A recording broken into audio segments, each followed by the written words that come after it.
我本是警局重点打击对象，却意外获得了神探系统，只要犯过法的人，头顶都会有数字显示出来。这小子什么情况？猥琐，在漫展摸一个10几岁小女孩的屁股。10几岁的小女孩你也不放过，你小子还是不是人？冤枉啊，李叔，我真是比窦娥还冤啊！我是不小心碰到的，完全是误会啊！你还好意思喊冤？我要是你，我都没这个脸。算了，我也懒得解释，反正你们爱信不信。顺子啊，我也算是看着你长大的。前几年你当街溜子也就算了，现在都26了，难道你要混一辈子？李叔，您的教诲我一直牢记于心，我这不是正在改吗？既然要改，那就应该好好找个工作。你倒好，为了应付你奶奶，居然还骗她说你当警察了，搞得现在我们全所的人都得帮你圆这个谎。我那不是为了安慰一下我奶奶吗？之前邻居说我是混混，奶奶还跟人吵了一架，我也是为了哄她开心才说我在当警察的呀。既然知道就早点洗心革面。你奶奶现在逢人便说自己的孙子是警察，那一脸骄傲的样子，我们都不忍心拆穿你。你奶奶也一把年纪了，你就不能为了她老人家争点气吗？我知道，您别气，气坏了身子可不好。这教育的差不多了，该放了我吧。你小子，别的不行，就剩你张嘴。要不是看在你死去的父母份上，我绝对拘留你半个月，关几个小时就让他滚吧，别的让我看到他心烦。陈轩然一听就不愿意了，放了郝顺岂不是相当于否定了自己的功劳？所长，他可是猥亵，这么简单就放了？你这丫头，反了你了！所长的话都不听了。就在两人争吵时，李果的电话突然响了起来。接听电话后，却被领导骂得一脸懵逼。这回你小子算是完了。什么情况？刚刚不是说关几个小时就放的吗？那是刚才。你知道你刚才猥亵的女孩是谁吗？谁？3是局长的芊芊。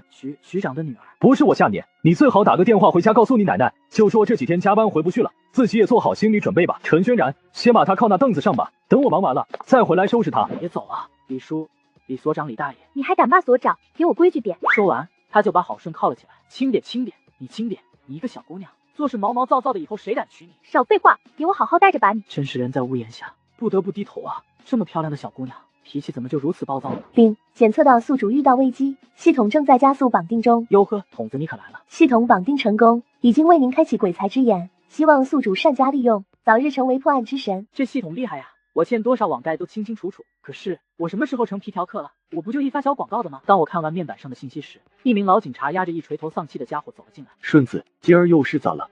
这狗系统还真不错，居然看得清清楚楚，莫非这就是系统给的鬼才之眼？宿主看到的是每个人这辈子犯下的罪恶，直到惩罚结束后才会消失。那红色血条又是什么？红色血条是犯罪者的心跳数据，只要宿主能让犯罪者的心跳达到120的临界点，犯罪者头顶会出现全部的违法信息和细节。另外，宿主每破获一起案件，系统都会对您给予一定的奖励，包括特殊技能、金钱等等。哟呵，破案还有票子奖励，这系统我喜欢，我绝对给你5星好评。喂，你发什么呆呢？我问你话呢？这家伙猥亵，这种事情你也干得出来？师傅，你别听他瞎说，我是冤枉的。你小子都26的人了，什么时候才能懂点事？你就天天作吧你。周刚也怎么都没想到，自己这个徒弟警察没当成，反而成了天天进派出所的老油条。说完，他就拉着偷电瓶那倒霉家伙就往审讯室走去。哈哈哈哈，老子要立大功了！估摸着这小子肯定就是凶手，算你小子倒霉，居然遇上我。师傅，麻烦你把李叔叫过来，我有重大案情线索要提供，关于奸杀案的。老周本来不怎么相信，但看郝顺不像说笑，还是叫来了李所长。老李，先给我泡杯咖啡。你小子疯了吧？敢叫我老李？有本事再说一遍！还想不想破案了？别怪我没告诉你，我有关于雨夜奸杀案的线索，想知道的话就赶紧把我解开。再来杯热咖啡润润喉咙。你小子说的是不是真的？所长，你别听他的，这家伙就是一骗子。男人说话，女人少插嘴。李叔，我郝顺虽然是个街溜子，但情报这一块，我什么时候跟你来过虚的？你要是敢骗我，看我怎么收拾你！轩然，给他解开。所长，你不会真的相信他吧？叫你解你就解，哪那么多废话？郝顺白了陈轩然一眼，见李果不说话，陈轩然只能很不情愿的帮郝顺取下手铐。对了，咖啡呢？小张，你去给他泡杯咖啡。何必叫张姐呢？这不现成的吗？叫他去就行了。陈轩然听后当场愣住了，发什么呆呀？笑的就是你，还不赶紧的！你……陈轩然气得小脸都红了。去吧，去吧。陈轩然没办法，只能乖乖照办。说吧，你到底知道些什么？我知道谁是雨夜强奸杀人案的凶手。你知道？那你说是谁？李叔，如果我帮你破了案，我有什么好处？还没破案就开始跟我讲条件了。这样吧，要是你真的帮我破了案，我可以保证，你猥亵局长千金的事情，我亲自帮你说情。这可是你说的呀，师傅，你可得帮我作证。放心吧，所长什么时候说话不算数过？其实犯罪分子远在天边，近在眼前。远在天边，近在眼前，莫非是你小子干的？我去，李所长，你是猪脑子吗？我杀了人，还自己举报自己，你当我跟陈轩然那丫头一样傻？不是你，那是谁？就是刚才你抓到的那个偷电瓶的家伙。偷电瓶的？你怎么知道是他？先别问我了，你们赶紧查一下，案发当天他都在什么地方，有没有不在场的证据？李果和老周，你看看我，我看看你，都是一脸懵逼。随后两人匆匆前往审讯室。所长，这小子不会是玩我们的吧？应该不会，他刚犯了大错，按理不敢再说假话，我们问问就知道了。与此同时，陈轩然也泡好了咖啡回来，却只看到有郝顺一个人。陈轩然也是一脸懵逼。所长呢？还所长呢？你没看到我在这里吗？赶紧把咖啡给我递过来。陈轩然气得嗷嗷叫，还是很不情愿的把咖啡递给了他。李所和师傅去审讯室了，说完便喝起了咖啡。这咖啡挺不错，是你自己的吗？有得喝就不错了，哪那么多废话？我说轩然啊，我好顺没得罪你吧？干嘛每次我来这，你都对我那么凶呢？一个女孩子家家的，温柔一点才有男人喜欢，知道吗？我有没有人喜欢要你一个猥亵饭馆？还有我跟你不熟，别叫得这么亲热。你呀，也就是长得有几分姿色，要不然啊，就你这脾气，我还真担心你这辈子能不能嫁出去。我嫁不出去也不用你操心。你就是对我误会太深了，我是真没欺负那个小姑娘。你不用跟我解释，等一会审讯你的时候，你自己跟他们交代。审讯室里，李果和老周也开始了对偷电瓶车嫌疑人的审讯。当提到雨夜色母案时，虽然他极力掩饰自己的紧张，但李果还是看出了异常。虽然他不承认奸杀案跟自己有关，但李果凭借多年经验，觉得这个徐茂才有重大的作案嫌疑。老李，既然他不交代的话，咱们就先出去吧，看看那个顺子有没有啥好办法。也行，那咱们走吧。我怎么突然觉得你很眼熟啊？咱俩以前是不是认识？少套近乎，谁跟你认识？那我就想不通了，既然咱俩以前不认识，那也就是说没有恩怨，那你为什么那么讨厌我？难道长得帅也有错吗？真不要脸！难道我讨厌你还需要理由吗？需要吗？不需要吗？要跟我演大话西游啊？你赢了，行了吧？不过你以后对我好点，我可是要破案立大功的人。如果后面查到是这个人犯的案，那我就立大功了。你别忘了承诺我的事情啊！你以为这么容易？就算他是凶手，我们也得找到证据才行。如果没有证据，就算他没有不在场的证明，我们也拿他没办法。你的意思，因为这家伙没有在案发现场留下痕迹，只要他咬死不承认，我们都奈何不了他。的确，这个案子因为大雨冲刷，几乎没有嫌疑人任何的信息留下。嫌疑人很可能也是清楚这一点，所以会咬死不承认。那凶器呢？死者都是被刺死的，找到凶器不就行了吗？应该被凶手丢掉了，先去他家里查了再说吧。如果被他藏在家里就好了。就在这时候，周刚走了过来。所长，地址查到了，搜查令应该马上会批准下来。多带几个人，我们马上出发。所长，这个人怎么办？先让他在这待着，我们回来再说。等着吧，一会在嫌疑人家里找到凶器，那家伙不承认都不行了。你怎么知道杀人的就是他？瞎猜的吧？别管我怎么知道的，反正到时候输了你别跑就是。说完好顺便开心的坐在椅子上，拿着手机玩起了游戏。1个多小时后，李果带着周刚一行人回来了。李叔，找到证据了没？别说了，啥都没有，只是发现他们家少了一把水果刀，还是先上报专案组吧。别啊，李叔，能不能让我试试？也许我有办法查出来呢。就你能有啥好办法？反正让我试试又不吃亏，如果我查不到，再上报专案组也不迟啊。要不让他试试？我看也行，这小子鬼点子多。谢谢李叔，谢谢师傅。系统说过，只要让嫌疑人心跳达到120，就能显示出所有犯罪记录，那样的话还是有机会的。随后李果便在郝顺的建议下，将嫌疑人关进了拘留室，然后找了几名警察假装犯人，和徐茂才关在了一起。我刚才听外面的人说，好像雨夜杀案人的嫌疑人找到了。是吗？这人挺能藏啊，查了这么久才把他查出来。要实在查不出来，警察长估计都要下课了。我还听说他们请了一名国际神探，专门来配合侦破。国际神探，他真有那么厉害吗？必须的，他破过的案子就有上千件，而且还有特异功能，能看到犯人内心的想法。你是说他能读心？对呀，之前有个犯人就是一直不招，他只去时看了一眼，就把那案子给破了。你说神不神？完了，要是真会读心术，我就真滚犊子了。郝顺见火候差不多了，便让人将徐茂才带押了过来。他这家伙心跳加快了，看来刚才的铺垫起了作用。你是因为什么事情进来的，知道吗？偷电瓶。那你觉得为什么一个偷电瓶的需要我这位世界排名前10的神探来提审你？不知道。你是不是杀人了？没有，我没有杀人。你确定？你听说过一种叫做读心术的超能力吗？读心术？难道刚刚在监狱我听到都是真的？不怕告诉你，我之所以能破获上千起的案子，全靠我的超能力。我能知道你心里想的是什么，你相信吗？傻子才会相信你，又想给我加套。居然不相信？那我们来玩个游戏，我问你答，你看我能不能猜出来答案？特么的，把我弄到警察局，就是为了跟我玩游戏，这他喵的也太狗了。你不说话我就当你同意了。现在开始吧。第一个问题，你是单身吗？原来还真是。那你有没有过？这家伙疯了吧？他到底要干嘛？所长，要不还是算了吧，我怕再这样问下去，这画面都得打马赛克了。都这样了，还能怎么办？先看看他到底玩什么花样吧。郝顺这边还在继续追问着，而徐茂才头顶的数字也在不断升高。这家伙真的会读心，完了，这下完了。那你现在能告诉我，你的杀人凶器丢哪去了？此话一出，徐茂才的心跳突然加速，随后头顶也显示出了所有的犯罪记录。原来他是17年前的杀人犯，不是雨夜杀人案的凶手。17年前那个女孩是被你杀的吧？你特么就为了爽2分钟，居然杀了一个人。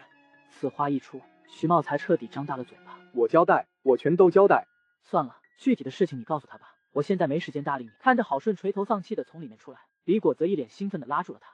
你是怎么做到的？你怎么知道他是当年化工厂奸杀案的凶手？可惜啊，他不是雨夜色母案的凶手。顺子，你干嘛不高兴？他虽然不是雨夜色母案的凶手，但你这次一样是立功了。你先在外面等着，我进去拿下他再说。李果说完，赶紧进了审讯室，而一边的陈轩然却开心的不得了。哈哈，这下你输了吧？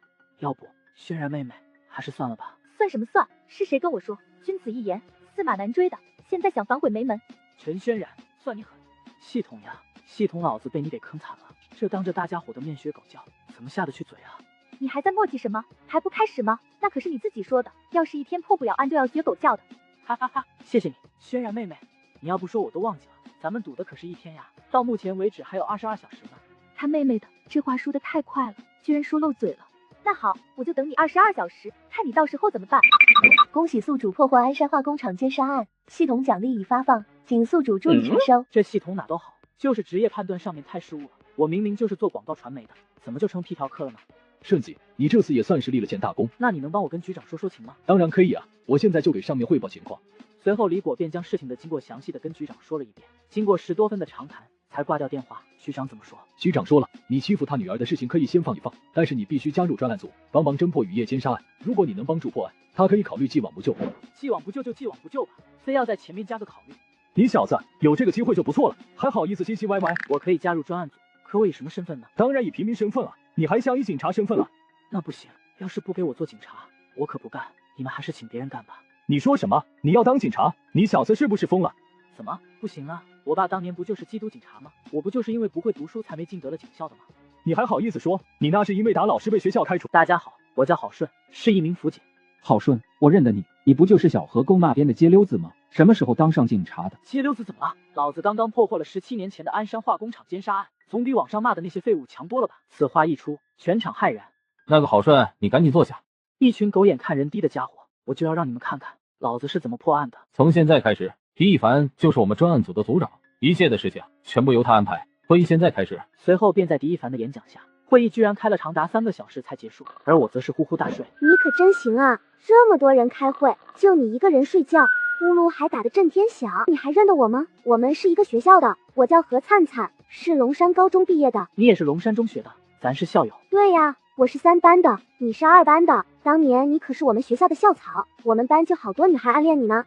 哈哈哈哈，过誉了过誉了，什么草不草的，沦落了沦落了。算了，当年的事情就别提了，那时候年轻嘛。如果换了现在，我还真不敢对他下手那么狠。不管怎么样，我还是挺佩服你的，最起码你挺真实的。那你愿不愿意跟我搭伙，咱一起把这案子给破了？你能破案？当然，我刚才可没吹牛，鞍山化工厂奸杀案就是我破的。你不会以为我除了帅就一无是处了吧？你真那么厉害？何灿灿睁大了眼睛，不敢相信。瞧你这表情，对我有些信心好不好？人家局长都夸我是天纵奇才呢。局长刚说的不是烂泥扶不上墙吗？发什么呆呢？赶紧跟我走，现在就去一趟小河沟。回到小河沟后，陈轩然就跑过来，直接拉着何灿灿便询问着：你怎么跟他在一起？我们一起查案。查案？他居然跟郝顺一起查案？要是那小子真的能在一天破案，我就真的滚犊子了。正在他俩聊天时，郝顺便是找到所长，将事情的来龙去脉详细的跟他说了一遍。郝顺安排好事情，我们真去案发现场。对啊，案子都已经破了。你说什么？案子破了？何灿灿当场惊大了嘴巴。郝顺这才把手机递给何灿灿看。何灿灿看到里面刚出炉的热搜新闻，则是一脸懵逼。什么时候破的？我们专案组怎么都不知道？哈哈，那是假的，是我专门找了一个搞黑客的朋友散布的假消息。你搞出这么个假消息，这是为什么？你等会就知道了。很快，雨夜杀人案凶手被抓的消息就上了热搜，案发现场也是人满为患。周刚正押着一名犯人，正在现在禁止。顺，你没事吧？你居然会关心我，太难得了。你别开玩笑了，伤口还在流血呢。这点伤算什么？帮我找张创口贴粘一下就好了。郝顺，你可别扯呢！就去年北乡派出所的一名警员，就是因为大腿挨了一刀，结果伤了主动脉，一会儿就没了。什么？你不早说！你的坑比系统搞得跟玩游戏一样，越到后面升级越慢。陈轩然，我想尿尿，你送我一趟吧。啊什么呀？我腿有伤，你不会让我自己去吧？万一我摔进坑里面，衣服你给我洗啊？陈轩然想了想，还是答应了。怎么也算是自己的救命恩人，要不是因为他，现在躺着的恐怕自己。于是陈轩然将郝顺扶起来，俩人一瘸一拐的往厕所走去，因为离得近，不一会就到了。你自己进去吧。你就把我扔这了，我这条腿可不能用力。我进去不方便吧？要不我去给你借副拐杖吧？撒个尿而已，系什么拐杖啊？赶紧的，再啰嗦我可要尿裤子里面了。陈轩然虽然百般的不同意，却还是被郝顺活生生的拖了进去。大哥别紧张，他闭着眼睛呢，你赶紧放水，放完了我再过来。放什么放？老子没心情了。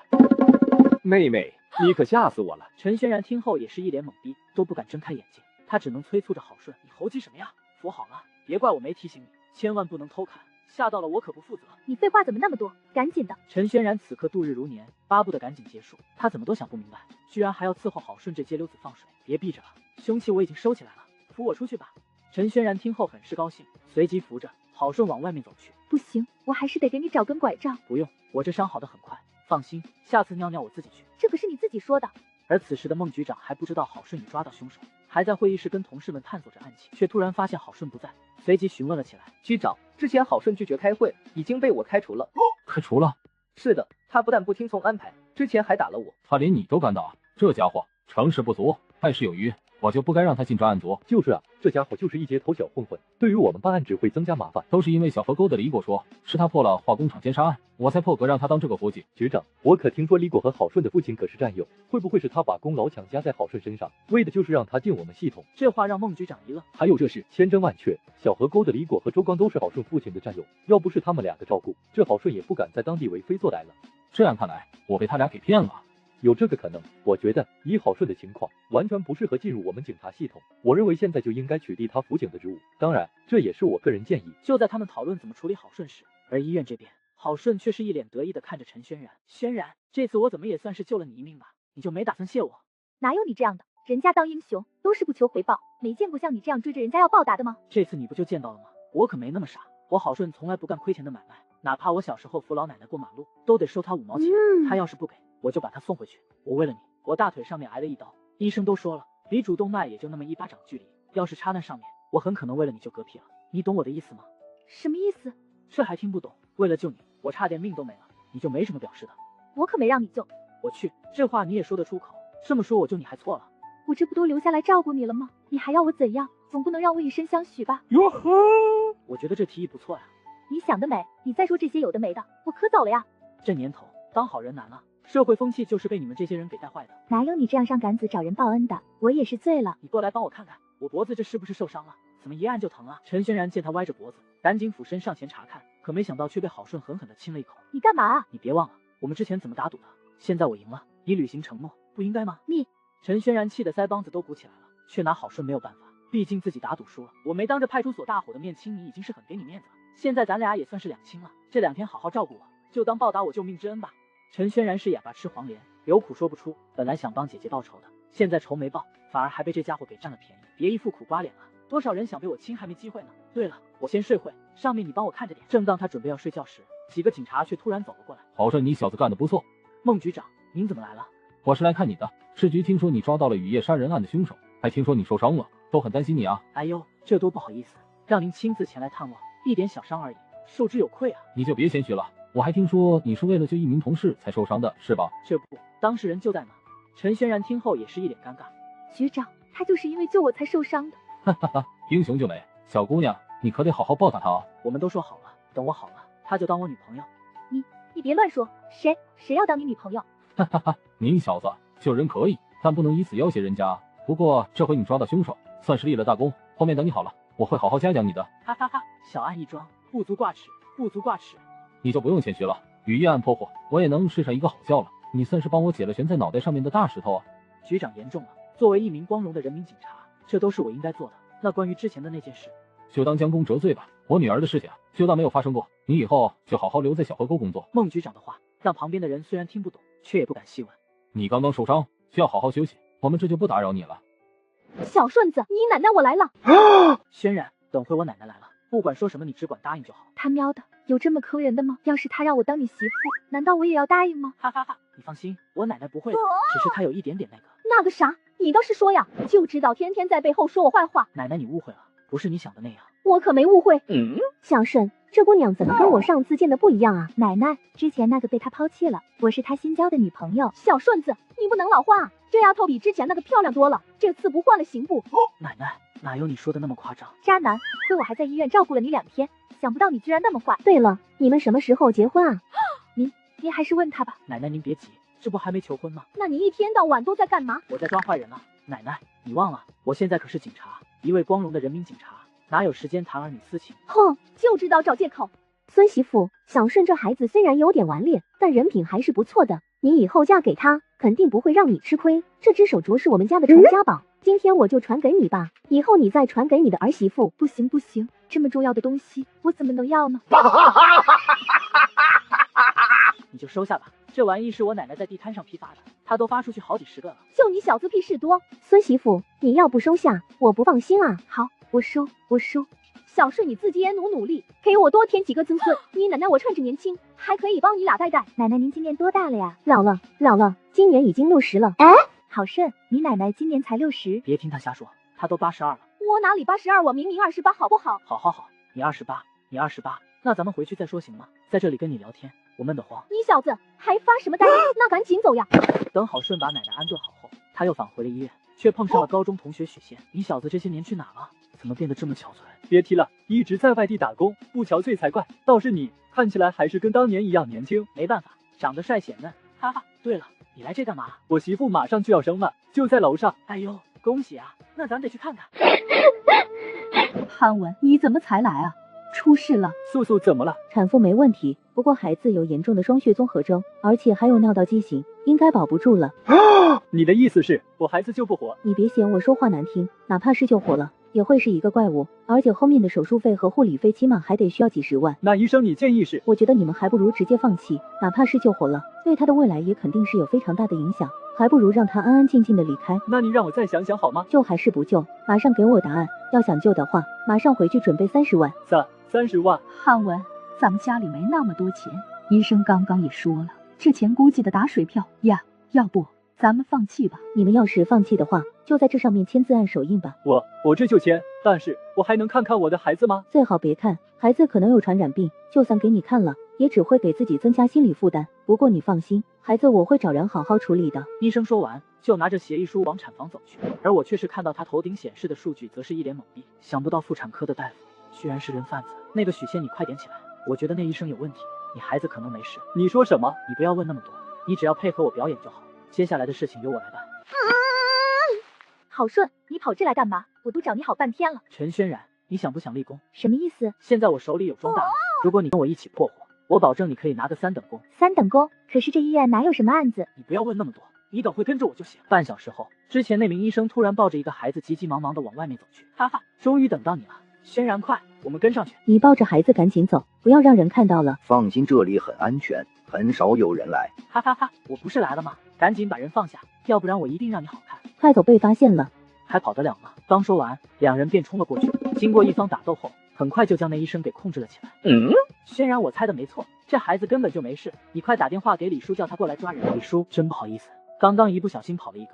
没关系，我现在就押回去严加审问。来到审讯室后，那名女医生很快就交代了拐卖儿童的犯罪事实，却拒不交代被拐人员的下落。而孟菊得知被拐人员高达26个后，便急急忙忙的跑了过来。这郝顺是怎么知道对方拐卖儿童呢？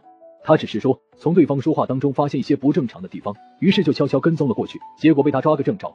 哈哈哈，没想到这家伙还真是个人才。你这话说的没错，只是可惜这家伙江湖气太重，而且还喜欢和一些失足妇女打交道。哎，我还想把他提到市局工作呢，看来目前还不行。你一定要给他多做思想方面的教育，让他从根本上进行改变，以后做一名合格的人民警察，知道吗？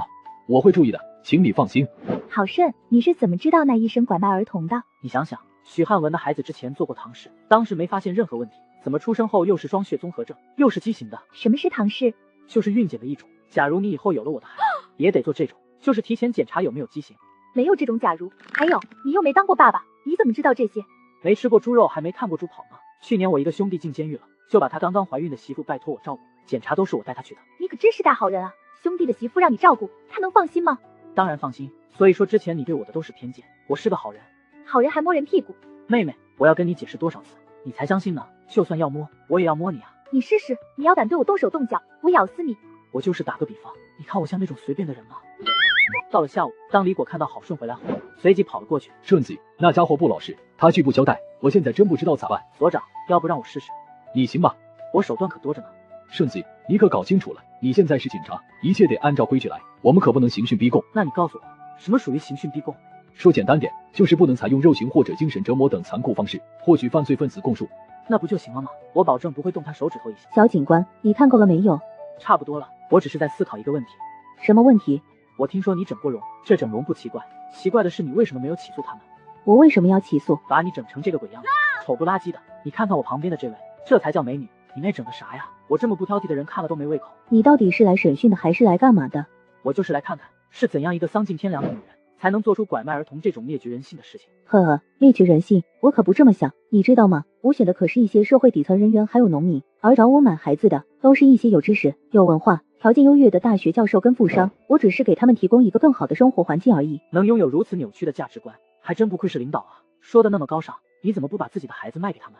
我知道你想问那26个孩子的下落，我可以告诉你，但是你必须给我跪下磕3个响头。要我给你下跪？可以啊，不过我好顺只跪天跪地跪父母。呵呵，你不说就不说呗，老子又不求你，居然敢让我给你下跪，想得美！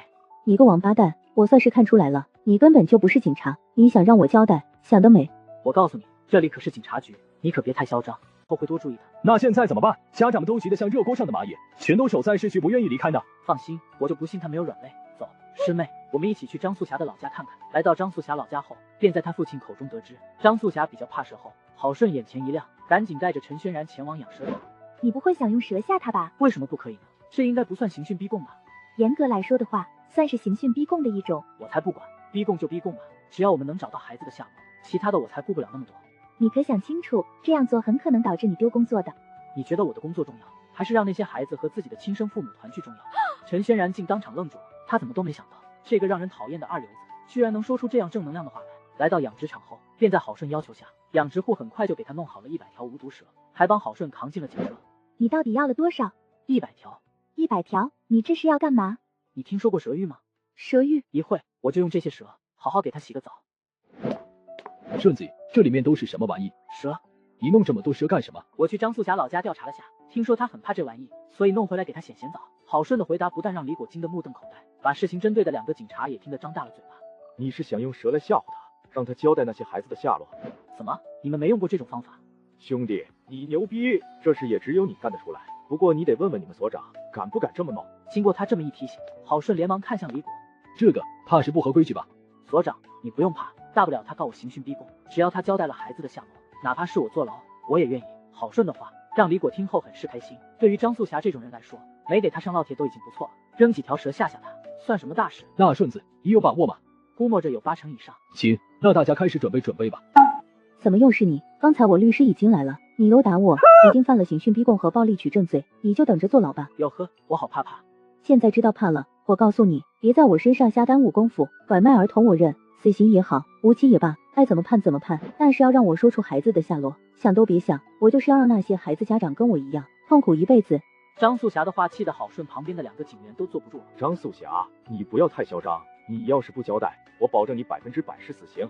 死刑就死刑呗，反正我也活够了，只不过我死了，那些孩子可就一辈子别想见到自己的亲生父母了。看到没？对付这种人，能跟他好好说吗？就这种人渣，就得用非常手段。你要干嘛？我可告诉你，你刚刚殴打了我，我的律师已经开始起诉你了。你要是再敢动我，我保证你吃不了兜着走。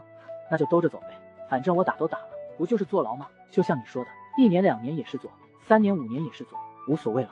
不过我听说你平时工作很敬业，经常忙得没时间洗澡。今天我特别给你准备了一个池子，你一会好好洗洗。你什么意思？你看看就知道了。郝顺说完，朝身边的2位警员递了个眼色，于是2人立即起身，将其带到了过去。当张素霞看到池子里的蛇时，心跳突然加速，从原来的81直接上升到105。你要干嘛？赶紧给我拿开！拿开！想得美！我听人说蛇浴可以洗清一个人的罪孽，正好想拿你试验一下，看有没有效果。你们疯了吧？你们还是警察吗？你们这样做是犯法的，我要告你们！我要告你们！你特么还知道犯法？你拐卖儿童的时候就不知道是犯法？我今天就代表那些孩子的父母教训你，让你这个蛇蝎心肠的女人尝尝作恶的下场，把她推进去。不要了，我招，我现在就招。你现在才招，已经晚了，推她进去。随着张素霞的一声惨叫，她的放罪记录很快显示了出来。郝顺随即将被拐人员的信息登记好之后才离开。顺子，你干什么啊？他不都说交代了吗？你还把他推进去？我怎么知道他说的是真的假的？万一他骗我呢？你这家伙花了这么大的功夫，难道就是为了把张素霞吓晕？李叔，你别急，我相信他一会醒来，还是会主动交代的，不交代不放他出来就行了。说完，郝顺就直接往厕所跑去。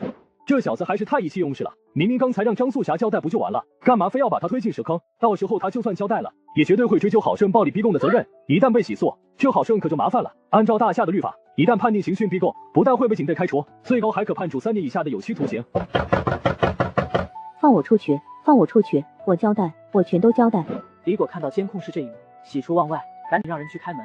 你们这些挨千刀的王八蛋，你们还是人吗？我这辈子最怕蛇了，你们居然用蛇吓我，我被蛇咬了，赶紧送我去医院，送我去医院啊！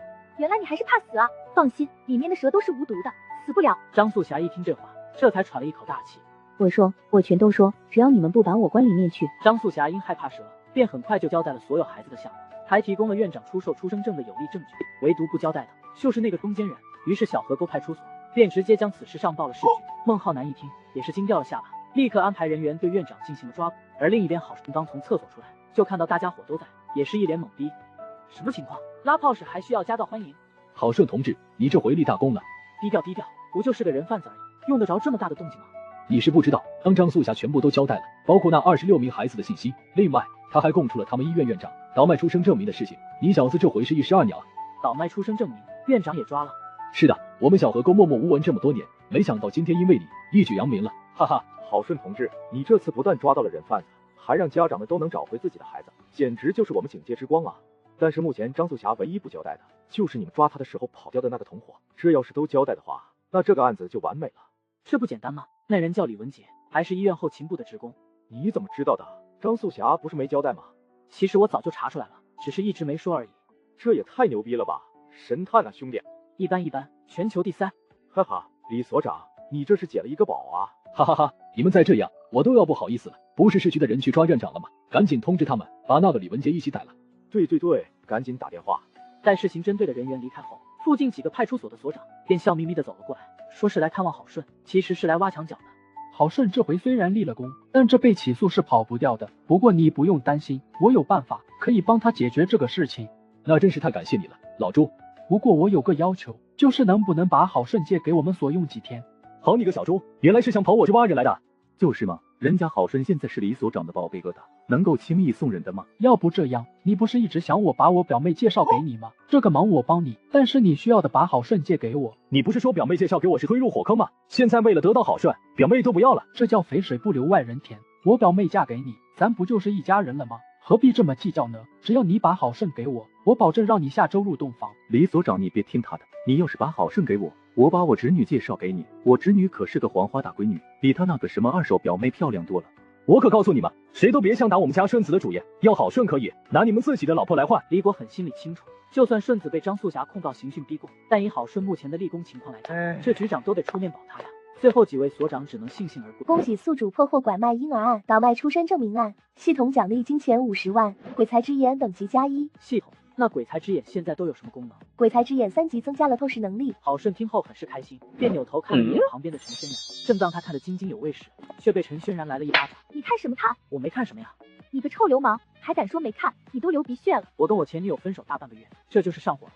还狡辩，上火跟你女朋友有什么关系？你一个小姑娘说了也不懂，赶紧给我干回去。哼！到了第二天，当郝顺经过车行时，突然看到一中年男子头顶显示的几个字后，也是一脸懵逼。我去，又是一个犯罪分子。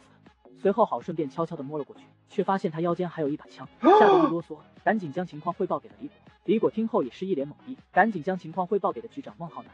我们这边消息封锁的这么严，你们是怎么知道的？郝顺刚刚给我打了个电话，问最近是不是有绑架案。又是郝顺，那小子是怎么知道的？我也不知道，那你赶紧问问他，现在是什么情况？而另一边绑匪处理完事情后，正在快速地朝外面走去，而郝顺便是悄悄地跟了过去。半小时后，那绑匪便在一个小村庄停了下来，下车后直接往房子里走去。郝顺将看到的情况汇报了给李果后，就悄悄地摸了过去。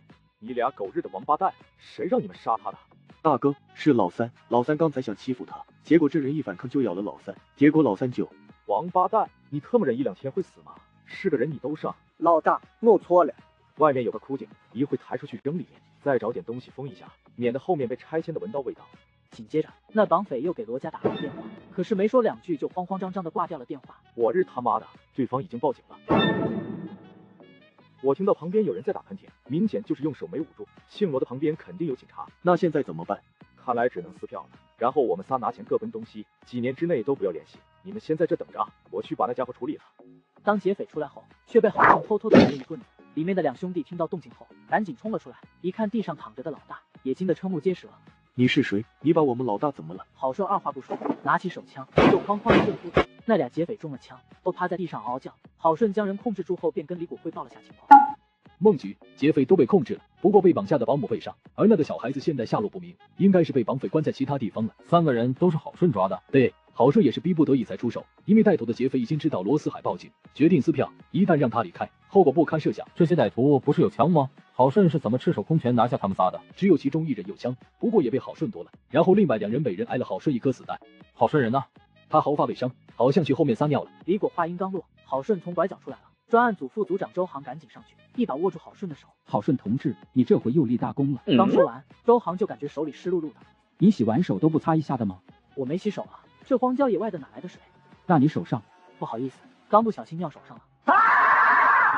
来到审讯室后，那2名小弟很快就交代了整个绑架过程，还把廖远山之前绑架杀人案给说了出来。罗四海得知这个消息，也是急得像热锅上的蚂蚁，便发布悬赏令，只要找到绑匪，奖励5000万。很快，此事就轰动了整个江城，市局直接组织了数千名警察和协勤，对下关村附近进行地毯式的搜索。几天后，郝顺得知那绑匪还没招供后，便找到李果要主动去市局帮忙。你又想搞之前那种极端的方法？不行不行，上次你弄那些蛇，要不是孟局长帮你摆平，你现在可能工作都没了。对付某些人，不用一些非常手段，他怎么会愿意招啊？还有孩子都在井里面待了4、5天了，你觉得他还能支撑多久？李果听后愣了几秒，还是没有答应。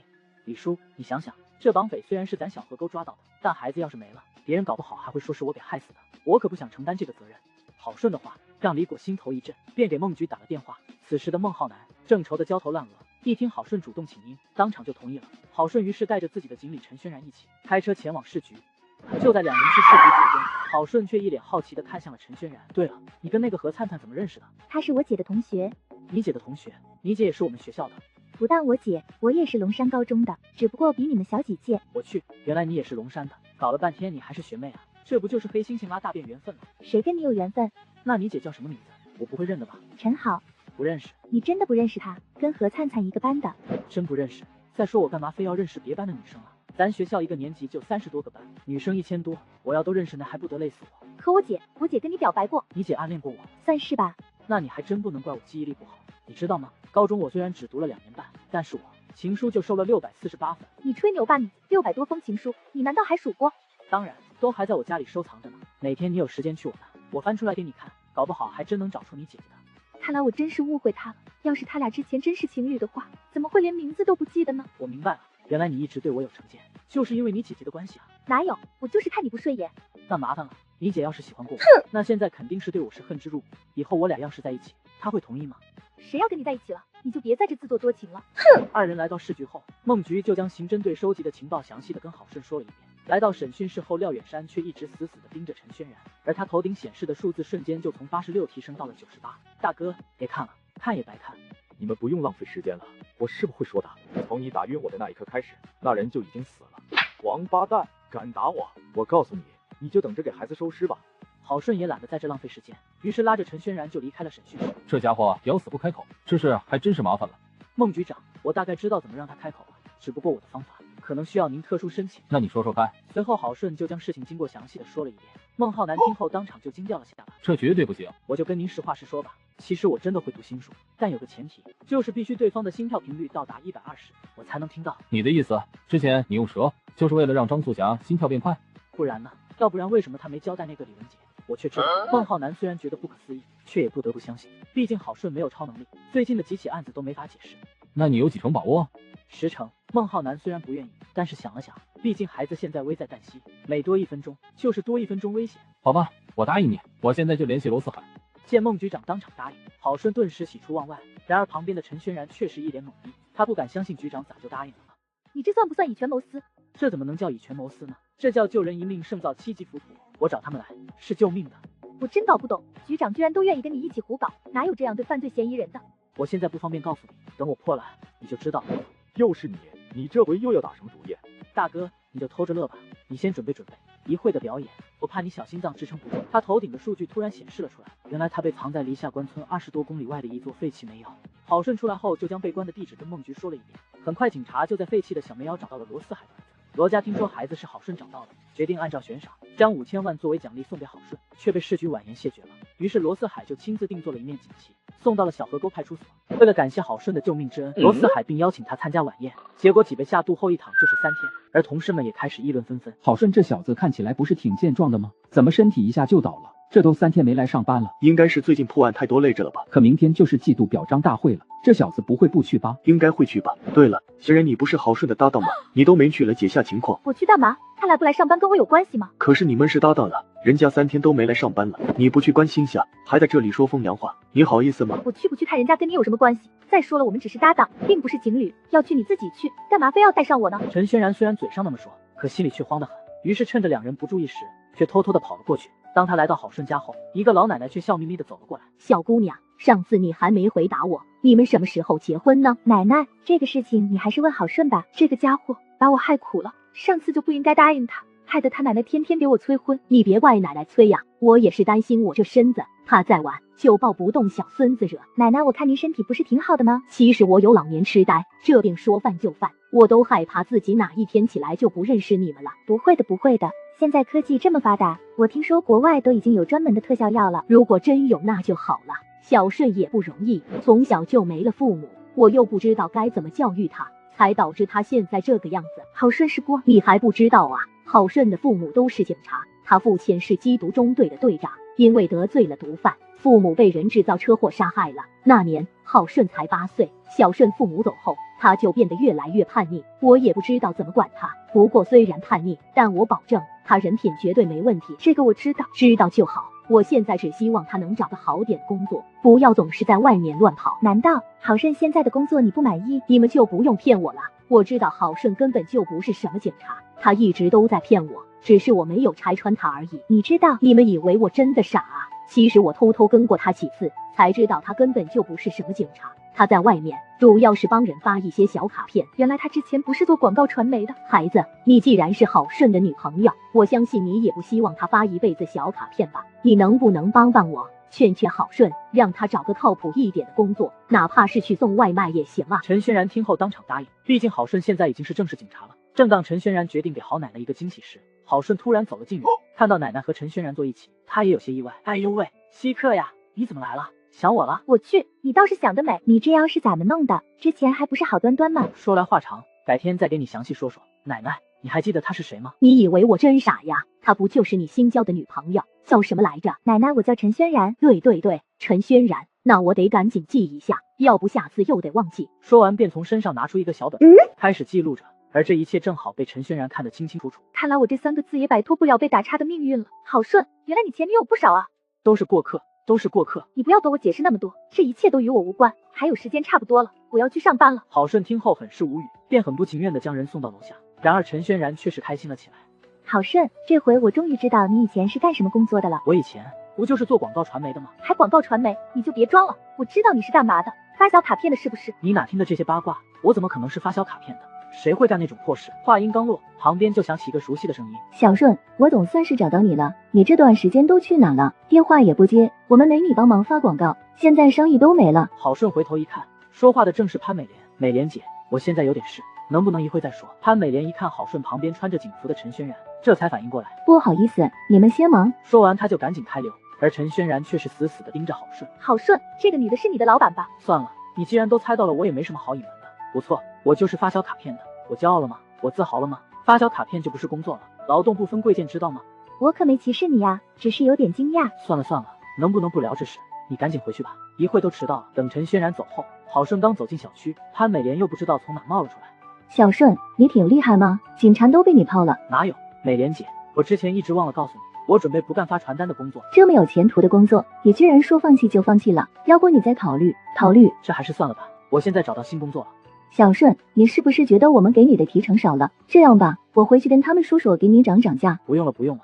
潘美莲还是不死心，又劝了半天，最后见他心意已决，只能很遗憾的离开了。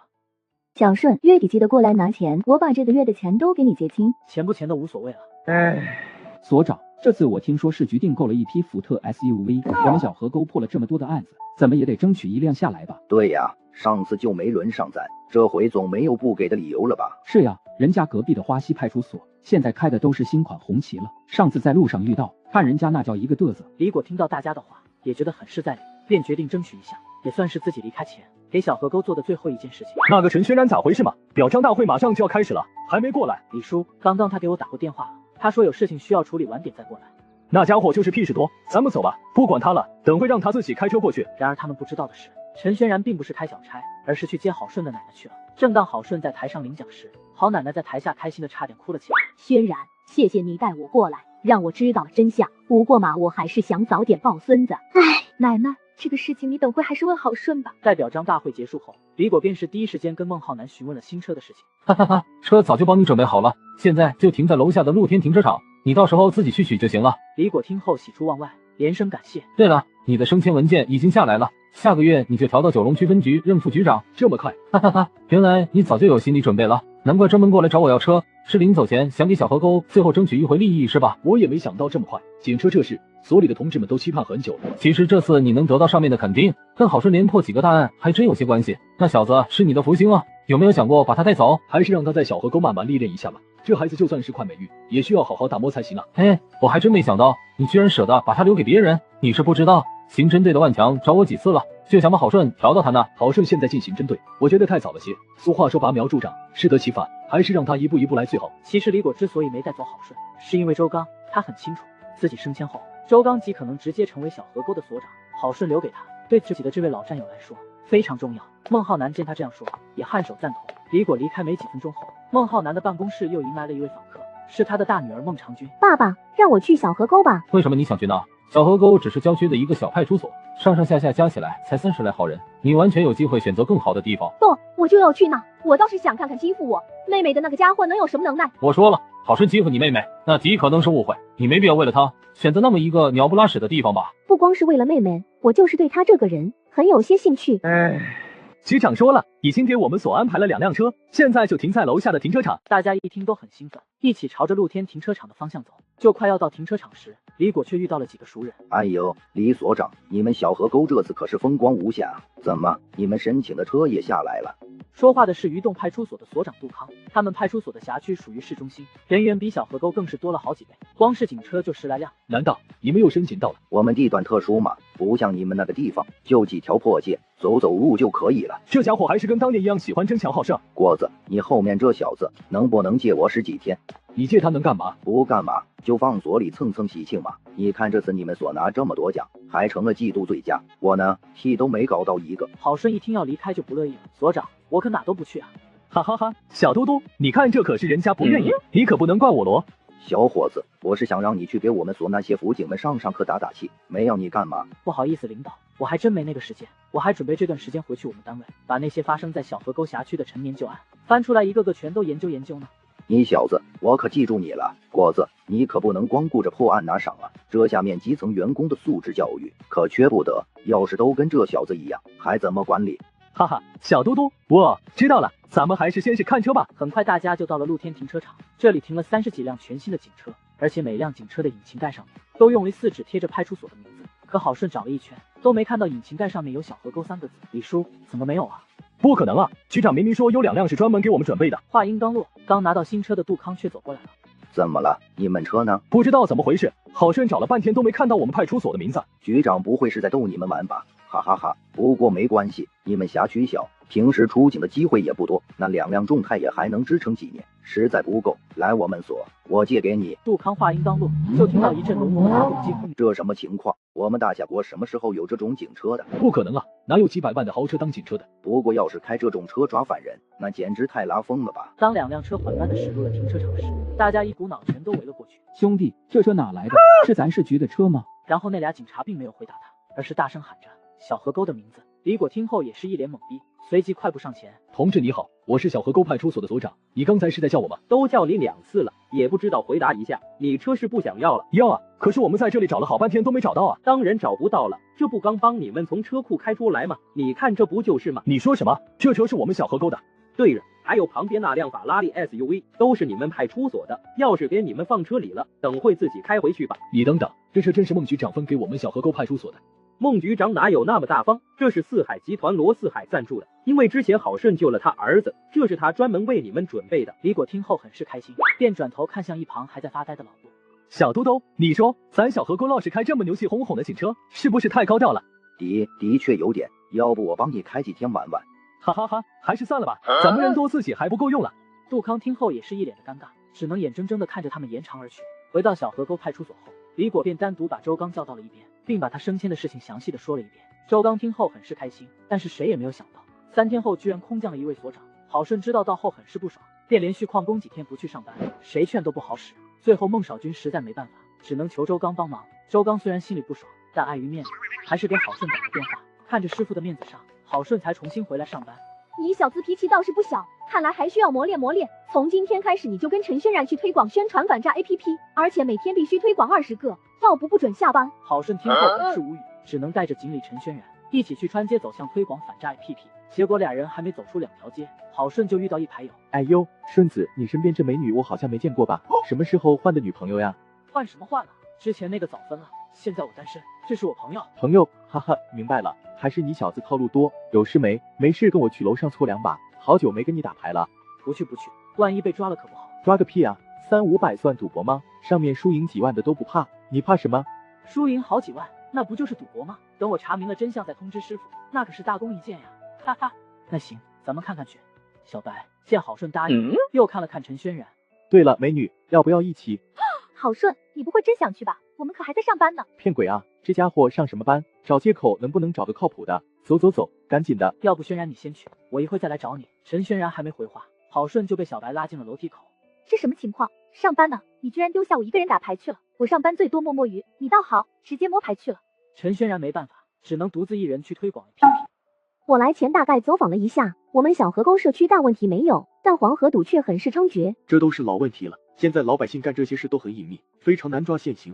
难也不能不管啊！我还听说你徒弟之前在小河沟还经常打牌了。顺子之前的确也喜欢打点小牌，但现在我保证这些事他都没再接触了。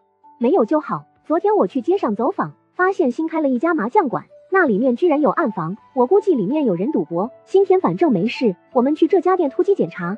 周刚听后很是赞同，随即带着人前往孟少君所说的那家茶楼，一查才发现真的有暗格，里面还有人正在玩牌。当小白看到警察后，他抓起桌上的钞票就奔向窗户，打开窗一看才知道这特么是3楼，现场更是一片混乱，10几个警察冲进来就开始按人。完了，这下子跳进黄河也洗不清了，明明是来抓赌的，现在这情况100张嘴也说不清啊。郝顺只能埋着头，扯着衣领把脸遮住。不过很快他那颗熟悉的大脑袋就被同事发现了。这不好顺吗？你怎么在这？周刚听后大吃一惊，赶紧上前一看，看着坐在地上的郝顺也是一脸懵逼。顺子，你怎么也在？嘿嘿，师傅，你老人家怎么也来了？你小子还好意思叫我师傅？你不是跟陈轩然去宣传反诈 APP 了吗？怎么宣传到这里了？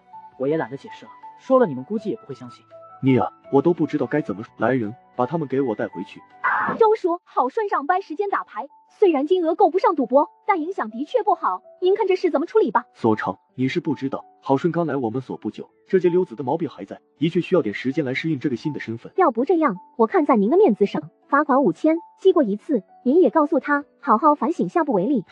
叫你不去你不听，这下舒服了吧？你消息倒是挺快的，不会就是你告密的吧？你觉得我有那么无聊吗？那算我倒霉吧，以前我以为你跟我八字不合，现在看来真正克我的是孟少君这小妞啊！谁叫你欺负他妹妹的？他不收拾你收拾谁？又来，我都跟你说800遍了，我没欺负他妹妹，没欺负他妹妹，你咋就是不相信？小顺，也来我家一趟吧，我把这个月的账结给你。哈哈，又有钱了。轩然，你先在附近转转，我一会就回来。你又想干嘛？相信我一会就好。数量没错，谢了莲姐，你这还要做生意，我就先不打扰你了。急什么急吗？你难得来我这一次，姐姐我也没什么好招待的，我叫了外卖，要不吃点东西再走。应该是我点的外卖来了，你稍微等会。潘美莲说完就朝门口走去，当她打开了房门时，却傻眼了，眼前的并不是外卖小哥，而是警察。完了，这下又被误会了，让我怎么解释？你小子真够牛的，上午赌博，下午喝汤，晚上你还想干嘛？干脆告诉我们，到时候我们好去接你。师傅，我真是比窦娥还冤啊，我是去拿钱的，真没喝汤。没喝汤？那你告诉我你在哪里干嘛？算了，不解释了，反正您都不信我。要不钟叔你先出去，我跟他聊聊。也行，你就帮我开导他吧。你小子不错嘛，还好挺多。要杀就杀，要剐就剐。我知道你来小河沟就是为了对付我，开除还是怎样？你给个痛快话。不过我还是得跟你说清楚，我并没有欺负你妹妹。我妹妹的事情，其实我早就查清楚了，我特地查了当天的监控视频，你的确不是故意的，是我妹妹误会你了。那你干嘛还针对我？我可没针对你，整顿小河沟是我和你师傅一起商量的，我们哪想到2次都会遇上你。意思就是我得背背。算是吧，虽然这2件事我不是故意针对你，但我这次入职小河沟，还真就是为你来的。专门为我来的？我有这么大的魅力吗？呵呵，还是跟当年一样不要脸。当年？你以前就认识我？你怕是都忘了我是谁了吧？我们认识，那我怎么不记得？哼，果然，在你的记忆里根本就没有我的存在。算了，你出去吧，我现在不想看到你。这女人真是善变，刚才还好好的，怎么突然就变脸了？郝顺不明所以，只能灰溜溜的出了所长办公室。居然连我是谁都不知道，你这个没良心的家伙！不给你穿小鞋，还能给谁穿？哼！请问你们找谁？您好，我们是小河沟派出所的警察，是专门来你们小区宣传反诈 APP 的。请问你们家人都有下载反诈软件吗？对不起，我们不需要，你们快点走吧。郝顺见对方拒绝也没有多说，于是偷偷的用透视看了一眼，便带着陈轩然离开了。你发现没有，这女人有点怪怪的。怪怪的？哪怪了？你没看到她戴着口罩吗？还有她眼角位置有明显的淤青。难道是家暴？应该不是，她手上也有伤。别人穿着衣服，你居然知道她手上有伤？难道你会透视？你电影看多了吧？我要是会透视，还需要上班吗？难道你不觉得这很不正常吗？难道她老公是变态？再变态的老公也不会对自己的老婆这么狠吧？而且那女人的眼神总让我觉得怪怪的，特别是刚才我说我是警察的时候，她那种眼神。眼神怎么了？就是那种身陷绝境的人。你是说那女的是在向我们求救？很有可能。这样，你在这等着，我想办法翻进去看看。这不好吧？要不我们再敲门问问？不行，如果对方真是在求助，那说明他家里有人被挟持了。我们要是再敲门，只会打草惊蛇。可万一你猜错了呢？到时候人家反告你非法侵入，那该怎么办？非法侵入就非法侵入吧，反正我名声都烂了，多一个少一个无所谓。郝顺说完，便找了一个墙角，悄悄地翻了进去，然后悄悄绕到屋后面的厨房。可惜我的透视只能透过衣服，没法透过墙壁，看来只能先竖起耳朵偷听了。你这几天好好把我兄弟俩服侍好了，我保证不伤你儿子的性命。我相信你也不想看到自己的儿子跟你老公一个下场吧？原来那女人真被挟持了，她是为了保护她儿子，刚刚才没报警，而且她丈夫很可能已经遇害了。难道这就是被通缉的那两人吗？可是根据官方的报道，这俩人手上可都有冲锋枪，我要是出去的话，肯定干不过。看来还是得先出去搬救兵。可就在郝顺准备离开时，突然脚下踩到了东西。不好，彪子，你快去看看。何彪听后便快速的朝厨房走去，可他找了一圈什么也没发现。大哥，没人。不对，刚才明明有手机铃声，你再去外面看看。大哥，你是不是过于紧张而产生的幻觉呀？你小子别管那么多，赶紧给我去，万一真有人，我们就危险了。彪子听后很是无语，只能朝外面走去。可才刚出门没多久，就被郝顺给拦了下。门外的陈轩然听到枪声，吓得全身一激灵，他跑到围墙边一看，只见一个男子举着一挺冲锋枪，刚好从屋子里面出来，而郝顺则一动不动地站在他的对面。陈轩然吓得呆住了，不知道该怎么办，只能摸出电话赶紧打给周刚。妈的，你是谁？你跑这里来干嘛？你们就是抢劫金店的人吧？你们已经被包围了，现在投降还来得及。想让我投降？想得美！这子弹飞过来的速度怎么那么慢，搞得跟拍电影似的，哈哈，莫非这就是系统给的超级反应？我的天哪，这他妈还是人吗？龚大发顿时跟见了鬼一般，扔了手里的冲锋枪，拔腿就跑，哈哈，想跑可没那么容易，我可是有系统给的超级体能，我就不信你跑得过我。郝顺去追击劫匪后，陈轩然便进入别墅查看情况，很快就在一屋子里发现了吓得瑟瑟发抖的母子俩，而另外一房间里还有一男子正躺着地上，那角落里还有一大包金银珠宝。当周刚赶到现场时，看着那把被丢弃的冲锋枪，还有满地的弹壳，也是一脸懵逼。奇怪了，开了这么多枪，居然没发现一点血迹，难道郝顺这小子会魔术？周刚思考一会后，便看向了一旁的陈轩然。郝顺人呢？追劫匪去了。追劫匪？大家一听都睁大了眼睛，孟少君也不敢相信，赶紧大步上前。这劫匪朝他开了这么多枪，他没受伤？好像还真没有，我看他跑得挺快的。这怎么可能？20枪，1枪没打中，就算劫匪闭着眼睛开，也不至于吧？我也不知道他是怎么躲过去的。陈轩然的确没看清楚里面发生了什么，只是听到一阵连续的枪声。你小子挺能跑啊，这么陡的山路居然如履平地，你是运动员出身吗？呵呵，不怕告诉你，我可是超级马拉松的冠军。兄弟，我知道你想抓我，但今天我劝你还是死了这个心吧。你是说我跑不过你？哈哈，我一看你就是业余的，就你这种跑法，前面10几公里还行，但绝对支撑不了20公里。那我们今天就比比，看是你这个超级马拉松的冠军厉害，还是我这个业余选手牛逼。兄弟，我劝你别追了，这样追下去，一会你就得瘫了。没事，难得和你这样的高人交手，我挑战一下我的极限。龚大发见对方如此坚持，只能埋头继续跑。本来以为早就应该趴了的郝顺，居然还紧紧的跟在后面，也是一脸懵逼。你小子居然骗我，你不是业余的。谁说我不是业余的？我晨跑都好几年没跑过了。大哥，你就别谦虚了，要不这样，咱都休息一下再跑好不好？可以啊，反正我也想喝水了。郝顺说完就从口袋里摸出来半瓶可乐，看得几米外的龚大发眼珠子都差点掉出来了，哈哈，爽！从来没喝过这么好喝的可乐，你要不要来一口？你扔过来，我特么请你喝水，你还不信任我？你这种人就不配喝可乐。说完，他当着龚大发的面，直接将剩下的一饮而尽。休息的差不多了，咱继续。妈的，这小子不厚道，居然不给我留一点！龚大发气得破口大骂，但是为了逃命却只能继续往前跑。二人就这样一前一后的又跑了30公里。求求你，别追了好吗？别呀，你不是马拉松冠军吗？这就不行了，我们都跑一大半了，前面再10几公里，应该就是南川县的县城了。加油，你一定行的！龚大发看到郝顺给他加油，也是一脸懵逼，随即赶紧跑。我不跑了，我不跑了，你杀了我吧！我特么死也不跑了。看来你这冠军也不咋地啊！你特么还是人吗？哪有你这样追人的？哈哈，不是你自己说是冠军吗？我哪知道你这么没用。说完他就摸出电话打给了周刚。师傅，那劫匪已经投降了，你赶紧过来接我，我这就给你发定位。周刚接完电话后，整个人都懵了，他怎么也想不明白，一个马拉松冠军居然输给了郝顺。半小时后，郝顺被接回了小河沟派出所，而那个劫匪也由市局专案组的人直接押回市看守所。劫匪上车的时候，帽子叔叔从他眼神中只看到2个字：绝望。你小子干得不错，本来我准备给你放几天假，好好休息一下的，但是我们刚刚接到是反诈中心的电话，说幸福花园有一位群众的银行流水异常，他的账户已经连续1周给一个异地账户汇款，总金额已达20万。反诈中心几乎确定他遇到了电信诈骗，你赶紧给我去进行劝导，别让他再做傻事了。郝顺听后很是无语，只能带着陈轩然一起前往幸福花园小区。你们找谁啊？请问你就是牛慧芳吗？是呀，请问有事吗？你最近是不是给某个外地的账户连续汇了20万？你们怎么知道？我们是小河沟派出所的，是反诈中心监测到你的账户流水异常，怀疑你遇到了电信诈骗，特地让我们来问问。没事，不用你们操心，我就是给一朋友转账而已，我并没有被骗。那你能把他的名字告诉我们吗？他叫什么名字？跟你有什么关系？难道我自己转账还需要经过你们的认可不成？大妈说完，随即关门而去。郝顺和陈轩然也是一脸懵逼，只能再次敲门。当大妈再次打开房门时，看到郝顺和陈轩然后也是一脸懵逼。怎么又是你们？大妈，你还没回答我们的问题呢。我干嘛要回答你们的问题？你们是帽子叔叔吗？陈轩然见他这样问，于是和郝顺一起摸出自己的证件递了上去。那大妈只是简单看了一眼。我再重复一次，对方是我一朋友，跟你们有什么关系啊？你们这么关心我？大妈，我们是得到反诈中心的预警，才专门来找你。我再次提醒你，不要再随便给陌生人汇钱了。我说你们是不是一天到晚的吃饱了没事干？你们觉得我很傻吗？我告诉你们，我以前是当老师的，我会被骗。大妈，千万别盲目自信，现在诈骗分子手段极其高明，他们都是高科技诈骗。别说你是老师了，就是教授，现在被骗的也多了去了。他们是他们，我是我。我说多少次了，我没有被骗，没有被骗，你们听不懂人话是不是？那你告诉我，你把钱汇给谁了？我说了，朋友就是一个朋友。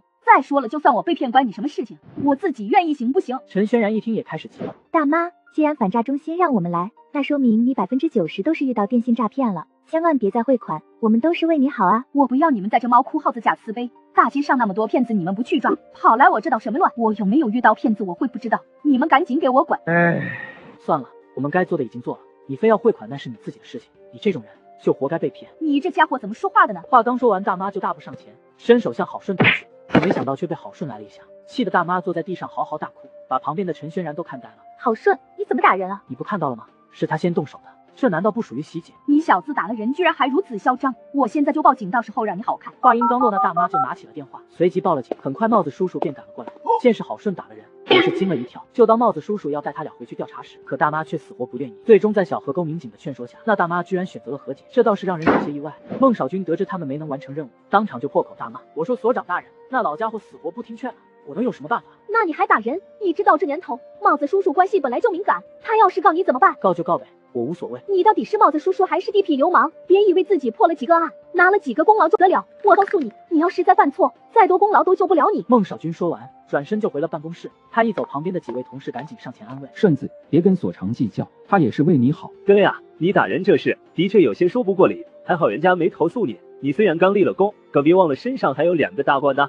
小顺子，当帽子叔叔可不能跟之前一样，想干嘛就干嘛，想动手就动手，你得慢慢适应这个身份。我去，原来当个帽子叔叔这么畏手畏脚的，这要是换了国外，他主动攻击我，我直接突他都不为过。咱们大夏的帽子叔叔讲的是人性化执法，你慢慢会习惯的。郝顺倒是也无所谓，打了就打了，怎么处理都无所谓，下次遇到这种事情，一丝一丝劝几句得了。真是印证了那句话，可怜之人必有可恨之处。结果第二天下午，派出所门口就出现了一个熟悉的身影。郝顺定睛一看，居然是之前那个大妈。然而此刻大妈整个脸像是面瘫了一般，跟之前的嚣张跋扈判若两人。小同志，帮帮我，我被骗了。怎么了？你昨天真的给骗子汇钱了？汇了，你们刚走，我就给他汇了40万，加上之前一共60万。他们说我今天就能拿到120万，但我刚刚才发现，对方连电话微信都把我拉黑了，那个网站也打不开了。完了，已经过24个小时，冻结都来不及了。你的意思我的钱都回不来了？可不是吗？如果你早一点来报案，也许还有点机会。先都过去24小时，钱都被对方转移了，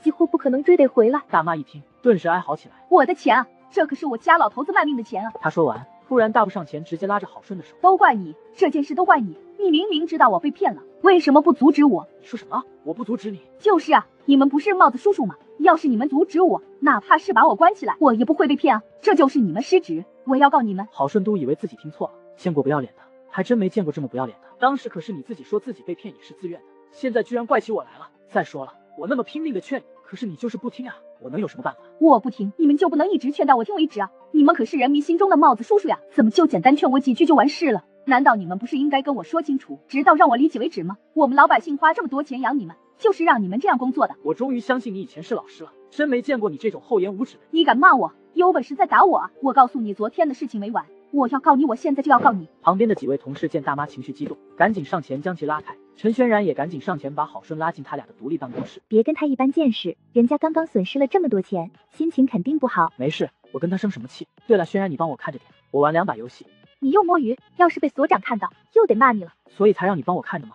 陈轩然嘴上虽然不愿意，却还真开始帮郝顺把风。过了一会，陈轩然突然醒悟，我这是在干嘛啊？郝顺不是我姐的仇人吗？我什么时候开始处处都向着他的？我这是怎么了？不行，我不能再这样堕落下去了，要不然怎么对得起姐姐？陈轩然猛然站了起来，直接就跨步走了出去。你去哪？不帮我盯梢了？我去告诉所长，你上班玩游戏。陈轩然甩了这句话就扬长而去。而此时孟少君还真没时间管郝顺，因为他正在帮忙应付牛慧芳的事情。牛慧芳情绪激动，知道自己的钱追不回来，干脆把所有的责任都推给了郝顺和陈轩然，说他们工作不到位才导致自己损失了40万，还要控告小河沟。没一会，牛慧芳的一双儿女也纷纷来到派出所，一听自己的妈妈因为郝顺工作问题被骗了60万，当场扬言要请律师控告他。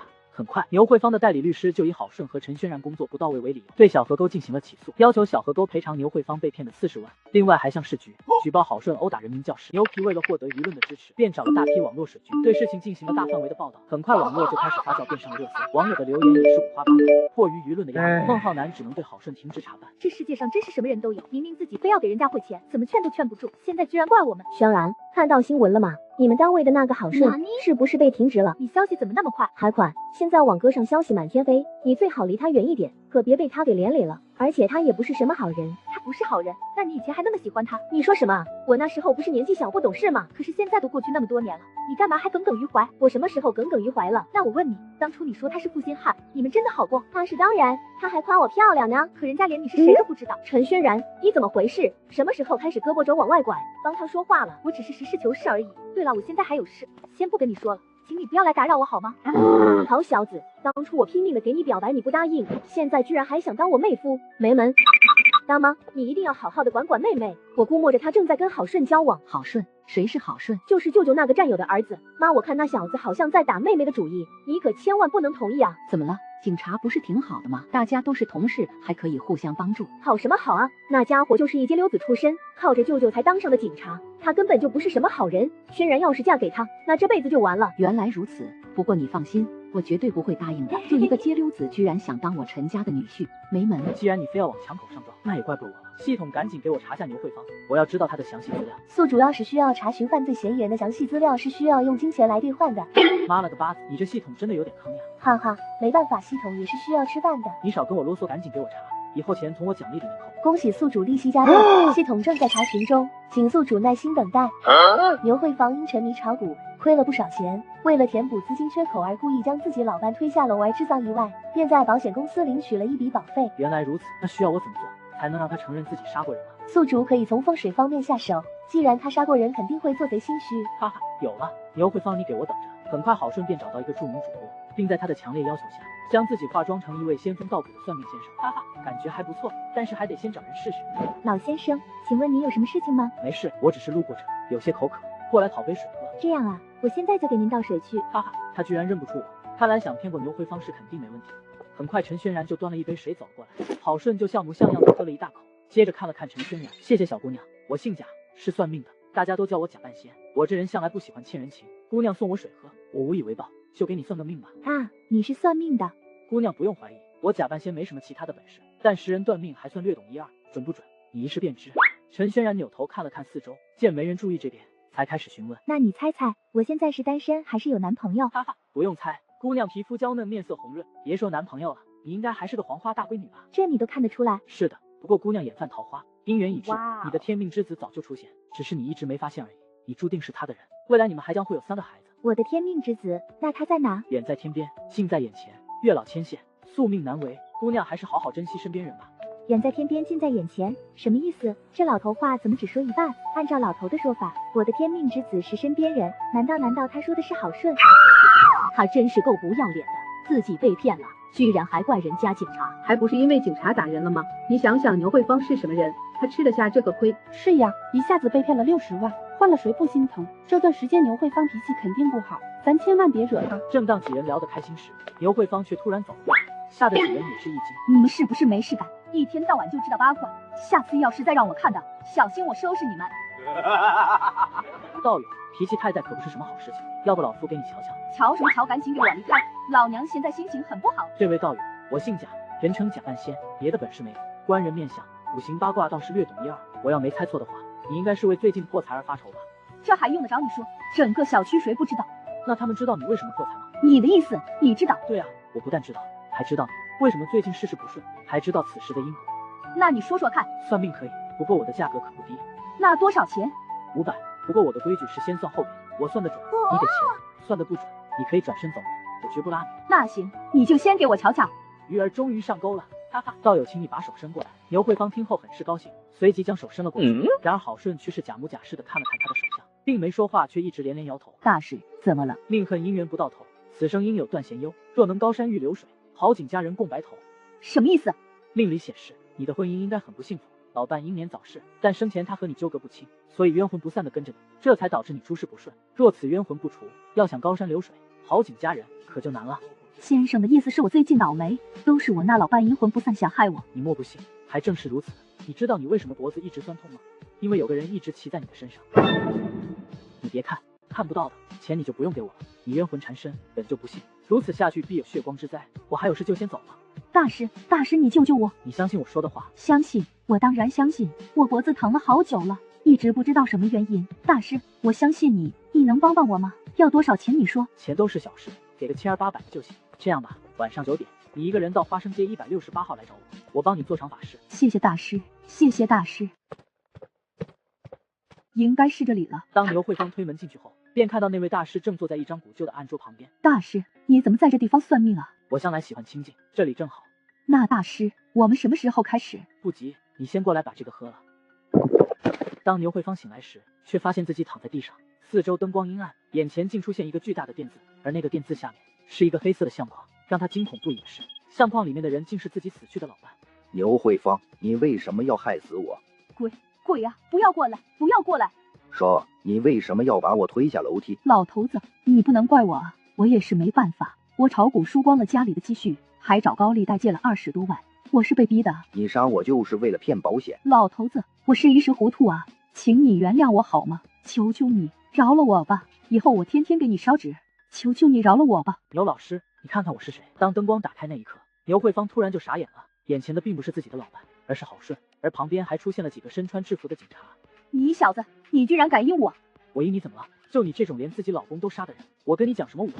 快赶紧给我把他带走！顺子，你干得漂亮，咱们现在就去连夜审问。来到审讯室后，牛慧芳便将自己杀人骗保的事情详细的说了一遍，对自己的罪行也供认不讳。当牛慧芳的一双儿女得知自己的母亲居然为了钱残害自己的父亲，也都惊得目瞪口呆。牛慧芳被羁押后，兄妹俩甚至都没去看他一眼。真没想到那小子居然在停职期间，以自己的能力直接将控告人送进了监狱，不但化解了危机，还又立了一功。但是他究竟是怎么做到的呢？正在孟少君思考之际，突然来了电话。表妹，你可要小心了，像郝顺这种人才，真是百年难遇呀，你可别让人撬走了。他有这么重要吗？少君，我可一点不夸张，这小子现在可是咱江城警界那些领导们眼中的唐僧肉。你又不是不知道，我们这个行业的规则，要升职都得看成绩，谁不想身边有郝顺这样的猛将？好吧，我知道了。我看你也没把他当回事，这样吧，我最近反扒队这边缺人，你干脆让郝顺来我们这边支援几天，也当是让他锻炼锻炼，行不行？我让他去你那可以，但这家伙一直也惯了，还受不得一点气，你可别亏待他。你放心吧，表妹，我会把他当妹夫一样招待的。怎么舍不得我了？自作多情，我巴不得看不见你，这就叫眼不见心不烦。舍不得就舍不得嘛，还嘴硬。要想我就给我打电话，或者自己来火车站这边找我也行。我们不是一个小组的吗？你真就这样撇下我走了？哈哈，对了，我应该给所长提点要求啊，我这一个人去怎么能行？这还差不多。那你想提什么要求？当然不能我一个人就这样去啊，我得带上我最重要的东西。郝顺说完，拍了拍陈轩然的肩膀，就跨步朝着孟少君的办公室走去。最重要的东西，难道是我吗？别人都说我是他的黄金搭档。没一会，郝顺便从办公室走了出来。陈轩然看他那开心的模样，随即跑了过去。怎么样，所长怎么说？能怎么说？当然是同意啊！看到没，孟小牛二话不说就给我了。陈轩然看到郝顺手里的兰博基尼钥匙，当场愣住了。他瞬间反应过来，原来郝顺说的最重要的东西根本就不是自己。小师妹，我先走一步，可别想我。去死吧，你这个没良心的大猪蹄子！这位大姐，你们所长办公室在哪？你找所长干嘛？找他当然有事啊，我请他吃饭不行啊？没事，你请我吃饭干嘛？原来这里的领导也是女的。怎么，性别歧视？女人就不能当领导了？不是这个意思。所长你好，我是小河沟派过来支援的2级警员郝顺，很高兴认识你。哈哈哈，你跟少君形容的样子出入很大啊。那是因为我们所长对我有成见，我以前得罪过他，自然对我没有什么好的评价。原来如此，那先到我办公室再说吧。对了，你发型不错，我喜欢。这大一点的派出所就是不一样，办公室也比我们小河沟的气派多了。还行吧，可我们工作也忙很多啊。小郝，你之前可能不了解我们火车站这边的情况，我简单给你说一下。5000万，这么庞大的数量？对呀，也就是说，我们这每天都有10几万人经过，所以这地方鱼龙混杂。每月我们光是抓获的盗窃犯就高达数百人，这也让我们反扒队的工作量居高不下。我明白了。这样，你以前也没有从事反扒方面的工作，我让反扒2队的队长带你。说完，郑丹就给反扒2队的队长打了电话。没一会，一个长得5大3粗的便衣民警就走了过来，却一脸懵逼的看了看郝顺。原来你就是郝顺啊！你这郭富城的发型我喜欢，让我看到了自己青青时候的样子。可你有人家帅吗？哈哈，所长，你可别看我现在不咋的，但我20来岁的时候，那可是10里8村出了名的大帅哥。你当时要是遇到我，一样走不动道。你给我正经点，郝顺以后我可就交给你了，你要好好带他。放心吧，所长大人，我保证完成任务。你哥几个又背着我玩游戏，队长，这不没什么事吗？谁说没事的？外面那么多扒手，你们不去抓，就知道躲这里给我摸鱼。我们就摸一会又没天天摸，要是我们太勤快了，外面那些扒手还不得恨死我们？你小子还学会顶嘴了，就是因为我们工作不到位，上面才派人过来支援我们的。你们看看，这位就是支援我们的郝顺同志。原来你就是郝顺，长这样当警察可惜了吧？你应该去当明星演戏才是啊。对呀，你会玩王者吗？会啊，我可是荣耀兄弟，牛逼啊！老大，有了这位兄弟，以后开黑都不用找人了。妈蛋，跟我聊什么游戏？赶紧收拾收拾，跟我去南广场巡逻。曾强一边走一边给郝顺介绍附近的情况，还教了郝顺一些识别扒手和盗窃犯的小窍门。然后郝顺并没有当回事，找了个借口又准备去摸惠民。不然呢？你们还真以为一个刚入职的辅警就能连破4、5个大案？这里面没有暗箱操作，骗鬼呢？我觉得也是，你看看这家伙，长得细皮嫩肉的，怎么可能赤手空拳干趴2个持枪通缉犯？我还以为他多厉害呢，原来都特么是假的。管他真的假的，反正这段时间大家对他客气点，跟大领导的儿子成了朋友，对咱以后肯定有好处。你们赶紧去一趟雾都宾馆，那边有人东西被抢了。老大，郝顺怎么办？这样，你跟他说一声，叫他自己在附近先转转，熟悉一下周围的环境，我们一会再过来找他。说完，曾强就迈开步子跑了出去。当郝顺出来时，人影都看不到了，于是只能一个在附近转悠。可刚没走几步，就看到前面一男子紧跟着一背挎包的女孩，眼睛时不时的朝着女孩没关好的包里面望，而且他头顶还显示着盗窃2个字。就当他准备伸手拿包时，突然被一只大手给握住。美女，你的包注意点，小心扒手。女孩一看郝顺手里攥着身边男子的胳膊，顿时明白了，她赶紧夹紧了挎包，而那男子也是一脸懵逼。你特么的是谁啊？警察。警察了不起啊？我干嘛了？你干嘛了？难道心里没点数吗？说完，郝顺便从那男子身上拿出一个包。你别告诉我这是你的吧？这是我女朋友的包。那你告诉我里面都有什么东西？我别给我的钱包拿好，站直了。我已经把你的照片存入我们内部系统了，现在你就拿着这个钱包自己去前面的虎头岩派出所，我算你自首。我自己去。当然你也可以不去，只不过你的照片很快会上传官网，到时候你就是通缉犯了。说完，郝顺就跨步走了出去，留下那个青年扒手站着哪里发呆。没一会，郝顺又在前面不远发现一个包里揣着3个手机，而且头顶还显示着盗窃2个字的男子。兄弟，有手机吗？郝顺的话让那男子当场一愣，不过他还是很快反应过来，以为郝顺是买手机的，于是赶紧上前询问。喜欢什么样的？我现在手里就有2个。都拿出来我看看吧。你看这个是苹果新出的15，这个是小米13，你看你喜欢哪一个？1000块拿走。这样，你先拿着手机站好。还没等那男子搞清楚怎么回事，郝顺就摸出手机给他拍了一张照片。你干嘛啊你？实话告诉你吧，我是虎头岩派出所的警察，你的照片已经录入内部系统了，不想被通缉的话，现在就带着手机自己去派出所自首。说完，郝顺就转身扬长而去，留下偷手机的男子傻站了半天，好一会他才回过神。他是警察，现在警察都这么抓人的，还要我自己去？他本想跑，但又不敢冒险，毕竟对方有自己的照片，最后只能灰溜溜的往虎头岩派出所的方向而去。然而此时的郑丹也是一脸懵逼。你偷钱包还自首？怎么，你们不欢迎？不是，任何犯罪分子来我们派出所自首，我们都欢迎。只是我想不明白，你偷了钱包干嘛不跑？为什么要来自首？我良心发现不行呀，你们要是不接受，我走行不行？当然不行，只要犯过错的都是需要改造的。这边刚弄完，派出所办事大厅又来了一男子。警察同志，我想问下，这哪个窗口办理自首业务？要不要取号什么的？怎么，你也是来自首的？对呀。你犯什么事了？偷手机，你看这俩手机都是我刚弄到手的。所以你偷完就来自首了？是的，偷完就反悔了。我一想，这手机没了，万一家里有什么事情，这联系不上，那不是害了人家吗？想了半天，良心越来越痛，所以就主动来了。那警察反正觉得哪不对劲，于是找了另外一位同事接待，自己赶紧去找所长郑丹。当郑丹听说又一个来自首的，也是一脸懵逼。当他来到大厅，见了那偷手机的男子，仔细询问一番，见对方还是说自己就是突然良心过不去，决定来自首寻求法律制裁的，也是很无语。今天这是怎么了？就算发生这种匪夷所思的事情，一个我也就勉强接受，可这一次还来了俩，是挺奇怪的。我当了这么多年警察，也是第一次遇到小偷还来自首的。话音刚落，派出所大门又来一个中年男子，见大厅好几个警察，他直接就上来问：请问这谁负责自首？你也是来自首的？那男子点点头。那你又是为什么？盗窃。你又偷什么了？在厕所偷了一个旅客的包。那包呢？还给旅客了。你还给他了，那你为什么还来自首？你的意思，我还给他就不算盗窃了？算，当然算，只是我们不明白，你东西都还了，明明可以跑到当什么事情也没发生过，干嘛来自首？这位警察同志，话可不能这样说。我虽然事后还了赃物，但盗窃的事实已经发生了。既然发生了，我就必须接受法律的制裁。所以自首是最明智的选择。把他给我带下去吧。唉，这年头，罪犯们的道德标准都这么高了吗？莫非集体参加过道德体系的培训？我怎么感觉不对啊？今天这是怎么了？已经是第3个了，难道今天是全球自首日？好像没这个节日吧？而且前面2个来自首我也认了，但这第3个也太奇怪了吧？包都还人家了，对方又没报警，他不跑还主动前来投案，是不是扯了点？何止扯了点，是相当扯啊！如果小偷都这么有原则，那我们反扒队都可以解散了。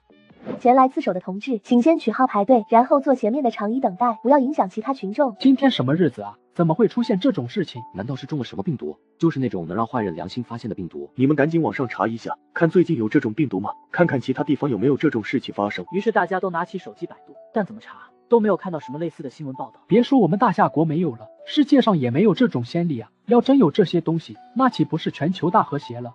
是啊，真要有这种病毒，别说我们反扒队了，市刑侦队都可以解散了。管他的，我们休息会，下午加把劲，抓到这最后一个，完成任务咱就放假，明天一起出发去稻城。然而他们说的一切都被郝顺听得清清楚楚，还想去稻城？我让你们哪都去不成？郝顺因为有系统加持，看得到他们脑袋上面的提示，抓人可以说是简单又粗暴，只要用透视发现身上有赃物的，直接就上去开照，遇到没赃物的就尾随一会，等他出手自己再用手机一拍，人赃并获。后来为了加快速度，郝顺干脆用自己充当鱼饵，把口袋里面的钱包露出半截，还专门走到小偷面前转悠，只要对方一动手就直接收网。不久之后就抓了一大批。老大，你看那不是好事吗？这抓人的速度也太快了吧？是啊，老大你不是说这家伙就是个纨绔子弟吗？我收回之前的判断，他不是什么纨绔子弟，那些案子也不是背后操作的，一切都是他的个人能力。那个郝顺到底是哪来的神仙？哪有抓小偷这样抓的？如此下去，别说去稻城去不了，这反扒队估计都得解散了。那可不行，我还不想回家种田了，我们赶紧回去报告给所长。因为郝顺抓的人员过多，消息很快就传到了别的派出所。陈轩然知道后很是激动，便借机给郝顺打了电话。我听说你们派出所有大批量的小偷主动跑去自首，是不是真的？这我哪知道，我现在还在外面熟悉环境呢。那你感觉怎么样？还习惯吗？不习惯。哪不习惯了？这还用问？因为你啊，我这才发现没你在身边我感觉特别无聊，浑身都不得劲。兰啊，我好像已经离不开你了。切，就会耍嘴皮子。不过你放心，我应该很快就能回来了。为什么？你不都说了吗？今天大批量的小偷去派出所自首，这小偷都没了，我还留在这反扒队干嘛？陈轩然一想也是，但嘴上还是很硬气。你别急着回来，让我多消停几天行不行？呵呵，明明就很高兴，别以为我听不出来。你们回来了，怎么样？任务完成了吗？人都被郝顺给抓了，我们哪找人完成任务？他的话让郑丹一脸懵逼。你说什么？郝顺抓了？他抓谁了？就你面前这些人了，你还真以为他们都是自愿来自首的？这些人都是被郝顺抓了现行，被照了相，这才乖乖来这报道的。啊！你说什么？再说一遍。王柜台一字一句的重复的，郑丹整个人被点了穴一般的愣住了，好一会才回过神来。都是郝顺抓的，这怎么可能？他是如何办到的？这我就不知道了，不过我敢保证，这是千真万确，是我们几个亲眼看到的。我们刚才跟了他1个多小时，亲眼见他抓了10几个盗窃犯。这怎么可能？就短短1天时间，就抓了上百的小偷。所长，你还是叫他明天别来了，咱反扒队真容不下他这尊大神。他要再待几天，我们哥几个都得回家种田了。郑丹听很是无语，赶紧将情况上报给了局长孟浩南。什么？又是郝顺？他一个人居然抓了上百的盗窃犯？对，就是一个人。本来是让他自己去附近转转，哪知道他转回来一堆犯罪分子。你是不知道，忙得我腿都差点抽筋了。不可思议，太不可思议了！这郝顺简直就是千年难遇的奇才啊！我得告诉少军，让他好好把握。孟浩南挂了电话，就拨通了自己女儿的号码，得知一切都是郝顺干的。孟少军也是惊得瞠目结舌。郝顺可是我这辈子见过最让人不可思议的警界天才，少军你可得把握好，这对于你未来的升迁有很大的帮助。我知道，但我们小河沟怕是留不住他。我听说刑侦科的几位队长都想要他，郝顺迟早也是刑侦的人。小河沟的确困不住他，不过这段时间你们趁机处好关系，这小子未来的前途肯定不可限量。而且我听说他还是单身，你看看你年龄也不小了，你明白我的意思吗？不明白，我还有事，我先挂了哈。唉，这家伙什么时候变得这么厉害了？不是街溜子吗？怎么就突然脱胎换骨了？就在他思考之际，电话突然响了，让他听的也是一脸懵逼。你说什么？发现了尸体？来到案发现场后，大家惊得瞠目结舌。只见一个男子身上套着一件红色的连衣裙，双手被绳子结结实实的捆着吊在房梁上。更加诡异的是，脚上还吊着一个大秤砣。想不到10多年前的红叶案居然又出现了。是的，这个案子之前就被划为10大悬案之首，而且因为此案还有不少人被撤职查办了。我们小河沟还是不要牵扯进去比较好。听到孟少军那么说，大家也是没办法，只能默默的在外面拉起了警戒线。不久之后，南湾区刑侦支队的队长吴卫国就带着几名刑侦队的人员赶了过来。法医对现场进行了简单调查分析，很快就得出结论，男生已经死亡超过12小时，大概的时间为当日的凌晨2点4点。具体死亡的原因还得回去进行尸检。就当吴卫国准备进去时，突然看到一村民往里面闯，气得他破口大骂：你谁啊？谁叫你进去的？马上给我出来！吴队长你好，我叫郝顺，是小河沟的2级警员。我管你顺不顺，没穿警服就不要出现在案发区域，没事站外面去，别在这捣乱。吴卫国很不屑地丢下一句，就跨步走了上去，留下一脸懵圈的郝顺站在那里发呆。当吴卫国看到那男子身上的尼龙绳时，也是吓得惊了一身汗。想不到当年被我定性为意外的死亡案又出现了。当男子被送往分局进行解剖后，身体里面没有发现任何毒，而且额头上居然有着一模一样的针孔，甚至连男子的年龄都一样。这简直就是10几年前那个案件的复刻版。第二天一大早，郝顺就被通知不用去火车站那边了，而是留在小河沟协助侦破刚刚发生的红叶案。当他来到单位的时候，大家都在议论整个案件。孟少军本来不想掺和这事，只让大家做好协助调查的工作，但郝顺却对这个案子很有兴趣。然而郝顺想调查这2起案子的要求却被孟少军拒绝了。别以为之前破了几个案子就把自己当成神探了，红叶案比你想象当中复杂多了，牵扯了方方面面，我们小河沟完全没有掺和的必要。再说这个案子你也破不了，万一我破了呢？没有万一，这案子当年请了京都3位教授协助专案组，最后一样都灰溜溜的打道回府，就你一个刚入职的2级警员，我建议你还是一边凉快去吧。要不我们打赌，我要是破了，你就让你爸把你调走，让我师父当所长，行不行？你就这么想我走？其实我不是针对你，我是为了我师父，就是因为你的到来，我师父很可能到退休都还只是副科。原来我在他的眼里远远不如他那个师傅重要。那你要是破不了呢？要是破不了，你想怎么处理我都行。这可是你自己说的，你要是破不了，就围着整个小河沟社区奔跑1圈，怎么样？奔跑还要围着小河沟社区跑？怎么怕了？这家伙居然给我下套，不就是当年放了你鸽子而已吗？有必要这么恨我吗？算了算了，这案子对于你来说难度的确有点过大，咱小河沟还是别参与了。你明天继续推广反诈 APP 去吧。你不要激我，为了我师父，不管付出什么样的代价我都愿意，我接受。当郝顺离开办公室后，就开始在网上查询资料，很快他就发现这个案子完全就是复刻了之前的红衣案，甚至连很多细节都是一模一样。郝顺为了搞清楚2起案件，于是他买来了和男子身上几乎一样的尼龙绳，便带着陈轩然来到之前死者的家。我们来这干嘛啊？你抬头看，当初那个红衣男就是吊死在你现在站的位置。陈轩然听后吓得瑟瑟发抖，哈哈，你还怕鬼？妹妹，你可是警察呀，这么迷信你就不怕人笑你吗？我警察怎么了？警察就不是女人了？警察就没有害怕的权利了？好好好，你长得美，说什么都是对的，咱就抓紧时间吧。唉，陈轩然没办法，只能接受，于是按照郝顺教他捆绑方式，开始自己捆自己。然而俩人尝试了1个多小时，陈轩然都没能成功的把自己绑上去，更别说脚下还要绑秤砣了。轩然，你看你比那男子高了那么多，都无法将自己绑上去，所以说这绝对不是自杀，而是谋杀。你说的对，那咱们还是先离开这里吧，去外面找找，看还有没有新线索。然而就当两人刚准备出门，一个黑影就突然闯了进来，吓得陈轩然一声惊叫。你们是谁？为什么会在这？我们是小河沟派出所的警察。小河沟的，那认识李果吗？认识，只不过我们所长现在已经被调去九龙分局了。请问您是？我叫范向荣，是你们所长的战友。以前我也是南湾分局刑侦队的。原来是老前辈啊！我叫郝顺，他是我搭档陈轩然，我们是来调查15年前的红衣案。原来如此，其实我来的目的跟你们一样。这样吧，你们下午去我那一趟，这是我的地址。范向荣说完，递给了郝顺一张名片。郝顺看到上面写着南门财兔4个大字，也是一脸懵逼。想不到曾经的刑侦队长居然卖起了兔肉。我对这个案子研究了10几年，也发现了一些新线索。如果你们不嫌麻烦，可以来我店里找我。说完，范向荣就转身而去。郝顺望着他消失的背影，那我们还查不查？干嘛不查？我们是警察，寻找真相是我们的职责。反正我又不怕得罪那个无畏国。我看你就是因为之前他没跟你握手记仇吧？你要这么理解也行。所以说嘛，你千万别得罪我。你要是敢得罪我，我就把你给娶了，让你一辈子给我当牛做马。哈哈哈，分析的好像也有道理。看来是我要求太高了。这样吧，我降低一下要求，跟你差不多就行了。你能不能正经点？我提前告诉你，别打我的主意，我是不会喜欢上你的。小妹妹，你还是太年轻了呀，不懂得成熟男人的魅力。话别说的太早，小心以后打脸。哼，这种事情是永远不会发生的。你就嘴硬吧，陈轩然。要是有一天你发现自己离不开我了，到时候你就准备哭吧。我都说了，没有那种可能。范叔，我听李叔叔说，当初您之所以离职，就是因为红衣案。都怪自己太轴了吧？要不是因为这样，我也不至于沦落到今天这个样子。可你的坚持是对的。我跟轩然在案发现场测试了1个多小时，都没能独立完成捆绑。那男子根本就不可能是意外，应该是谋杀。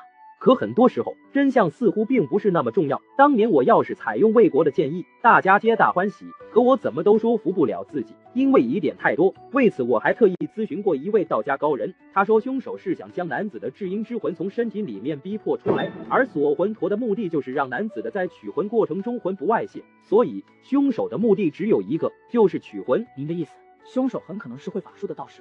是的，后来我还专门调查了这方面的一些专业人士，在他口中得知我们江城就有一位了解取魂术的高人。那你找到那位高人了吗？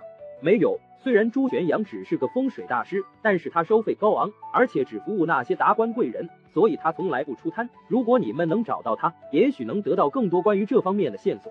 范叔，谢谢你给我提供了最关键的线索。小伙子，我老了，这个案子想查现在也没这个精力，只能依靠你们了。放心吧，范叔，我一定抓到凶手。还有，你们要小心那个吴卫国，我怕他会从中作梗。当年我就是被他在背后插刀，最终才离开警队的。你放心，我一定让他知道，当年您才是对的。回到警局后，郝顺通过内部系统，很快就查到了朱玄阳的身份信息，并从同事口中得知朱玄阳地址后，随即赶了过去。你们找谁？您好，我们是江城市小河沟派出所的警察，这边找你想了解一些事情。警察？朱玄阳愣了半秒，不过还是把俩人请进屋子。你们找我有什么事？你知道小河沟发生的红衣案吗？如果你们今天是来问这事的，那我只能送客了。看来这案子你还真知道点什么。你不想替我不勉强，什么时候想通了，我们再来吧。你们不用来了，我什么都不知道。是吗？我说，你给我快停手！哈哈，现在知道说了，赶紧的。其实15年前的红衣案，我也关注过。光是这个案子独特的捆绑方式，我就知道这不是一般人能完成的。什么意思？因为男子的捆绑方式叫做锁魂扣，那是我们道家独有的捆法。我师父曾经说过，整个大夏知道这种捆绑方式的人不超过5个。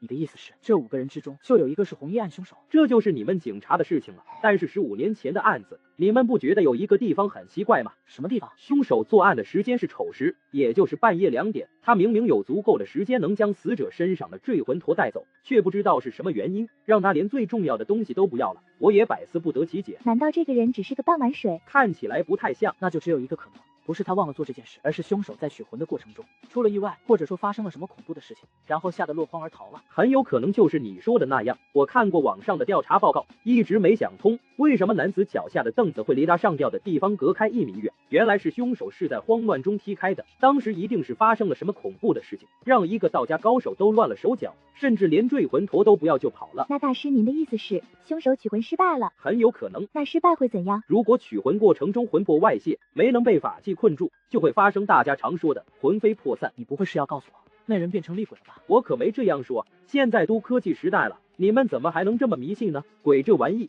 反正我是没见过，一定要相信科学。你一个茅山道士，刚才还跟我说取魂修仙，现在居然跟我谈科学。大师，您再帮我看看这2个案子有没有什么相同的地方？朱玄阳拿着那些照片仔细端详，最后得出一个结论，这绝对是模仿。模仿？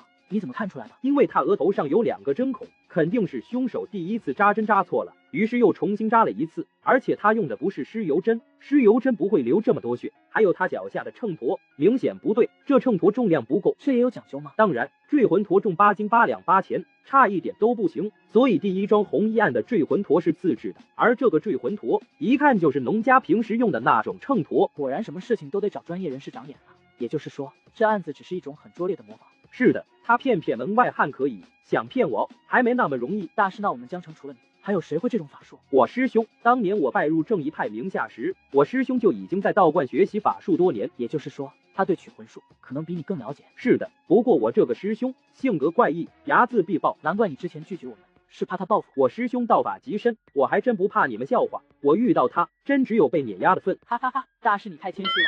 时候不早了，那我们就先回去了。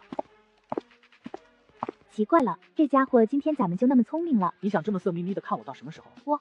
我，谁看你了？自作多情。你看就看嘛，没什么不好意思的，实在忍不住想亲一口，我也能吃点亏满足你。我亲你，上次你偷切我的事情，我还没找你算账呢。妹妹，你知道什么叫愿赌服输吗？做人要讲诚信的，你知道吗？我都懒得跟你吵。哈哈，说不过就想赖皮了吧？不过你觉得这个朱玄阳的话可信吗？你觉得一个喝汤的话可信度能高吗？行，我知道你什么意思。我们喝汤都没一个好东西，说的话自然是不可信的。知道就好。不过说真的，我也觉得这老家伙的话不能不信，也不能全信。那他说的那个师兄会不会是假的？假不假不知道，但起码这个人是存在的，因为他给了我们这个人的地址和名字，也清楚我们是肯定要去查的。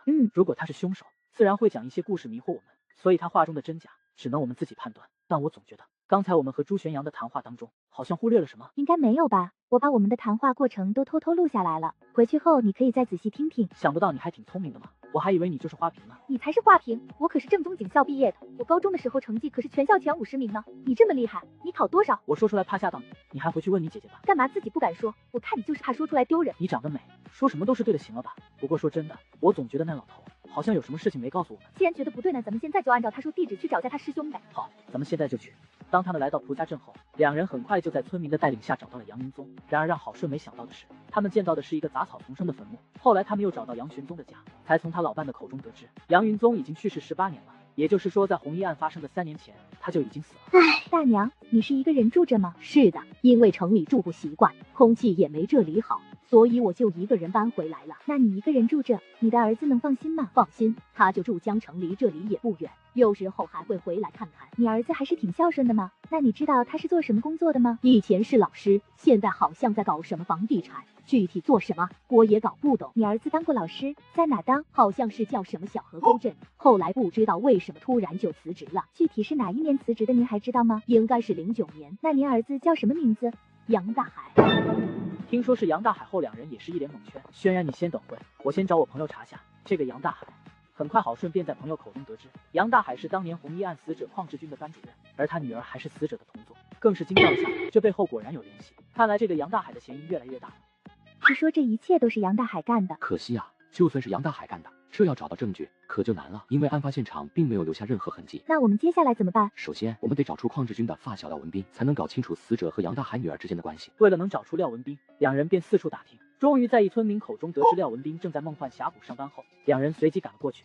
你们找我干嘛？我们是小河沟派出所的警察，过来是找你问点事情的。你和邝志军是朋友吧？一听邝志军3个字，廖文斌也是一脸懵逼。美女，你他妈有病吧？我不认识什么邝志军。就当廖文斌转身要离开时，陈轩然突然上前抓住了他的脖子，气得廖文斌就要伸手反击，结果被郝顺一招放趴在地。妈的，警察打人了！廖文斌大吼一声，很快大厅就跑出几个大汉。廖文斌见自己人多势众，气焰再次嚣张了起来。你个王八蛋，居然敢打我，给我弄死他！几个大汉看上面发话了，全部朝郝顺扑去，可不到1分钟，全部都被放趴在地。你们刚刚西姐，我可是属于自卫啊，千万别怪我。明明是你先动手的。我先动手的吗？我怎么不记得了？妈的，这家伙又惹事了，上面可有监控了。说完，陈轩然就拉着郝顺赶紧往外跑。刚才谢谢你啊。谢我干嘛？谢谢你保护我啊。哈哈，动谁都可以，但就不能动你，你可是我的人，我都没舍得打，怎么可能让他动你了？你这话怎么听起来怪怪的？那你干嘛要保护我啊？废话，因为咱俩是搭档啊。好一个搭档，那现在怎么办？我们本来就是来问问情况的，现在你还把廖文斌给打了，这下他更不会说了。这事还真由不得他，你别忘了我是谁，他要是不开口，我能想出1万种方法折磨他。切，你就接着给我吹吧，反正吹牛也不犯法。你是不知道，这个地方我们小河沟确实是管不了，但是周生可以啊。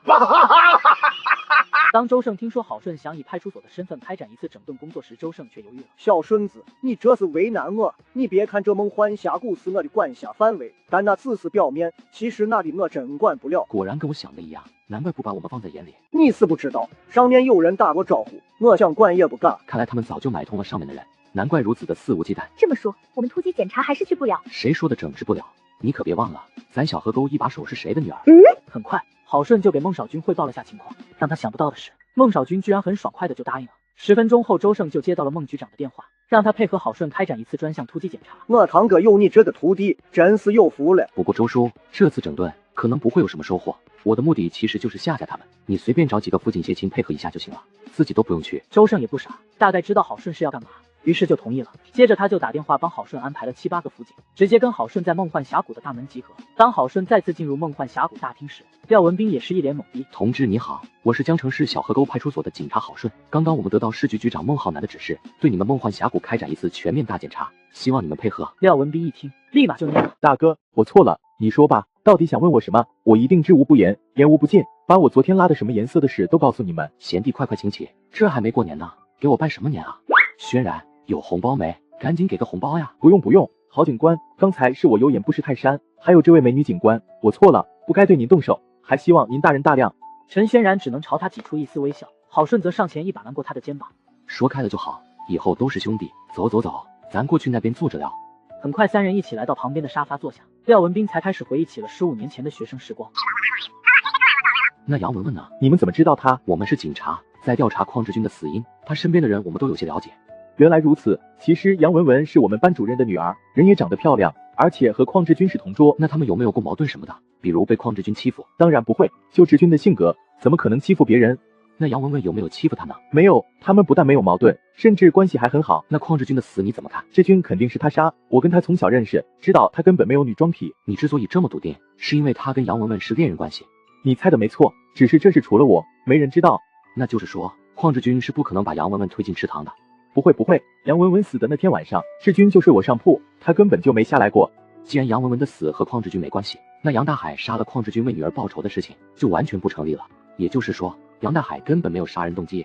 大哥，我该说的不该说的都说了，你能不能今天就放过我们？你们要是查了这梦幻峡谷，我这工作就不保了。我媳妇刚生完孩子，房贷车贷加奶粉钱都不少，我真不能失去这份工作。郝顺见他说的这么可怜，加上本来也没想查他，于是就心软了。我倒是没什么，就我带来的这7、8个兄弟，人家不能白跑一趟吧？这样你自己安排一下。廖文斌一听，顿时喜出望外。一定，两位慢走。当郝顺带着陈轩然朝大厅外面走去时，那些叔叔望着郝顺的背影，全都呆了。妈蛋，我终于知道他是怎么从辅警一下子变成2级警员的了。外面突然传来一阵哭泣声，经过2人一方询问，才得知他居然是死者万小波的同学。你怎么知道他是自杀的？他告诉你了？因为当时我就在现场，只不过当时我不知道他是在自杀。你的意思，他上吊的时候，你就在他旁边？对，他一个人根本没办法把自己吊在房梁上，还是我帮的忙，包括他额头上的针孔都是我帮忙弄的。那他为什么要把自己吊在房梁上？不知道，当时他只是告诉我说是网上学来的，这样吊着可以看到天堂的样子。我当时以为他就是好玩，于是就帮了他。那为什么你没留下指纹？是他让我戴着手套和鞋套的。难怪案发现场没有一点挣扎的迹象，原来一切都是提前做了准备。那万小波出事那段时间，有没有什么奇怪的地方？他最近认识了一个叫小军的网友，自从这个网友出现后，万小波对我就变得冷淡了。而且更奇怪的是，他宁愿每天走很远的山路，也不愿意住学校。看来这个网友跟万小波的死有着非常大的关系。我们现在就去查查那个网友。可现在死者的遗物，包括手机，都在南湾区刑侦队的手里，我们去，人家不一定给。哈哈，这个时候就需要发挥你的优势了。当他们来到政务科，提出想看下死者手机时，却被当场拒绝。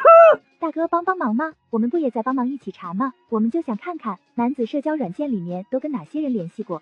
你们看这玩意有什么用？我们这边的人早就看过了，没什么问题。师兄，你就给我们看看嘛，我们又不拿走，一会就还你。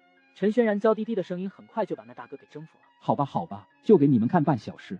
大哥说完就乐呵呵的走了，一会就从房间里拿出一个手机，递给了郝顺。俩人查了半天，却没发现那个叫小军的可疑网友。就当俩人准备把手机还回去的时候，一个身影出现在俩人身后。你们是哪的？来政务科干嘛？说话哑巴了。吴队长，他们是小河沟派出所的，想来看看死者的遗物。我问你了吗？没事的话给我一边拦，快去。吴队长，我是小河沟的2级警员陈轩然，他是我同事郝顺。2级警员。吴卫国瞥了一眼面前的2个后辈，眼里满是不屑。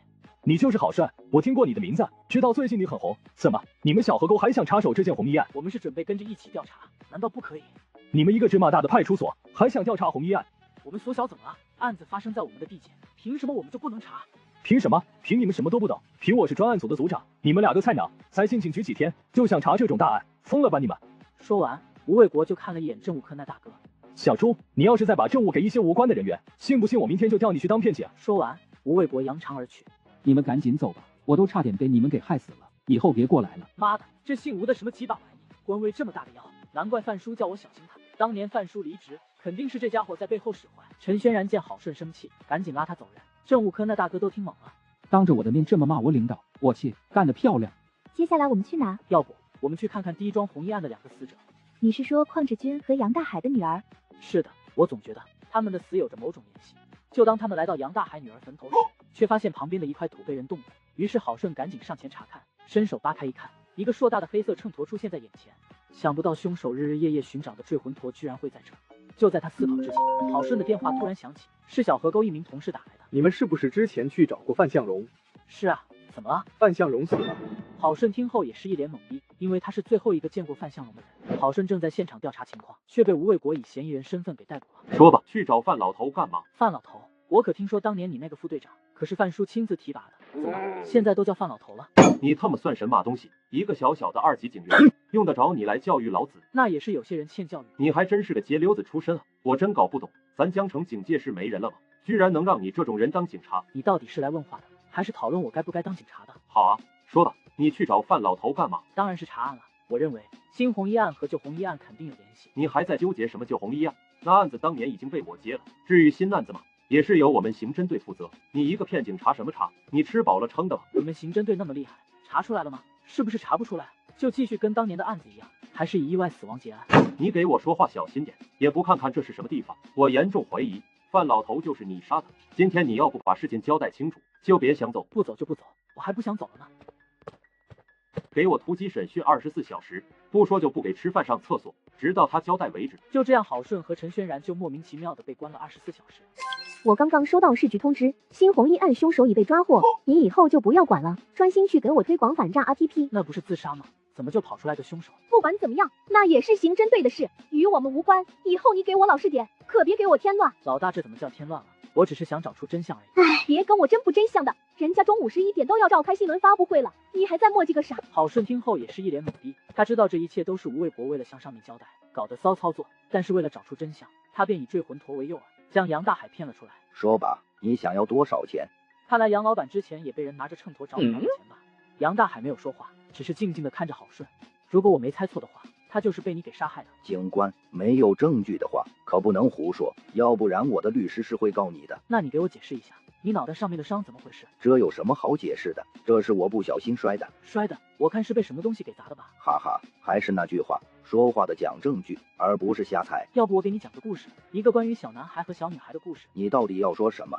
从前有一名中学老师，因为非常好赌，甚至老婆跟他离了婚，也死性不改。有一次他赌到半夜不回家，和他住一起的女儿不放心，于是出门去找他，结果这个女孩却在途中不小心掉进池塘，淹死了。而孩子的爸爸虽然伤心欲绝，却也无法挽回女儿的生命，从此悔恨和自责让他痛不欲生，甚至他因为这件事还彻底戒了赌。后来他偶尔看到了女孩的日记，才知道女儿已经情窦初开，和班上一个男孩偷偷的恋爱。怎么样，这个故事精彩吧？小伙子，编故事的能力不错嘛。你说的这个男子应该是我吧？如果不是，你身体上的伤疤那是怎么来的？你怎么知道我身上有伤疤？当然是猜的呀，哈哈。杨董事长这些年被病痛折磨得很惨吧？郝顺的话让杨大海整个人都愣住了。那你的意思，我的病就是因为你口中的那个坠魂陀造成的？是不是？你应该比我更清楚。哈哈哈，这都只是你的幻想而已。你有什么证据证明人是我杀的？我知道，你这次的确算是完美犯罪，没有留下指纹，也没有 DNA。就连一个目击证人都没有，但是你昨天犯下的这个案子可就不一样了。什么昨天的案子？就是被你昨天用秤砣砸死的那个人。哈哈，警官你可真会编故事，我觉得当警察太浪费你的才华了。你以为这次还跟之前一样，没有留下证据？此话一出，杨大海脸色一沉。杨大海，你这次跑不掉了，因为我们在范叔的指甲缝里面发现了少量的皮肤组织，经过 DNA 检查，这组织不是他的，而是你的。是这个姓范的要杀我，我才被迫反击的。你知道吗？范叔攻击你的目的其实不是想杀你，而是想被你杀。他疯了吧？他为什么要这么做？就是因为你，他才会家破人亡。你要是他，你会放过你自己吗？郝顺的质问让杨大海哑口无言，整个人跟丢了魂一般。现在你能告诉我红衣案的真相了吧？杨大海长叹一声，低着脑袋开始陷入沉思。过了片刻，他才缓缓抬头，便将事情的经过详细的跟郝顺说了一遍。哈哈，总算是真相大白了。警官，你说的坠魂陀真的被你找到了？是的，要不我以坠魂陀为条件，跟你做一个交换。吴队长您好，我是江城电视台记者胡沁，我想问一下，这次的红衣案和当年的红衣案有所关联吗？没有任何关联。犯罪分子应该是知道当年红衣案的细节，于是专门模仿了红衣案，目的就是扰乱我们的视线。那当年的红衣案会不会跟这次的案件一样，也是他杀呢？不可能，当年的邝志军呢，经过我们严格的侦查审理，判定为意外死亡，和这次的红衣案没有任何关系。那关于前天发生的石头堡凶杀案呢？据我们了解，死者是当年调查红衣案的前刑侦队长范向荣，也曾经是你的上级。他的死亡和这两起案件有关吗？记者们的问话让吴卫国有些措手不及。对不起，关于范队长的死亡案，我们目前还在侦破当中。刚刚我得到消息，我们已经从死者指甲缝里面提取到了犯罪分子的 DNA， 我相信凶手我们也很快能抓到。吴队长您好，我是芒果卫视记者李文静，我听说你们抓获的凶手是位年逾60的老人，而且他之前和死者并无交集，请问他的杀人动机是什么呢？并非所有的案件都需要杀人动机，这次的红衣案，凶手只是临时起意。关于案件的细节，我们会在后面的通稿里面公布，到时候大家可以自行查阅。吴卫国，但郝顺听得很是不爽。那我想问一下吴队长，案发的时间是凌晨2点，如果是临时起意的话，那这个凶手是怎么进入死者家的呢？谁跟你说案发时间是凌晨2点的？还有，你是怎么进来的？你不用管我怎么进来的。根据尸检报告，死者的死亡时间就是凌晨2点。怎么，这么重要的信息，你们刑侦队都没注意吗？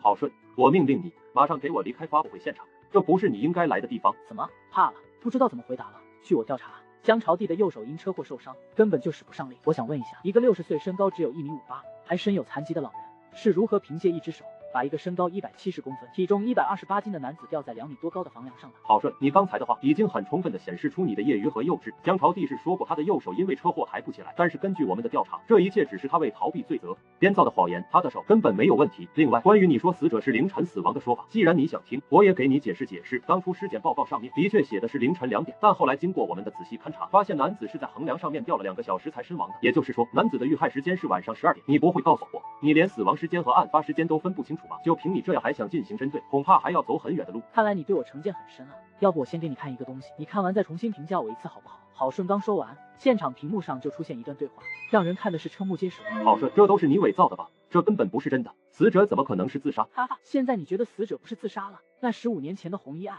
你是怎么判定为意外的？难道跟这次一样，都是为了给上面一个交代，就随便伪造事实？吴卫国被郝顺问的也是一脸懵逼，毕竟这个江朝娣是不是凶手，只有他再清楚不过了。孟局长，这个孩子叫江子浩，是死者同村的发小，他亲口承认万小波死亡当日就是他跟死者在一起，并且帮助他完成了整个上吊过程，而且他还答应我随时可以接受我们警方的询问。另外，我还调查到15年前的红衣案也并非意外死亡，而是一起故意杀人，而杀死邝志军的人，同时也是昨天石头堡凶杀案的凶手。这个人现在应该就在外面的走廊上。郝顺话音刚落，一个6旬老人就出现在众人面前。大家好，我叫杨大海，是当年118案死者邝志军的班主任老师，也是当年杀害他的真凶。此话一出，全场骇然，网友们也纷纷讨伐。15年前的杀人犯居然来自首了，不是说是意外吗？南门警局的操作堪称魔幻啊！15年前的凶杀案被定性为意外，15年后的自杀案却被定性为他杀。刚才那个口若悬河的吴队长呢？出来走2步啊，解释解释呗！哈哈哈，你们看到吴队长表情没？死人都比他好看。吴卫国听到网友的评论也是一脸懵逼，半天说不出话来。另外，昨天发生在石头堡的杀人案，凶手也是我。我今天来到这个现场，就是将这2个案件的真实情况公布于众。我愿意接受法律的制裁。说完，陈轩然拿出早就准备好的手铐，直接给杨大海戴上，然后带离了新闻发布会。吴队长，请你发表一下意见啊！对于刚才发生的事情，你怎么看？对啊，吴队长，刚才你不是信誓旦旦的说15年前的红衣案绝对是意外吗？现在凶手来自首了，是不是说明当初你们对这个案子的侦破负有非常严重的失职？吴队长，我是不是可以怀疑那个拾荒老人是被你找到顶罪的呢？你们在审讯他的过程当中有没有使用暴力？吴队长，请你解释一下。吴队长，你说话怎么哑巴了？面对一个个长枪短炮的镜头和大家的质问，吴卫国哑口无言，甚至不敢抬头。我来帮他解释吧。吴卫国的失职并不是每个人都跟他一样。15年前的红衣案就有一位非常负责任的警察，他的名字叫范向荣，也是前2天发生的石头堡凶杀案的受害者。当年就是他坚持红衣案是他杀，但因为当时的技术等等原因，一直找不到凶手下落。虽然每天都面对着上面的反复施压，但范队长还是坚持，不愿意听从当时还是副队长的吴卫国的建议，以意外死亡结案。2位队长就案件产生了严重的分歧。最后，吴卫国不顾队长反对，坚持给上级部门递交了意外死亡的调查结论。最终，市局和市领导接受了吴队长的论断，而坚持真相的范队长最终在压力之下选择了辞职。但范队长依然没有放弃对案件的调查。最后，他确定了犯罪嫌疑人，但苦于没有证据，范队长选择以牺牲自己为代价，证明了凶手就是杨大海。所以这个案子不是我破的，是范队长用他的生命和坚持才找到了真正的凶手，还了大众一个真相。郝顺说完，现场掌声为动，现场的记者们更是个个热泪盈眶。而当年同样坚持孩子是他杀的邝志军父，此刻也拿着手机哭成了泪人。各位记者朋友，刚才郝顺说的没错，作为一名警察，就是应该以寻求真相为己任，不冤枉一个好人，也不放过一个坏人。这点，刚才郝顺口中的范队长做到了，郝顺同志也做到了。这2起案件，我们将会重新开展全面的调查取证，尽快将真相公之于众。至于吴队长，即刻停止，等候有关部门的深入调查。谢谢大家。说完，孟浩南就带着几位领导径直走了出去。现场的记者一拥而上，直接把吴卫国围了。吴队长，对于局长的处理，你有什么想说的吗？吴队长，你坚称江朝娣就是凶手，是否有严刑逼供的情况？你对于刚才的视频是什么意见？还坚称是他杀吗？吴队长，你做的这些事情，你家人都知道吗？吴卫国被记者们问得无地自容，只能抱着脑袋像落水狗一般的逃窜。而此时的郝顺也是一脸懵逼。郝警官，虽然你刚才很谦虚的说案子是范队长的功劳，但我们都很清楚，破案的人是你。请问你现在有什么想说的？这个嘛，我承认，我在这3个案件的侦破上面确实出了一点绵薄之力，但身为一位人民警察，这都是我们应该做的。郝警官，请问是什么样的底气，让你敢在这个面向全国的发布会上面跟领导直接叫板呢？作为一名有理想、有道德、有良知的人民警察，当然要和一切邪恶势力做斗争。郝警官，请问你的梦想是什么呢？哈哈，我的梦想是成为蓝星第1超级神探。你今天挺出风头啊，还全球第1神探，你也好意思说出口？怎么，既然敢想，还怕说出来？只是可惜啊，当时他只问我最大的梦想，没问我第2个梦想。那你第2个梦想是什么？当然是娶你啊！我去，又来了，整天就知道给我贫嘴。当他们回到派出所时，就看到孟少军带着人站在大门口迎接。郝顺，恭喜你，一下子破获了3桩大案，你赢了。面对孟少军伸出来的玉手，郝顺犹豫了一下，不过还是握了上去。郝顺，牛逼啊！你今天出大风头了，我们小河沟这回又成了全市的焦点。是啊，现在我走路都感觉跟以前不一样了，腰不酸了，腿不疼了。顺子，你是我们小河沟之光啊！你们少给我拍马屁了，赶紧给我干活去。郝顺，你跟我来，我有事跟你说。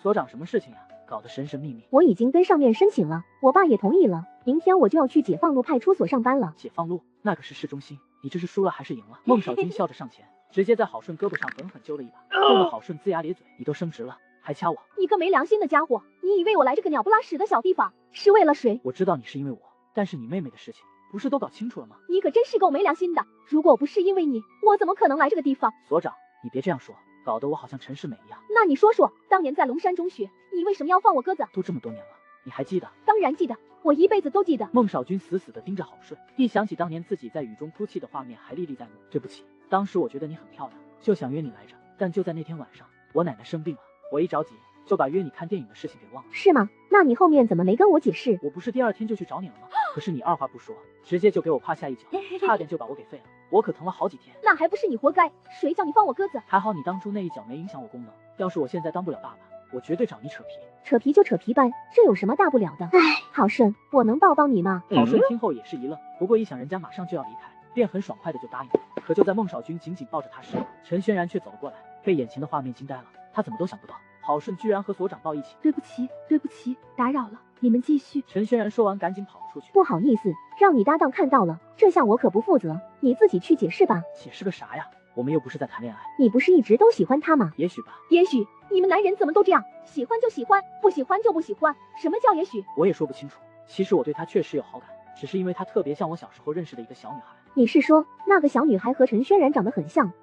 太像了。我第1次来派出所的时候见到她，差点都吓到我了。后来一问，才发现名字都不一样。那你之前那小初恋叫什么名字？韩子轩。我明白了，你之前老是来派出所喝茶，原来是想见他啊，所以你就把人家当替代品了。你这话说的就有点过分了哈。你觉得我是那种人吗？还用觉得吗？你简直就是。行，我不说了，行吧。郝顺知道跟女人较劲就是没事找事。到了第2天，孟少军就悄悄地离开了小河沟，周刚也正式成为了小河沟派出所的所长。我好久没去师傅家了，总不能空手去吧？就算是去吃饭，也不能拿电器当礼物呀。你是不知道，我师傅工资低，我师娘又只是一个普通的工人，2口子节约得很。家里的电视还是20多年前的老古董，这次我要全给他们换成新的。那你不得跟你师傅说一声？说个啥呀？说了他还会同意吗？我就是要给他们一个惊喜。很快，郝顺就在商场挑选了一个70寸的大彩电，还有个超级大冰箱，加上一个全自动的洗衣机，还有一个3P 的空调大柜机，一共也才花了不到3万。对于现在卡里150多万的郝顺来说，这点钱几乎就是9牛1毛。圆圆，你之前不是一直说家里电器都是古董吗？你顺哥我准备送师傅几样家电，到时候送过去的时候，你就说是你抽到了大奖，可以置换家里的旧电器。郝顺哥，你哪来这么多钱？你不会是干了什么违法乱纪的事情吧？妹妹啊，你哥哥我除了违法犯罪，就不能挣俩合规合法的钱吗？你就这么看不起我？你哥哥我现在可是警察了。就是因为你是警察，我才怀疑你是不是收受贿赂了。要是被我爸知道了，还不得抽你？我还想抽你呢，你要不要？不要我就退了呀。要，不要白不要。你们这是？大姐您好，我们是国美电器的。你看这冰箱一会放哪？你们是不是搞错了？我可没有买呀。地址没错，我们已经确定过了。请问您是周晴州大姐吗？是啊，我就是。那就没送错，大姐。上面说这个冰箱是以旧换新，您等会要把您那旧的给我，麻烦您先收拾一下，我们这边也同时给你安装。我中奖了，家里的东西送来了吗？这大冰箱是你中奖换的？对，都是我刚抽的，你自己安排一下，我还有课就不跟你说了。半小时后，周晴看着家里的电器全部都被换成了新的，也是百思不得其解，于是赶紧给老周打电话，把家发生的情况跟他说了一遍。您傻，这话你都相信？你以为黄老板已经疯了吗？这些东西100%是郝顺送的，这家伙刚立功拿了几万块奖金，就全给我们花了。都是郝顺买的。对呀，除了他还能有谁？那有没有人欺负你？别说学校的了，就算是学校外面的见了我，也离得远远的。你还真以为是你厉害啊？人家还不是因为忌惮你家里有个当警察的爸爸。切，跟你聊天真没一点意思。那其他人呢？有被欺负吗？当然有啊，我们的校花最近就经常被外面的人欺负。校花也敢欺负？你们学校就没个能保护她的人吗？你以为都跟你一样啊？自己都顾不过来，谁还敢跟外面的人叫板？这龙山真是青黄不接啊！想当年你哥哥我在龙山的时候，谁敢来学校欺负我们？看样子龙山没我还真不行啊。你现在出手也来得及啊，我们学校好多妹子都想见见你呢。是吗？你们学校还有我的粉丝？可不是嘛，少说也有好几百。郝顺听后也是笑得合不拢嘴，于是第二天就带着陈轩然早早的在学校门口等候着。周圆圆为了能让郝顺见到更多的同学，于是就在贴吧发了消息，说曾经的龙山第一帅哥郝顺学长今天将会来学校微服私访，让同学们看得热血沸腾啊。周圆圆，郝顺学长真长得跟照片上面一样帅吗？你保证没 P 过？对呀，这年头男生照相也用美颜，真人根本没法看。我也很担心，照片看起来跟金城武一般帅，万一真人长得跟赵本山差不多，你叫我怎么接受得了？你们就放心吧，他昨天还来我家里吃饭呢，我敢跟你们保证，他真人比照片上面还要帅。大家虽然不太相信周圆圆的话，但一个个还是特别羡慕，这让龙少坤更是气得不行。想不到一个已经毕业快10年的老家伙了，居然还要跑到学校来，这到底是要来干嘛呀？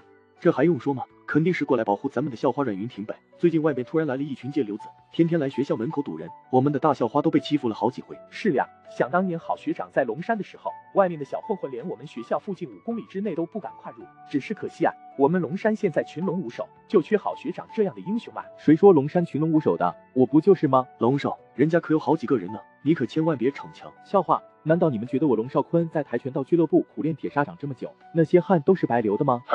大哥，在跆拳道俱乐部学铁砂掌，你是不是走错方向了？你懂个屁，这叫技多不压身，懂吗？等下你们谁跟我一起去保护咱们的校花？众人一听要去跟外面的人硬刚，立刻就慌了。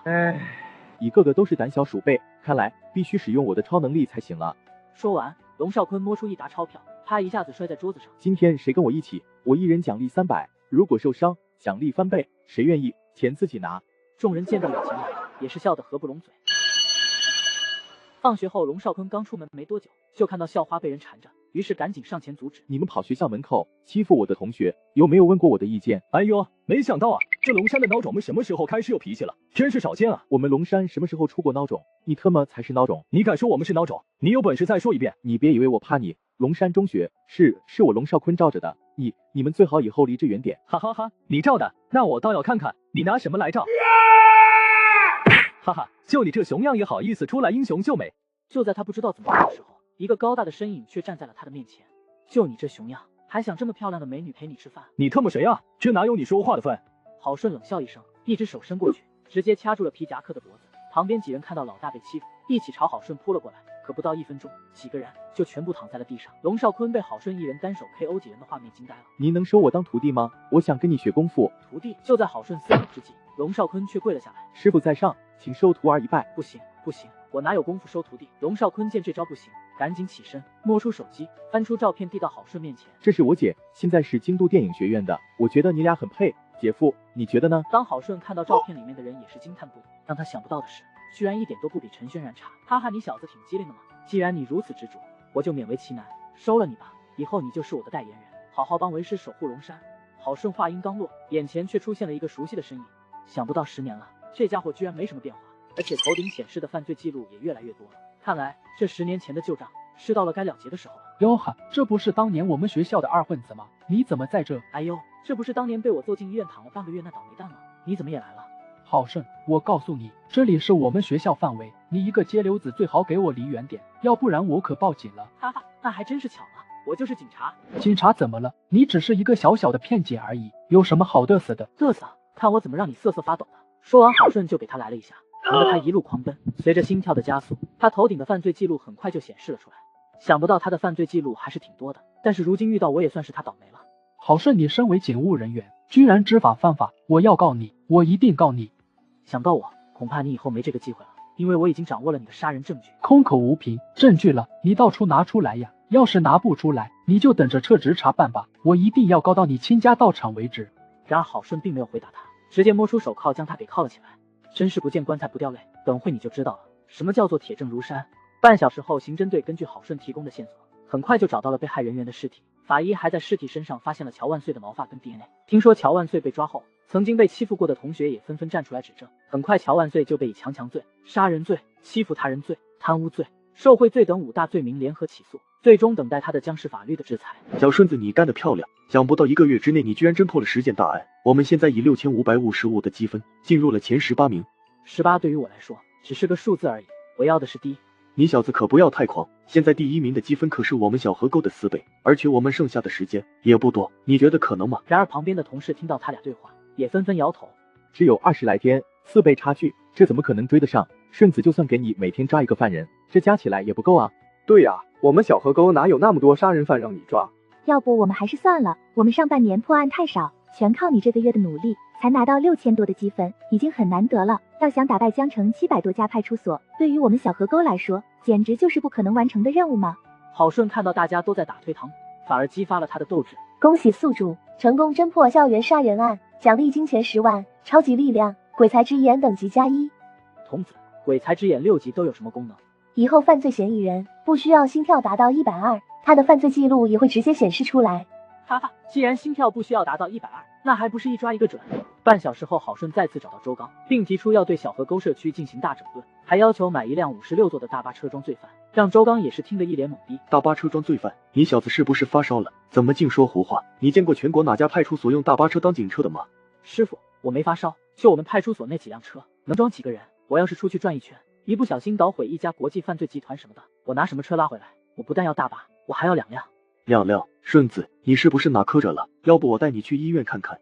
说完，周刚就硬拉着郝顺朝门外走去。可刚出门没多久，一个中年女子就跑了过来。警察大哥，我要报案。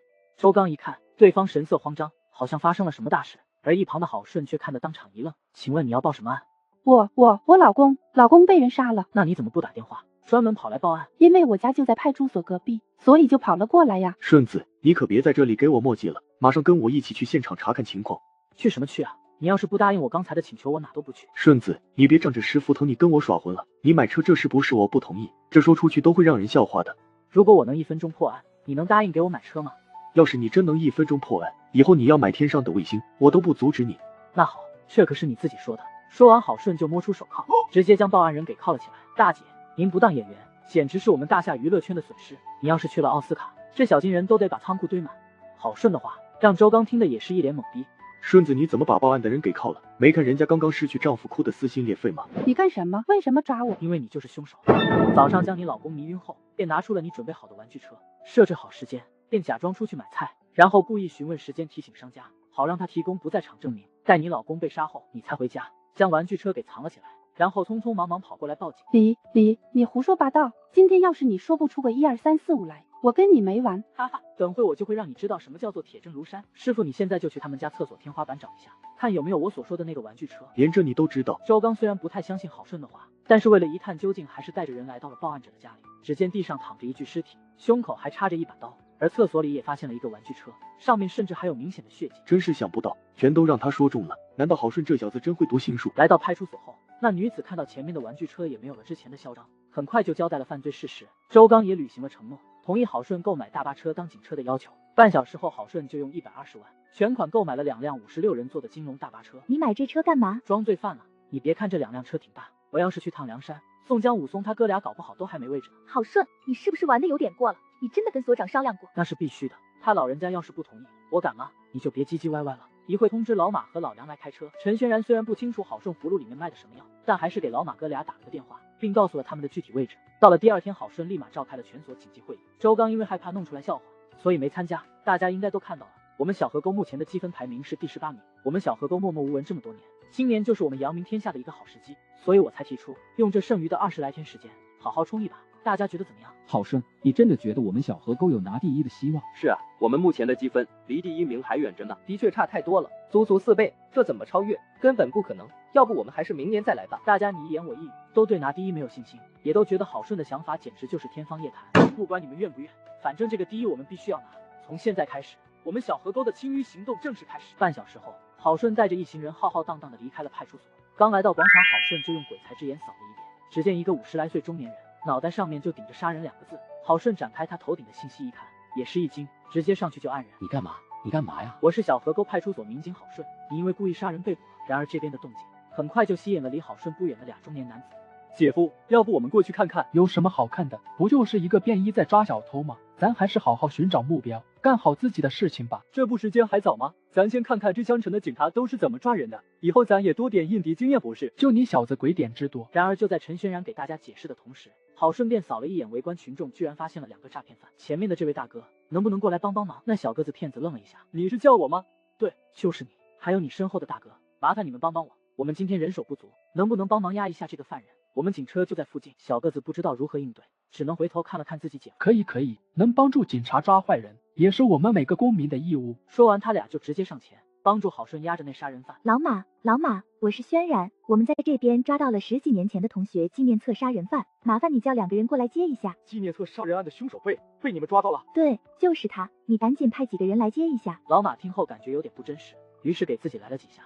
哈喵的，原来这真不是做梦。10分钟后，老马派过来的人看着眼前的2个陌生人押着一个中年男子，也有点蒙圈。人真是你杀的？这里面有没有什么误会？既然是警察，还装什么大尾巴狼？你们应该守我很久了吧？哈哈，你还真是想多了，我就是顺便路过这里而已。顺便，我好歹也是一连环杀人案的凶手，能不能尊重一下我？你还是老老实实给我待着吧。谭林一边把犯人拉到身边，又看了看那2男子。那你们又是？警官你好，我们就是热心群众，帮忙一起抓人的。对，现在人交给你了，我们可以走了吧？先别急嘛，来都来了，怎么也不能让你们白帮忙。我送你俩每人1件礼物。警官，这都是应该的，礼物就没必要了。不，必须给。初次见面也没什么好送的，这2把银手镯就给你们当见面礼。警官，我们可是良民啊，你这玩笑是不是开的有点大？良民？那你口袋里面装的是什么？这是我们从家乡带来的土特产。哈哈，你们就别解释了，你们刚在深广市诈骗了一位退休教授80万，你以为我不知道？原来你俩也不干净，居然还好意思跑来当热心群众。都是你狗日的，偏要跑来看热闹。现在好了，主动给人家送到嘴边，这下你舒服了吧？你以为我想吗？我不是看这里人多方便下手吗？我说你是不是傻？明明有警察你还找人下手，你那不是脑子有病吗？是我有病，难道你就没有？刚刚你干嘛不拦着我？郝顺看2人一直争吵，于是赶紧上前安慰，非常感谢2位大哥对我工作的支持，我郝顺真是无以为报。不过请你们放心，我等会给你俩安排一间带卫生间的寝室。说完，郝顺就看向一脸懵逼的谭林，把他仨都带回去吧，给他们安排一个好一点的小黑屋。一听到当小黑屋，2人顿时就慌了。不要，警官，我要是举报，能不能戴罪立功？举报立功？难道你们还有同伙？必须有啊，这年头谁还单打独斗？我们现在都是公司化运营，里面光业务员都60、70呢。郝顺听后当场一愣，想不到居然还有意外收获。周扒皮为了争取立功减刑的机会，直接将身后的整个诈骗集团都交代了明明白白。半小时后，郝顺很快就在周扒皮的带领下来到了诈骗公司。只见很多年轻男女正拿着电话努力的忽悠着电话那头的大妈大爷，甚至都没注意突然进来的警察。而他们身后的墙壁上还挂着今天工作不努力，明天努力找工作，客户虐我千百遍，我爱客户如初恋的励志标语。警察全部给我站好别动！一听警察，一男子拼命的往办公室跑，然后在里面开始砸电脑想毁灭证据。别砸了，砸了也没用，我看你这地毯还不错，赶紧找块干净的地趴着吧。就在男子准备趴着的时候，却看到郝顺身后的周扒皮也是一脸懵逼。你怎么会在这里？你不是去拉业务去了吗？是呀，这警察不就是我拉过来的吗？我是叫你出去拉业务，不是叫你拉警察。再说了，这些年我也待你不薄，你干嘛要害我？对不起，老板，因为我不想关小黑屋，所以只能让你来了。老马，这里就交给你了，我还得去外面转转，时间不等人呀。10分钟过后，两人刚来到一工厂门口，就看到前面围着一堆人。只见一50来岁大妈跟几位发鸡蛋的年轻人争辩。明明说好的，来了就可以免费领15个鸡蛋，可为什么只有10个？另外5个哪去了？你告诉我。就是说多少就应该给多少，先把我们骗来，现在却不想给。喂们，几位大妈的话把那几个工作人员都听懵了。对不起，我们今天没想到来了这么多人，为了让大家都能领到，所以才从15个减少到10个，我们也是没办法。可小姑娘的解释并没有让大家满意。您说多少就给多少，我们就那么好忽悠？就是，为什么就不能老老实实的履行承诺？做人不是应该诚实吗？就是不够自己买去啊，怎么能缺斤少两呢？你们这样说可就有点不讲理了。我们这可是免费的。免费的怎么了？免费就可以忽悠人，说15个却只给10个。你们自己看看，这鸡蛋多小，我看都是那些营养不良的鸡下的吧，这能吃吗？就是啊，吃出了问题，你们可得负责。各位大妈，我们这可是送爱心，为了能让大家都享受到，这才将15个减为10个，我们也是为大家好啊。你们要是再这样，这鸡蛋我可就真不送了。你说不送就不送了，我们是这么好打发的吗？一会说送，一会又说不送，把我们小河沟的人都当傻子吗？承诺了就必须给我办到，鸡蛋不够自己买去，今天我来都来了，拿不到鸡蛋，你们谁都别想走。就是，今天这15个鸡蛋，你一个也不能少。大妈的呼声把本来还信心满满的骗子都给看懵了。这特么哪里是韭菜，这全都是河马啊！别说割了，碰一下都扎手。不好意思，因为今天我们的鸡蛋准备不够，这个活动暂时取消，明天等我们准备好鸡蛋，大家再来吧。来都来了，居然还想跑？说好送的，现在想反悔？怎么可能？我人都来了，你居然给我说不送了？你让我晚上吃什么？大家你一言我一语，群情激愤，甚至有人开始主动去拿台子上面递鸡蛋。这一个人动手，很快就带动了一批。不久之后，现场一片狼藉。这些大妈也真是的，好好送个鸡蛋，非要弄得这么难看。就是啊，你们这的人怎么能这样啊？我好歹全国各的都跑了，还是第一次遇到这种事情。鸡蛋又没收1分钱，送少了居然还不愿意。兄弟，你说这些老家伙都是些什么玩意啊？就是啊，真是穷山恶水出刁民。这地方看来是不能待了。兄弟，你说我这都什么运气，还能再背一点吗？能啊。说完，一把冰冷的手铐就直接安装在了经理的手腕上。你今天就是这么背。我是小河沟派出所民警郝顺，你因涉嫌诈骗，现在被逮捕了。郝顺因抓的罪犯太多，很快就引起了对手的重视。为了一探究竟，萧鼎坤便派人去小河沟打听情况。当廖安前看到眼前黑压压的一片，也是惊了一身冷汗。我告诉你一件事情，你一定会以为我疯了，但这真是我亲眼看到的事实。当萧鼎坤听到廖安前汇报的情况，也是一脸懵逼。不可能，绝对不可能！13家诈骗公司，没有半年以上的部署，根本就办不到。可这是我亲眼见到的，这些人就在我面前，黑压压的一大片。要不我给你拍个视频。廖安前说完，直接给萧鼎坤拍了视频。萧鼎坤睁大了眼睛，望着手机屏幕，半天说不出话来。这是怎么办到的？你给我查查，这些人是不是郝顺请的群众演员？有什么群众演员愿意扮演真实骗子？这可是要判刑的。我不信，这根本就做不到，除非他不是人。廖安前挂掉电话后，第一时间就找到了郝顺。你知道我们所长是谁吗？当然知道，官二代嘛，能力是有点，但要是没你的话，他肯定升不了这么快。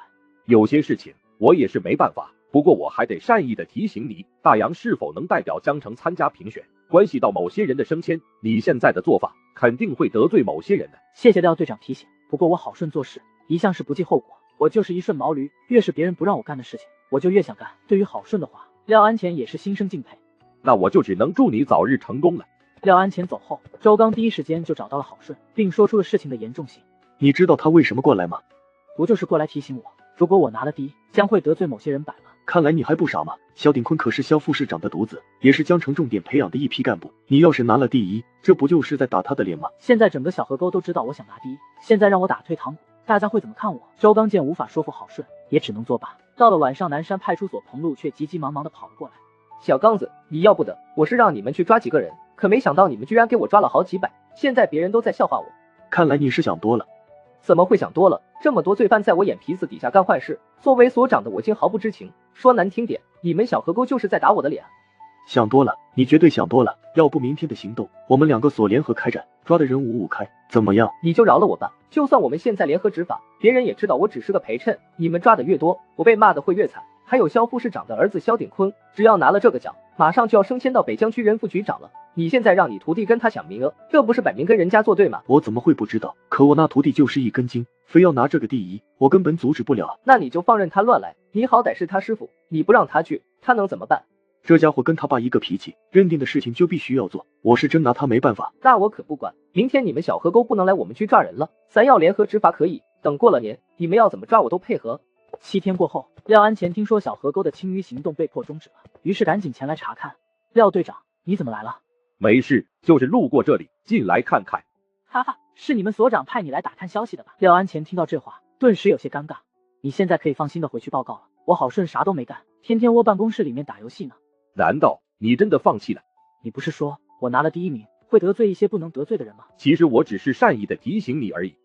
提醒我？难道你就真的认命吗？要不是萧鼎坤强行将你们捆绑在一起，以你的能力恐怕早就当上了领导。我怎么觉得你话里有话？哈哈，廖队长果然聪明，正所谓敌人的敌人就是朋友，要不我们联手怎么样？廖安前也没想到，本来是过来打探消息的，现在郝顺居然要拉拢他。廖安前回到大洋派出所后，并把郝顺的情况跟萧鼎坤说了一遍。哈哈，我还以为他有多大能耐，原来也只不过是一废物而已。是的，要不是他师傅，他连警察都当不上。不过这小子也有点能耐，我倒想好好会会他。晚饭安排好了吗？都安排妥当了。不是说好晚上8点吗？你们老大呢？人家大少爷嘛，怎么可能提前到的？再等半小时吧。我去他大爷！今天要不是看在你的面子上，我立马撂挑子走人了。这种人就是你们给惯出来的。忍忍吧，我都忍了他这么多年了。那我说的事情，你考虑的怎么样？廖安前沉思了片刻，才淡淡回答：正所谓金鳞岂是池中物，我廖安前龙游潜水这么多年，是时候该为自己争取一次了。待两人达成共识后，萧鼎坤才慢悠悠地走了过来。小郝，这是我们大洋派出所的萧所长。老大，这个人就是郝顺，我见过你。上次的季度表彰大会，你可是出了不小的风头。怎么，上次还没玩够，这回想延续上回的风光？你别说，我还真有这个想法。只要你把面前的酒喝了，我就当什么事情没发生过，甚至我还可以把你调去刑侦队。萧所长，你不是在开玩笑吧？我能跟你开什么玩笑？是刑侦队的万强可是我朋友，只要我一句话，马上就可以让你去。哈哈，我说萧所长啊，你这消息是不是有点滞后啊？我劝你以后说话之前，还是好好问问，免得丢人。你这是什么意思？这样，我给你看一个现场打脸的视频。郝顺说完，就摸出手机，然后给万强打去了电话。哎呦，小顺，你居然主动给我打视频，不会是你按错了吧？没有，我就是想跟你聊聊。你之前跟我说，我要是去你们队，你给我什么好处来着？只要你来，我给你准备一个独立的办公室，另外给你配一个美女助理，还有，只要你愿意，我马上让你当副队长。一人之下，万人之上。另外，我还可以把我侄女介绍给你。万队长，你可别忽悠我了，我可听说你侄女还在读高中，你这样不是残害祖国的花朵吗？小顺啊，你可误会我了。自从上次你去过龙山中学后，我侄女现在天天缠着我，要我把她介绍给你。我说我跟你不熟，她还死活不信呢。不行，她太小，我可下不去手。我可听说你女儿已经20几了。郝顺，你过分了呀，没你这样的呀，那可是我亲闺女。要是不行，那就算了吧，我再考虑考虑。挂了呀。哎，你别急呀，要不等我回去了再问问，这事我可不能替她做决定啊。哈哈，万队长，您为了要我，可真是舍得下血本啊！我就是跟你开个玩笑而已。对了，我听别人说你跟大洋派出所的萧鼎坤关系很不一般呀。就是见过一面而已，要不是因为他爹，谁他妈给他面子？这家伙就一纨绔子弟，屁能力没有，全靠他身边的那个什么钱的帮衬。对了，这话可就是咱俩说呀，你可千万不能传出去。我可听说这小子毒着呢，睚眦必报，要是他知道了，还不得叫他爸弄死我。万队长，不能再聊了，再聊你工作就不保了。郝顺挂掉电话后，扭头看向满脸尴尬的萧鼎坤，不好意思啊，我也没想到他会这么评价你。我看今天这饭也不用吃了，我还是回家泡方便面吧。再见。你小子给我等着，我一定让你好看。这么一点点的挫折就把你打败了，你也太脆弱了吧，都不像我认识的那个郝顺。我不就是打会游戏吗？怎么就脆弱了？那你怎么不提抓坏人的事情了？难道这个第一你不打算要了？当然要啊，我不但要，而且还势在必得。势在必得？你知道现在还剩几天时间吗？3天，就3天了，我们现在还差8000多积分呢。你放心，山人自有妙计。切，你就接着给我吹吧。现在小河沟的犯罪分子都跑外面躲起来了，而其他区域的兄弟单位又不同意我们去抓，我看你怎么办？既然别的辖区都不让我们去，我们就不去呗。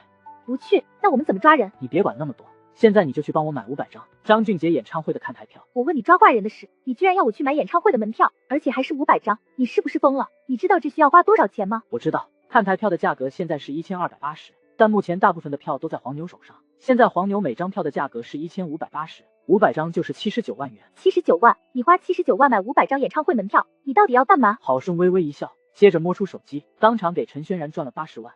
这事你别说出去，反正这钱都是我自己的，干干净净，绝对不违法。你先去帮我搞定这件事，等你把票买好了，我自然会告诉你原因。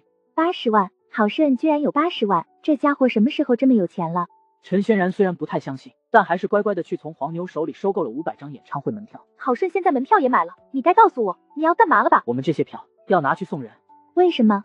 按照规定，我们跨区域抓人必须要得到当地派出所的允许，而同区却并没有那么严格。就算悄悄抓了也并不违规，但如果我们只是在他们区域抓了从别的区域过来的罪犯，那对于当地派出所来说就不是什么不能接受的事情了。这就是你说的守株待兔，用演唱会的方式将那些骗子全部吸引过来，然后再一网打尽。是的，就算我们在人家的辖区抓人，但跟他们实际上没太大关系，他们也不会挨骂，两全其美。俊杰的演唱会在龙溪体育馆召开，那便是朱标的辖区，以他跟所长的交情，应该会同意的。他必须同意，这他都不同意，那我可就耍混了。可我们怎么把这些演唱会的票送给那些骗子？很简单，明天我教你。半小时过后，郝顺就带着周刚直接去了朱标所在的龙溪派出所，并将事情的经过详细说了一遍。你们要在我的辖区抓人，你们这不是要害我吗？刚才郝顺不都说了吗？抓的不是你们辖区的人，是从别的辖区来的，所以抓再多，你们也不算失职，那就打脸了。好，我就当你说的是真的。那我要是帮了你们，不就是得罪了小顶空吗？那我能有好果子吃吗？你跟我一样，还有2年多就退休了，你又不图升官，怕啥？对啊，朱叔叔，我也不为难你，只要你愿意帮我这次，我答应来你们这边工作半个月，保证帮你把你们辖区的那些陈年旧案全都破了，功劳全部算你的，行不行？可是，你就别可是了，朱叔叔，我听说去年你家里被人偷了10万块，一直没抓到凶手，对不对？你怎么知道的？你要是不想阿姨知道你监守自盗的事情，就好好配合我明天的行动。他妈的，居然让这小子给抓住了小辫子，联合行动就算了，你们要抓自己去抓，反正跟我没关系，我就当不知道。他说完，又看了看郝顺。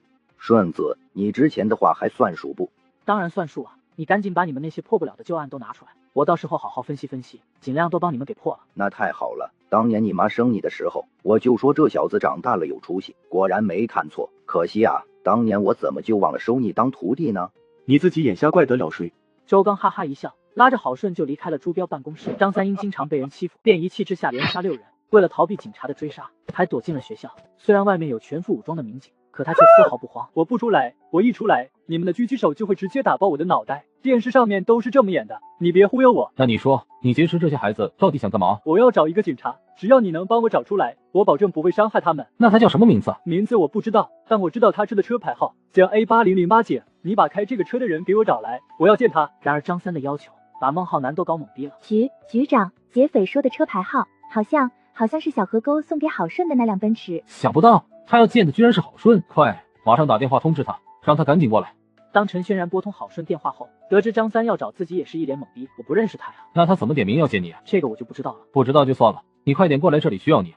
需要我？这不是扯淡吗？1小时过后，孟浩南见郝顺慢慢悠悠的走了过来，也是一脸尴尬。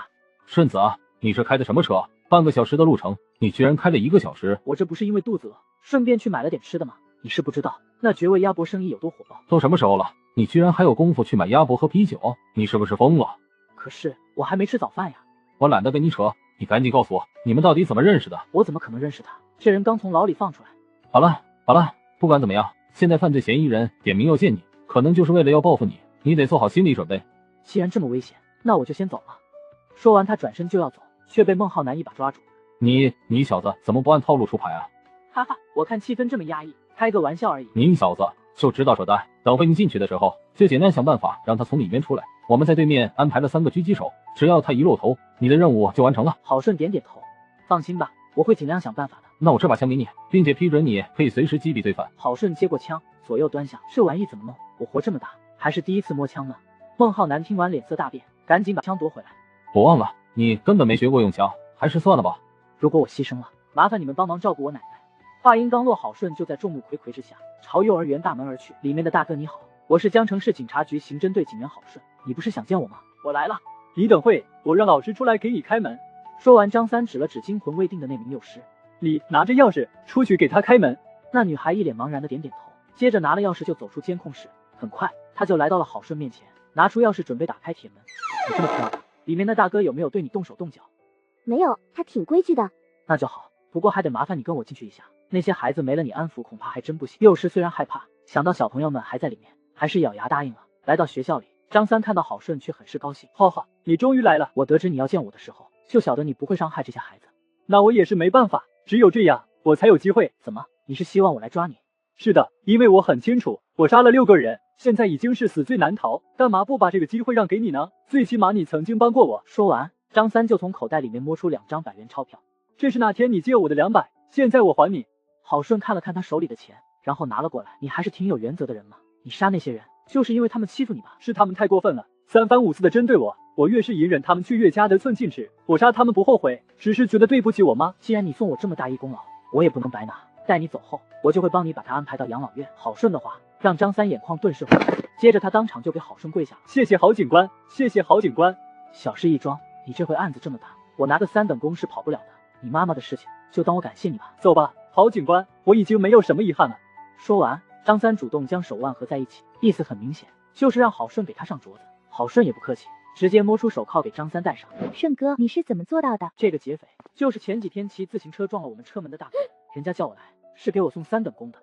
是他？哈哈，没想到吧？这世界就是这么奇妙。京都市国安司行政大楼，雷万平端坐在办公室，正目不转睛地盯着眼前的屏幕，连连点头。这小伙子有点意思，之前你们去调查他的背景，情况怎么样？郝顺的爷爷是当年的元朝老兵，父母都是缉毒队的，政治背景这块他没有任何问题，而且他也亲口承认过他会读心术。那就好，如今我们国安正值用人之际，他要是真有这个能力，对于我们国安来说就是如虎添翼，那就尽快安排他过来吧。这恐怕不行，孟浩南为了能让郝顺去刑侦队，硬是把他师傅从小河沟直接调去了江北当副局长，其目的就是想留住他，所以我们现在去要人的话，他肯定是不会给的。哈哈，这个小孟啊，鬼点子就是多。想当年我在警察学院当校长的时候，这小子就没少被我收拾，他想跟我抢人，还嫩了点。司长，孟浩南是您的学生？是的，你马上去给我准备下，我们明天就去江城会他，也顺便考察考察这个郝顺，看他是不是真的有你们说的那么神奇。到了第2天，雷万平就坐飞机来到了江城。雷斯，您千里迢迢来我们江城，是有什么工作指示吗？我听说你最近得了一员猛将，所以过来看看。哎，堂堂的国安一把手，居然千里迢迢跑过来跟我抢人，你好意思吗？没有，我这里穷的叮当响，并没有你所说的猛将。你就少跟我装了，你把他从一个小小的派出所直接调到市刑侦大队，无非就是怕我过来抢人吧？嘿嘿，校长，瞧您这话说的，我怎么敢跟您玩心眼啊？这郝顺是能力出众，放在小河沟实在是屈才，我们才破例提拔他的，真没有跟您抢人的意思。算了，我看你现在好歹也是领导的份上，就不拆穿你了。我今天不是找你来要人的，我就是想过来看看他到底是不是有你们说的那么神奇，搞得跟金疙瘩一样。你赶紧把他叫过来，我跟他当面聊聊。孟浩南见校长开口了，也没办法，只能通知郝顺让他赶紧过来。郝顺，来来来，我给你介绍一下，这位是国安雷司长，旁边这位是国安情报科的周科长，他们想跟你谈谈。跟我谈？不是之前谈过了吗？我都说得很清楚了，我暂时没有跳槽的打算。小伙子，我们国安可不是你想拒绝就可以拒绝的。领导，您看得起我郝顺，我本应感恩戴德，鞠躬尽瘁，死而后已。但是孟局长对我也是视如己出，不但破例提拔我进刑侦，还帮忙让我师傅当上了局长。我这还没做出什么成绩就撂挑子走人，是不是有点忘恩负义了？小伙子还挺懂感恩的嘛。不过你放心，小孟这边绝对不会有问题，我们国安做事的风格他是知道的。他喵的，刚刚都说了，只是过来看看，现在倒好，居然开始要人了。我的好校长呀，你咋能说话不算数呢？可是我要是去国安，那就得搬离这座城市。可我奶奶有老年痴呆，我也离不开呀。那就带她一起啊。不行，我奶奶在这边生活习惯了，身边也有了很多认识的朋友。如果带她去京都，到时候她举目无亲，一个认识的人都没有，不抑郁才怪。哈哈，想不到小伙子你还这么有孝心。这样吧，我给你一个特权，允许你异地办公，甚至你可以身兼2职，既当这边的刑警，又兼任我们国安特别行动组的组员，你看行不行？哈哈，这也可以吗？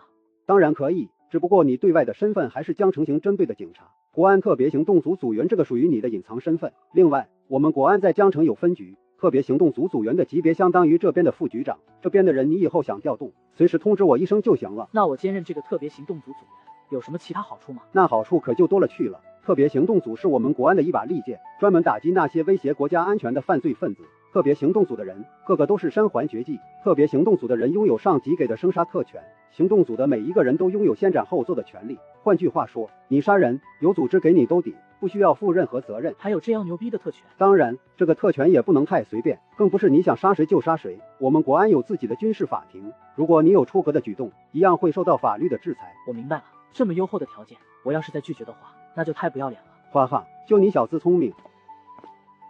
待雷万廷走后，孟浩南第一时间就去柜子里面拿出一条烟和一盒西湖龙井，直接塞给了郝顺。这条富春山居是上次去京都开会的时候大领导送我的，还有这盒龙井也是茶中极品，我今天高兴，都送你了。哎呦，这多不好意思，还是留着您自己用吧。郝顺嘴里客气，手却很诚实，直接就接了过来。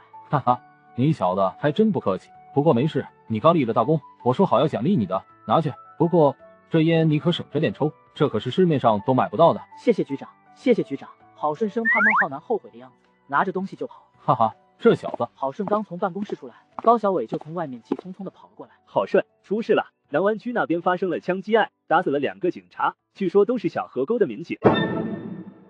小河沟的警察被打死了，刚刚才得到的消息，赶紧去现场吧。那赶紧走。爬上车的第一时间，郝顺就给周刚打去了电话，便从周刚口中得知是李春林和范文胜牺牲后至今掉下。怎么会是他们呢？好不容易从辅警提拔为3级警员，成为一个真正为人民服务的警察，交期事业两手抓的时候，却忽然没了，真是太可惜了。来到现场后，郝顺便从幸存者罗平口中得知事情的来龙去脉。罗平义愤填膺，他们太猖狂了，明明李春林亮了身份，他们却还是将2人杀害。这帮人压根就没把咱们江城警察放在眼里。别自责，我理解你的心情。除了这些外，还有别的消息吗？现场残留了不少粉末，经过检验发现是白面，交易被破坏，凶手气急下开了2枪，这2枪分别击中了李春林和范文胜的额头中心点，且1枪毙命。如果2枪是同一人所开，能在如此快速射击的情况下，精准的击中眉心，那这个凶手的枪法极其精准。由此可以判断，这个白面团伙可不是一般人。是的，根据弹道对比，可以确定出自同一把枪，可见那人的枪法何等了得。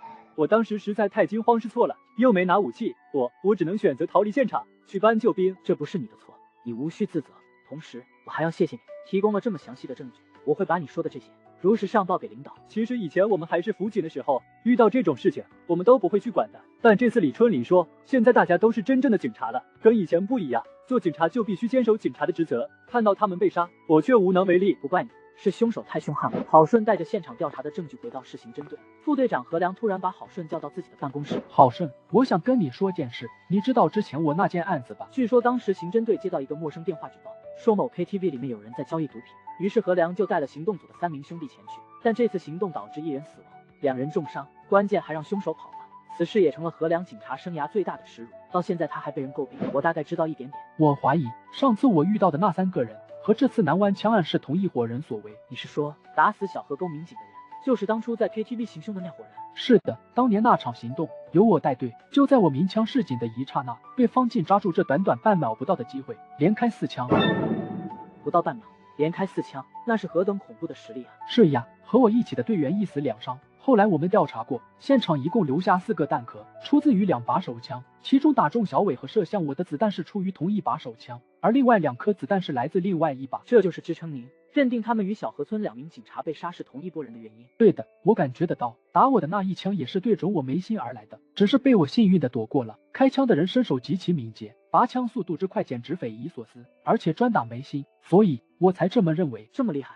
难道也是警察出身？应该不是，这些人的能力远远高于普通警察，特别是用枪射击我的那个家伙，我觉得他应该是特种兵。特种兵？严格来说，应该是雇佣军吧。当时我看到开枪打我那人的脖子上面，似乎隐约有一个黑鹰的标记。后来我查过，这个标记是著名的国际雇佣军组织北极狐里面一支叫做黑鹰突击队的标志。黑鹰突击队？对，就是黑鹰突击队。北极狐是国际3大佣兵组织之一，成立于1984年，其中的成员大部分是米国特种部队和其他欧美特种部队的退役成员，而这个黑鹰突击队更是数千名组织成员里面的精英当中的精英，据说有各国的成员，甚至也有大夏的。所以你怀疑打死我2名兄弟的就是黑鹰突击队的人？当时我就发现这些人非同小可，要不然我们4个带枪的警察怎么会折在他们手里？可惜上面对我反馈并不重视，只觉得我是在给自己的任务失败开脱找理由，以掩盖我指挥不当的错误。郝顺终于明白了，原来自己面对的还不是一般般的凶犯，竟是国际雇佣兵组织的精英。当然，这一点也吓不到他。系统给予我的各种特殊能力，比如超级体能、超级力量、超级枪法这些，在破案上面还真没怎么发挥。这次总算给了我一个检测自己实力的机会，得牢牢抓住才是。何队长，弹道分析出来了，果然是同一把枪。果然就是这个王八蛋，我得赶紧上报给孟局。何良就把此事报告给了孟浩南，孟浩南赶紧召开了紧急会议，直接开枪打死我们的警察。这次的凶犯就是在明目张胆的挑衅我们警方，这些人如果不抓，那我们江城警察的脸以后就只能撕下来塞裤兜里面了。孟局，您就说说接下来要做什么吧。从现在开始，我们的118专案组正式成立，马上就快过年了，老百姓需要一个安静祥和的节日，我们必须在过年之前端掉这窝毒贩，保证完成任务。如今案件的唯一突破口就是之前 KTV 枪案里面那个给警方报警的人，他叫汪天喜，因为年轻的时候脸上被人砍了一刀，道上的人给他取了一个叫做刀疤的绰号。孟局，您是要我们从刀疤入手？对的，刀疤虽然平时小偷小摸，但还真没什么大的问题。如果警方直接找他，估计他什么都不会说，唯一的办法就是找人接近他。要找人打入他们内部，得通过卧底查案。闻贤而知雅意，这次卧底人选非我莫属，果然印证了郝顺的猜测。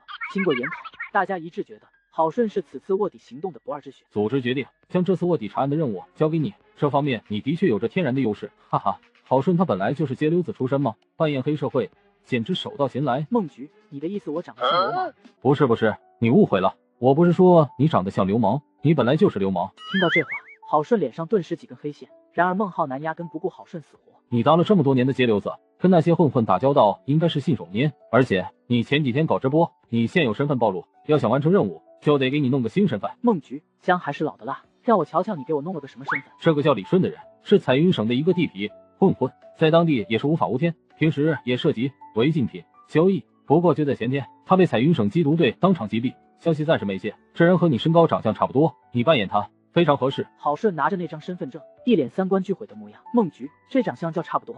你是？孟局年纪不大，怎么眼神就不好了呢？这压根就是八竿子打不着的长相，居然跟我说长相差不多，闹呢？这点我早想到了，我已经帮你找到了一个知名的仿妆博主，你们也认识，到时候他会教你化妆。他都说了，你的脸可塑性非常强，化妆成李顺完全没问题。这个博主是当初帮我化妆成算命先生那易容高手，想想是他的话，还真是问题不大。另外，我们还准备在你身边安排一位女同志辅助你完成任务，你们到时候可以用男女朋友的身份来掩护。你不会说陈轩然吧？不行，这个任务太危险，不能是他，必须换一个。郝顺这话被孟浩南抓到了破绽。怎么？他陈轩然的命是命，其他人的命就不是命了？我可不是这个意思。陈轩然没有斗争经验，我是怕他不能完成任务。这个你不用担心，人家信心可比你大多了。我已经跟他谈过了，陈轩然非常积极的愿意参加这次卧底行动。我去，这傻丫头。对了，孟局，你有没有给我配2个小弟？毕竟闯社会的，没个小弟也说不过去啊。我倒不是担心陈轩然能力不足，而是怕他出危险。毕竟对方可不是之前那些一般的杀人犯，那么好对付。早给你准备好了，这2名陪跑的，你可以从我们刑侦队里面挑选。不用，我有更合适的人选。你有人选？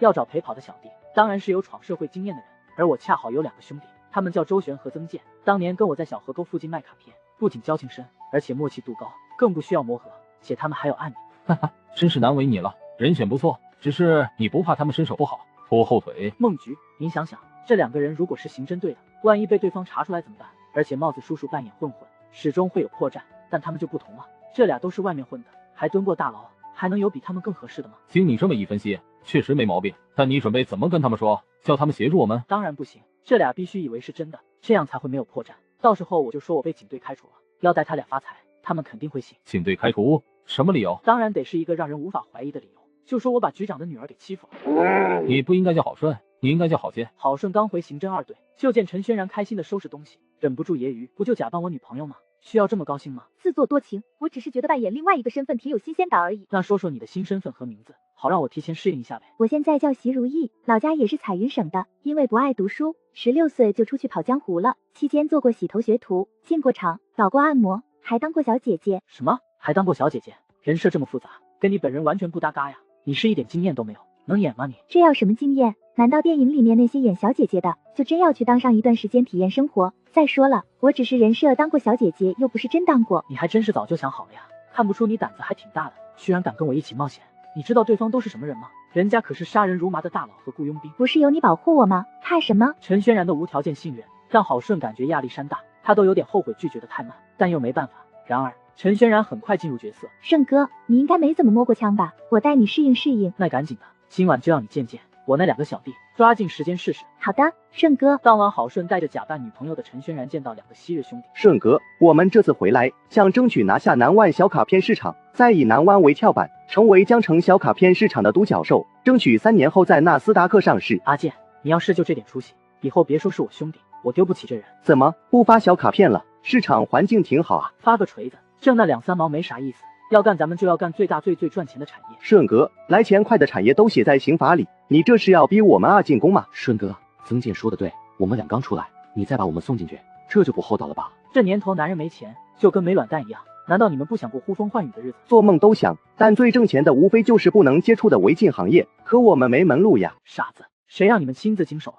咱们要做的是黑吃黑，黑吃黑。我听说最近江城冒出来一伙毒贩，据说交易量非常大，资产高达上亿。我们只要找到他们，在他们交易的时候扮演帽子叔叔，直接黑吃黑，到时候资金到手，他们又不敢报警，咱哥几个直接财务自由了。你们说爽不爽？可我们只有3个人，演帽子叔叔也不够啊。郝顺忽悠起自己的兄弟，毫无心理负担。要是此刻面前有轮椅，都能把他们给忽悠瘸了。他继续忽悠，我也不怕告诉你们。前段时间我周叔弄我进局子当了几天协警，现在里面都是我兄弟，到时候找他们帮忙就一句话的事情。而且凭借我跟他们的交情，车子、衣服、武器都不在话下。厉害了，我的兄弟！那你为啥又干回老本行了？当了没几天，后来因为把局长女儿给耍了，被开除了。什么？你耍了局长的千金？哈哈，顺哥，你还真是什么事情都敢干。这事嫂子知道不？估计不知道。这要是知道了，小兄弟都得打瘫痪。他当然不知道，女人的事情就别提了。说吧，敢不敢跟我干？周旋和曾健，你看看我，我看看你。最终被郝顺绑上了贼船，异口同声回答干。为了早日实现财富自由，周旋和曾健不遗余力帮忙搭线。不到1天时间，他们带着乔装的郝顺见到了刀疤。你说的那个彩云来的家伙在哪呢？刀哥，这位就是我兄弟李顺。黝黑，长得不咋的，你居然也好意思叫李顺？怎么？八哥有所怀疑？当然，赶紧的，身份证给我看一下。郝顺怕他不相信，便从口袋里面摸出身份证递了过去。刀疤仔细的看了看，又对照了一下郝顺的脸，最后甚至还摸出手机拍了身份证的照片。你别介意啊，干我们这行的进去就是挨枪子，所以必须小心。对的，你们彩云的怎么跑我们江城来进货？按理说你们那边才是批发市场吧？八哥，那都是以前的事了。就这2年，大夏警方盯着我们彩云查，今年就抓了上千人，我都差点给弄进去，哪还有什么渠道？其实八哥也知道，今年彩云开展了全面的冰糖行动，那边现在是重灾区，但他依旧很谨慎，示意李顺继续。不过正因为这样，我们那边冰糖的价格直接飙升了几倍，现在单克价格都上千了。单克上千，也就是说1公斤能卖100万，以自己的每公斤10万来算，那可是10倍的暴利。那你要多少？这个数5公斤。我千里迢迢来找你，怎么可能只要这么点？50公斤。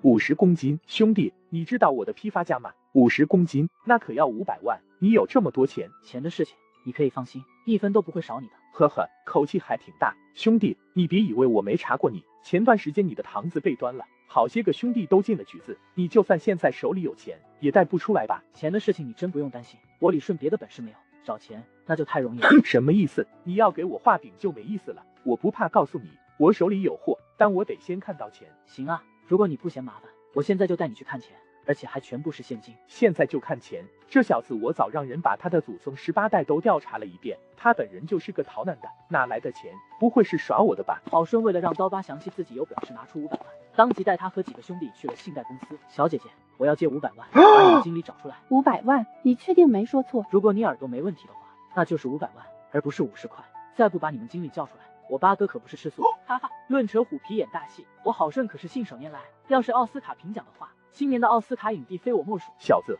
你是在拿我开刷？不，我是在替八哥扬威名。瞧瞧刚才那个小姐姐，在听到您的大名后，不也颠颠去找经理了？被拍马屁竟然是这种滋味，不错。李顺这小子长得其貌不扬，小嘴却跟抹了蜜一样，很甜。郝顺狐假虎威了一把，直接把信贷公司的经理给炸了出来。杨开一脸惊诧，我听前台说你们要借500万，那我想问下，你们用什么抵押呢？我就押我的名字。你要借500万，居然拿名字抵押，你以为你是不经允了？你什么意思？不就这个意思吗？我的名字抵押找你借500万，你玩我呢？杨开当场掀翻桌子，凶相毕露，一下子站了起来。这场面把八哥都看傻了。现在的彩云仔都这么嚣张的吗？一个名字就要抵押500万？你哪家精神病院跑出来的？闲得无聊跑来玩我是不是？知道这是什么地方吗？赶紧给老子！彩云仔是吃了大力菠菜吗？那可是160斤的大汉，直接被踢飞18米远。啧，实力何等恐怖呀！郝顺看得清清楚楚，眼前这个经理头顶全是字：暴力催收、伤人、强迫买卖、欺负、坏事做尽，竟连18岁的小姑娘他都没放过。这种人自然不能善待。杨经理，现在觉得我是在开玩笑吗？大哥饶命，大哥饶命！钱我借，我马上就借。这就是个恶魔，再不借钱，我小命不保呀！这才识趣嘛！我现在就要现金！现金！郝顺早就打听好了，为了显示实力，及时雨公司的金库每天都准备了1000万的现金。需不需要我帮你想想？用一个名字就要换500万的人，哪会跟你讲什么道理？先把钱给他，等一会再找人教训他。给，现在就给。不过钱在外卖等着，我这就出去给你拿。早去早回，这小子是嘴服心不服，这分明是拖延时间，找人来教训我。好呀，我等着。果然，杨开一出去就反悔了，大喊一声，公司里面马上跑出来10几个凶神恶煞的平头。兄弟们，这小子竟然想白拿钱，给我教训教训他。那个不长眼的，竟然敢对我们杨哥不客气！祖宗在此，想找揍的放马来！不知天高地厚的小子，找死！顺哥，是我有眼不识泰山，林大人有大量，找过我们，我现在就带你去小金库。还不带路？难道要让我请你过去？是，这边请。这满满当当的黄金和钱币，杨开不敢耍小心思，当场数出500万给郝顺。钱都在这，您点点。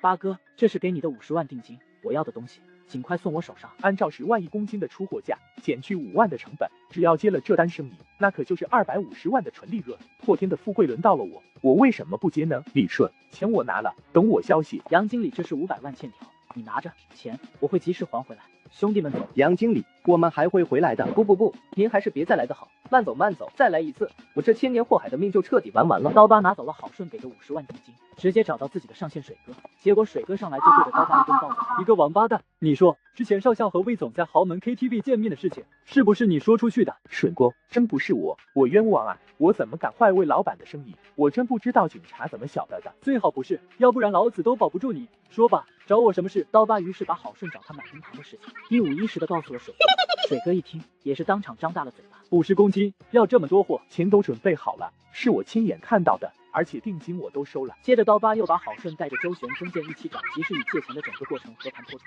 水哥也听得瞠目结舌，写个名字就伸手要500万，这不明巧吗？这伙人也太嚣张了吧！把我们江城当什么地方了？你是不知道，我查过，这个李顺在彩云就是一个天王老子都敢惹的人。就去年，他还亲手打死嘎了自己的老丈人，老丈人都活活打死，这和悍匪有啥区别？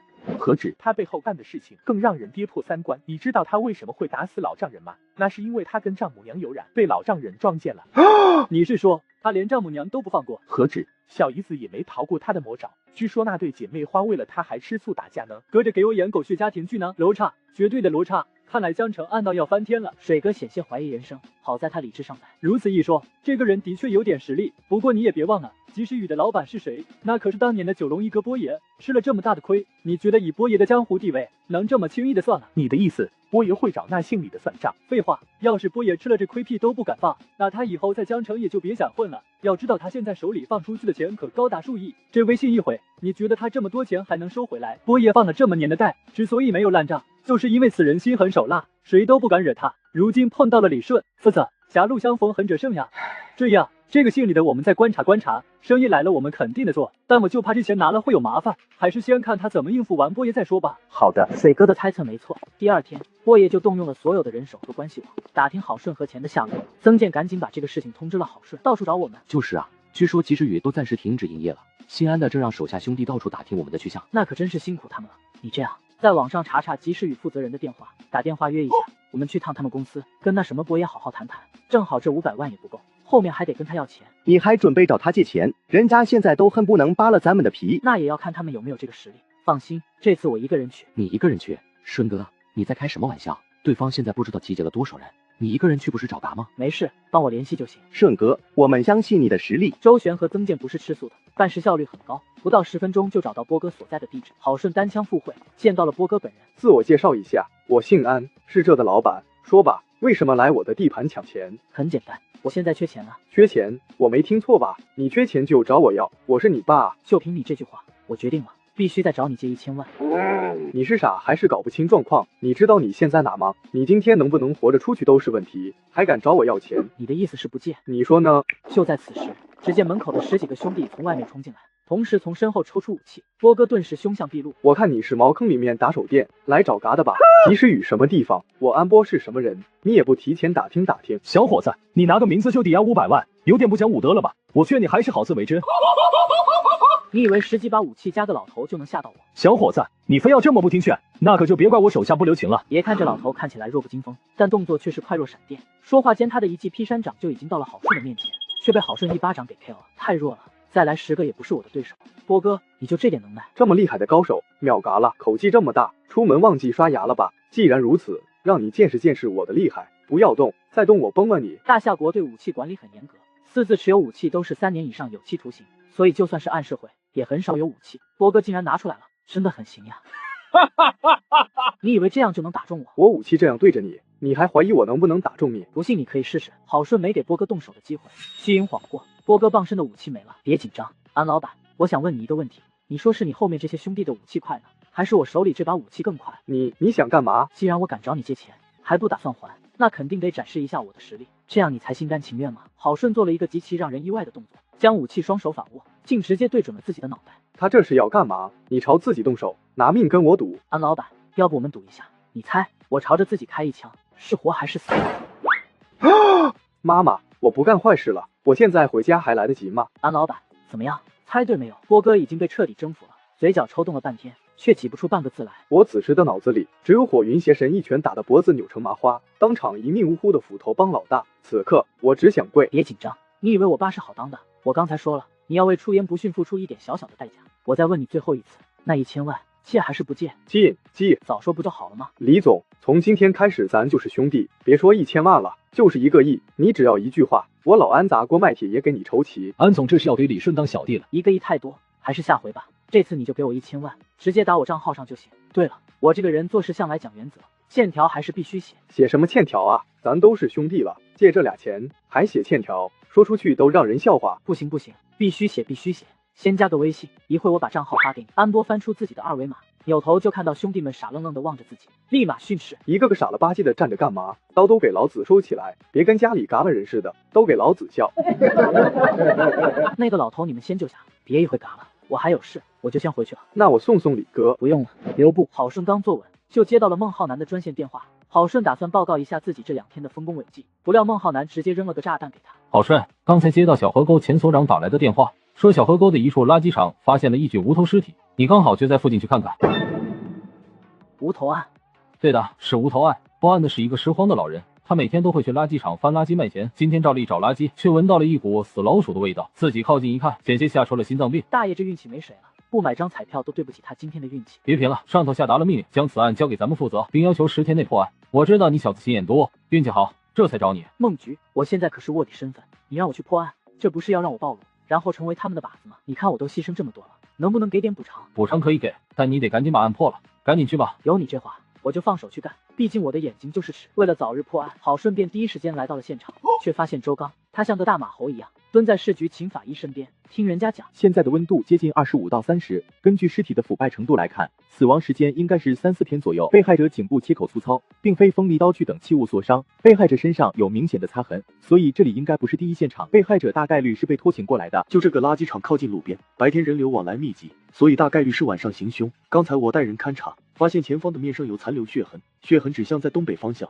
所以第一现场应该就在那片树林。这人有点眼熟呀，虽然没有脑袋，但他右手臂内侧有纹身，不会是他吧？师傅，既然你说第一现场在小树林，我这就带人去看看。顺子，我见你眉头紧蹙，这个受害人你认识？暂时有那个怀疑，但为了验证我的猜测，我得去第一现场看看。劳烦师傅和秦法医量量他的身高，看看他有没有纹身之类的东西。好，顺子，你带小李和罗平去树林勘察一下。郝顺接了任务，带着2人便去小树林勘察。大概10分钟后，再次折返回来，我们在前方树林发现了带血的衣物和大量血迹，确认那里就是第一现场。顺子，说一下你对这个案子的理解。从死者的切痕看，作案手法粗糙，不像是有备而来，应该是临时起意。既然无计划、无预谋，凶手肯定会留下很多线索，相对来说，这案子的破案难度就不会很高。顺子，你刚才提醒我们检查一下被害人身上有没有纹身之类的，我们确实在他右侧胳膊内壁发现了一个纹身，又检查了他的手脚，此人虎口有茧子，肚子上有肥胖纹，初步判断是个生活复杂且有持械斗殴的胖子。被害人不算脑袋，身高大概在1.67米左右，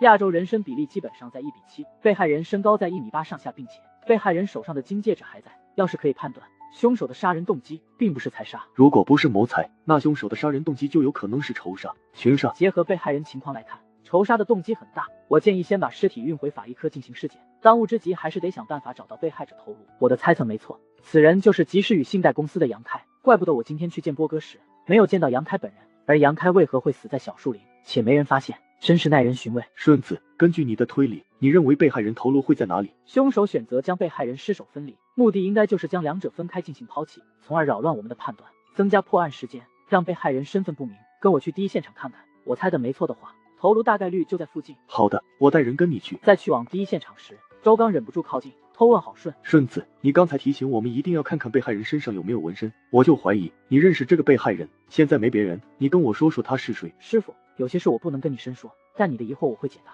之所以如此说，是因为我见过他，他叫杨开，是信贷公司的经理。这就是你判断他不是财杀的原因。这人不是个好人，身上背负大力催债、欺负姑娘、强迫买卖等各种罪行，他死有余辜，可他莫名死亡，我怀疑他可能被仇家所杀。原来如此，我不问你最近在干什么，只希望你能够照顾好自己。怪不得我追问孟菊，郝顺这几天怎么不在，原来是被派去执行任务了。哎，能力强，有时也不是好事。我知道了，师傅。郝顺透露了某些消息，但现场求证勘查的步骤不能少。他们在第一现场寻找各种物证，发现在被害人的衣服连同枯枝烂叶被焚烧过，却因为时间仓促没烧干净。现场留下一条底裤，驴牌底裤一件上千，一般人买不起。被害人身高已经确定在1米8几左右，生活富足，戴金戒指，体型偏胖，有复杂的生活背景。根据身形来看，体重大概在178左右。失踪时上身穿花衬衫、黑色休闲裤和一双特定运动鞋。周队，我在附近查了一圈，没发现被害人的脑袋。没事，找不到别着急，把贝爷牵来。周刚口中的贝爷并不是荒野求生的贝爷，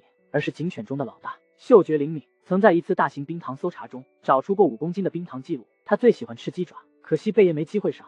搜找脑袋的任务被郝顺抢了。不用了，我大概知道头颅在哪里。郝顺，你发现线索了？你看那棵树，上面有攀爬过的痕迹，而且树底下的鸟粪特别多，大概率被害人的头颅被挂在了树上。我气，要不是之前被周队拉去做水中打捞，我恐怕当场能吓晕过去。既然师傅之前练过你的胆，罗平这个艰巨的任务交给你了。郝顺，你真是个大好人呀！不用发好人卡，赶紧上去。罗平不负众望，把头颅拿下来，还不忘感慨，究竟有什么深仇大恨，至于这么残忍的将对方杀害，还把头颅挂树上？那就看咱们能不能尽快破案了。顺子，从被害人头颅上面你能发现什么蛛丝马迹？这都被鸟啄得面目全非了，能确定他就是杨开本人吗？被害人头颅上有几处创伤，头骨严重碎裂，被害人大概率是被钝器击打头部致死。根据伤痕的状态来看，凶器不像是铁锤、榔头等器物，反倒像石头、砖头，只是面部破坏太严重，暂时难以确认被害人的面部。请法医，你们能做面部恢复吗？可以，不过这个找画像师就能画出来。那这事就拜托你了，老秦，包我身上，但我得要点好处，这个不过分吧？不过分，我会让人给你送瓶脉动，让你尽快恢复活力。呵，终究是高估了你。郝顺看两人你一言我一语，缓解紧张氛围。罗平扭头问郝顺：郝顺，这人生活条件不错，为啥家人在他失踪后却没有报警找他？大概率是未婚人士。被害人手指上的戒指虽是黄金，但看牌子是也是驴牌的，只能说明这人钟爱驴牌。郝顺，你也太厉害了，只看了一眼就记得这么清楚，那你能不能再看出点什么？别的暂时没有，当务之急是找画像师复原被害人生前样貌。你先看看现场，我找师傅。郝顺迫不及待找到了周刚，把自己心中想法说了出来。师傅，虽然面前这个头颅难以辨认是杨开，但他手臂内侧的纹身跑不掉，不如这样做，咱们兵分两路，一路去调查杨开的消息，另外一路继续勘察现场。调查杨开的事交给你做，其余的我让别人来。如果我对众人说死者是杨开，他们肯定会多想。好，这事我来做。顺子，在调查杨开这件事上，你可要小心些，尤其是你现在肩负着重担，不能让别人发现你的真实身份。我懂。师徒两人做了部署，郝顺趁着大家不注意的时候悄无声息离去，而周刚带着其余人梳理无头案的过程。根据刚才现场勘查，得知被害人大概是3-4天前的晚上被人拉到这处树林，使用砖头或者是块重击头部而死，死后被凶手割下头颅，将其头颅挂在树上，剩下的躯体则是拖到了300米外抛在垃圾堆的树下。周队，被害人个头不算低，要是有所防备肯定杀不死，但他偏偏死了，而且死后被割了头颅，那就只能说明对方有预谋，但作案手法却很粗糙，那是不是代表这人是个新手？有可能，而且被害人不是个普通男人，他有打斗经验，面对面不可能得手，那么偷袭的人定是被害人认识的人。不管是仇杀还是别的什么原因，要是不赶紧抓到凶手可就麻烦了。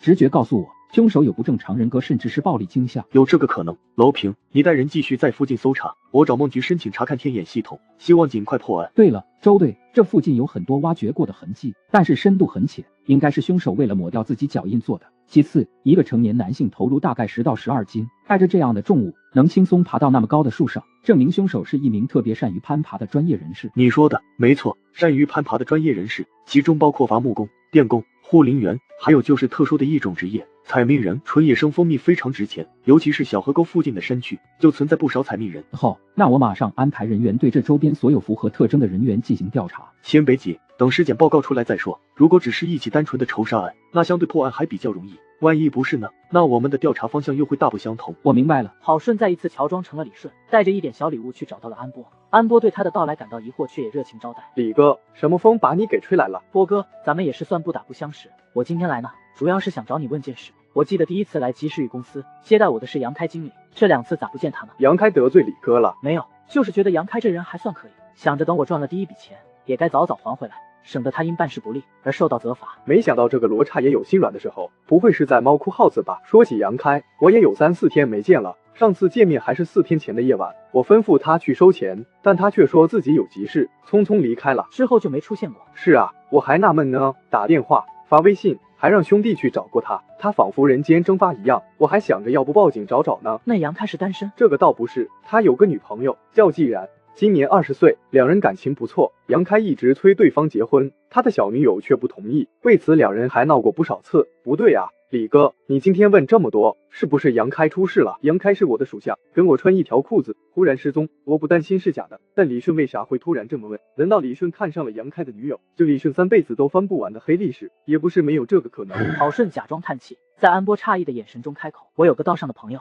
说他在4天前的晚上见过杨开，跟一个女孩子出了门，两人朝着小河沟垃圾场方向去了。事后他只看见了那女人独自出现，却没见杨开本人。今早有人告诉他，杨开死了。什么？杨开没了？怎么可能？他这人虽没马宝剑厉害，但普通人不是他的对手。再说他这人平常非常警惕，咋会半夜跟女人去垃圾场？这些消息是他从系统这边得到的。当晚确实是一个女人带着杨开去了垃圾场，后面的情况就如现场勘查的那般，杨开不仅死了，而且死后被人割了头颅。可能是我兄弟看错了，但宁可信其有，不可信其无。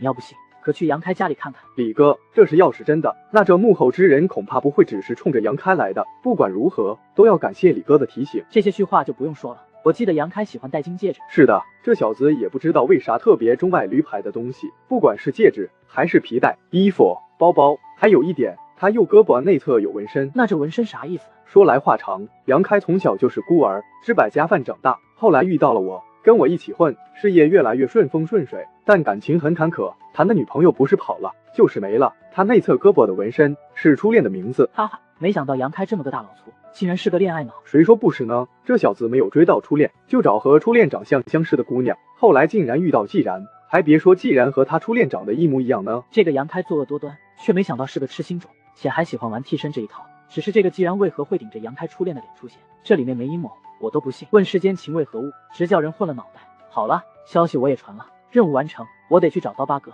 我需要的东西还没拿到手呢。李哥，您慢走，要是有什么需要，打声招呼就好。不送。等郝顺离开后，安波立马吩咐马宝剑，你去杨开的住处看看，人回来了没有？好的，安总。李顺一个彩云来的在，啥时候人脉这么广了？谁还没个无中生有的时候？而且李顺是真正的活阎王，用名字贷款，这事是不是闻所未闻？这倒是，而且身手好的吓人，这小子可不简单呀。别啰嗦了，赶紧去查看杨开下落，顺道去找找人，看看有没有内部消息。我这就去。安波心头悬着一把剑，等马宝剑带着兄弟离开，他赶紧拨通了一个电话。杨开是不是你派人下的毒手？你为什么不说话？难道是你心虚？我告诉你，魏不熟，我不欠你的。你弄嘎杨开，想威胁我？没门！杨开没了，不正好合了你心意？你在怕什么？少说风凉话，我就想知道你派谁去灭了杨开的口，是不是季然？你想知道就亲自给季然打电话，不就知道了？你要没别的事，就别给我打电话，我要挂了。别挂，李顺你知道吧？听过，咋了？这人不好惹，而且怪得很。我劝你早早派人把季然给带走，省得被帽子叔叔查到，顺藤摸瓜，把咱们都给端了。我有个不好的预感，魏不熟要砸李顺手里，不过也好，最好被李顺给灭了。我跟季然有一搭的事，就没人知道了。记下了，挂了。周刚在画像师的帮助下，很快就弄出了被害人的照片。顺子的观察力真是恐怖，还真是杨开。既然确定了受害人罗平，你带人技侦科申请技术帮助，尽快查出杨开的个人信息、身边好友，锁定他的家庭地址。我们去上门搜查。是。请法医，尸检报告有新发现吗？有的，经过系统解剖后，发现受害人生前与人发生过打斗，在后背、肩膀、胳膊肘、膝盖等地方发现了擦伤，但这些不是让他嘎亡的原因。他生前服用过抗抑郁的药，还是个冰糖爱好者，这也就解释清楚，他明明身手不错，却还是被人嘎害。对了，除了这个，还有别的发现吗？从处理手法以及身上的擦伤可以得知，杀死被害人的是个女性。女性是不是不排除他们认识？不管是从专业还是业余角度来说，这个可能性很大。男女力量悬殊，要不是认识，没防备，被害人不可能被害。明白了，我这就让人去被害人家看看。记得下次求我办事，别带1块钱的矿泉水，我要喝5块的咖啡，谢谢。从安波这边得到了消息，再结合系统给的具体信息，郝顺又把自己易容成了杨开。出发杨开家时，给周刚发了密信。随后，他站在杨开的别墅门口，冉冉，我回来了，给我开门呀！冉冉，我好冷呀，你给我开门，我要进屋暖暖。我头颅呢？咋不在啊？冉冉，你把我头颅放哪了？赶紧给我送来啊！你谁？赶紧给我离开！阿开不是出差去了吗？怎么这么晚回家？冉冉，我是你的阿开呀，你开门，我进来跟你说。你走，再不走我就要报警了。报警好，报警好，这样的话，我就找警察说说陶慧的事。就说郝顺话没说完，别墅的门被打开，伸出一只手把他扯了进去。你到底是谁？为什么会知道陶慧？你不是杨开？陶慧没了都多少年了，怎么还会有人知道她？这人不是杨开，当时陶慧没了，杨开就在现场。我当然是杨开呀，你不知道我这几天是怎么过的吗？垃圾场气味好难闻呀，而且没头颅干什么都不方便。还没到头七吧？我只……够了，少装神弄鬼。既然你能找到这里，又知道陶慧，咱们好好聊聊。这个故事还是我给你讲吧。既然陶慧、杨开三人的爱恨情仇，就连杨开都不知道。既然和陶慧不是双胞胎，而是恋人，我说的对不对？你是何方神圣？为什么知道这么多？你是魏不熟的人是不是？别急，我慢慢给你解答。既然和陶慧英都是单亲家庭，又因长得像，家离得近，就一起上学，一起打工，然后一起在打工的地方遇到了杨开，而杨开看上了陶慧，也就是你，而你却认为是既然勾搭了杨开。这些事情只有我和既然知道，你为什么知道的这么多？你是既然的什么人？我是谁不重要，但我知道你不是既然，而是陶慧。没错，我不是既然，我是陶慧。郝顺从系统这里得到事情的真相后，只能感慨狗血处处都有，没有更狗血，只有最狗血。别问我是谁，咱们继续说你假扮既然，以他的身份接近杨开，然后把他骗去小树林灭口的原因吧。你想听我就告诉你，当初我和既然是情侣，但既然却喜欢上了杨开，要甩了我，我当然不想让他们得逞，我就在既然的牛奶里放料，后来他神志不清，最后跳楼而亡，我应该开心的，但真相是杨开偷拍你的照片，用来威胁既然，既然为了保护你，只能被杨开欺负，而你知道真相后，离开上新地，投入魏不熟的怀抱，跟着他蛰伏好多年，然后找准机会回到杨开身边。是的，我就陪着杨开，掌握他的一举一动，然后给他的饭菜里下料，再哄他去小树林，把他给嘎了。真相就是这些，你可以报警抓我。不急，帽子叔叔很快就来。话音刚落，别墅的门被敲得砰砰响。您好，我是帽子叔叔，请开门，我们有事要找户主聊聊。开门吧，别耍花招，我手里的东西多着呢。好，既然是吧，我们是帽子叔叔，这是搜查令，请你配合我吗？请吧。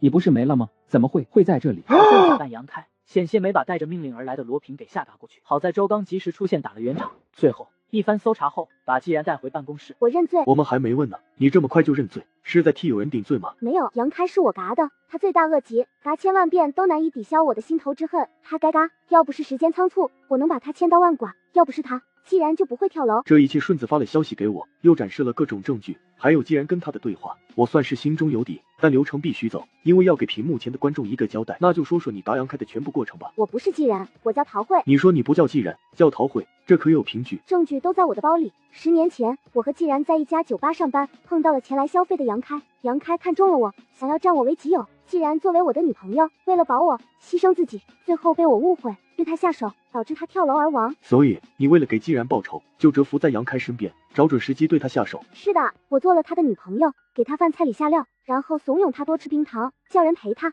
消耗他的体力。就在4天前的深夜，灌他酒，又在酒里下料，再骗他去小树林，打算用石头把他打晕。可惜盛开意识到了危险，跟我扭打，但他喝了下料的酒，根本不是你的对手，最后被你给打嘎，然后仓促割了他的头颅，利用你的专业技能爬树，藏了他的头颅，是不是？是。在来这里打工前，我是村里的职业掏风人，拎着10几斤重的头颅，爬树对我来说不是问题。那你在既然跳楼后，你又去了哪里？去魏不熟的酒吧打工。你要是不信，可以查查。我认罪了，判我罪吧。这事不需要你操心，等我们调查完，会给你答复。因为假扮既然的陶慧主动认罪，交代犯罪过程，这个案子不出5天就结案了。而此时的郝顺正被刀疤约见。你要的货我们准备好了，3天后咱们在小河沟附近的一处岛上做交易，记得千万别迟了。八哥，我要的冰糖可不是小数目，你们这才几天时间就准备好了？你是担心我们没货，想骗你钱吧？哎呀，放心吧，这次准备货的可是个大人物。大人物？难道就是道上人说的魏哥？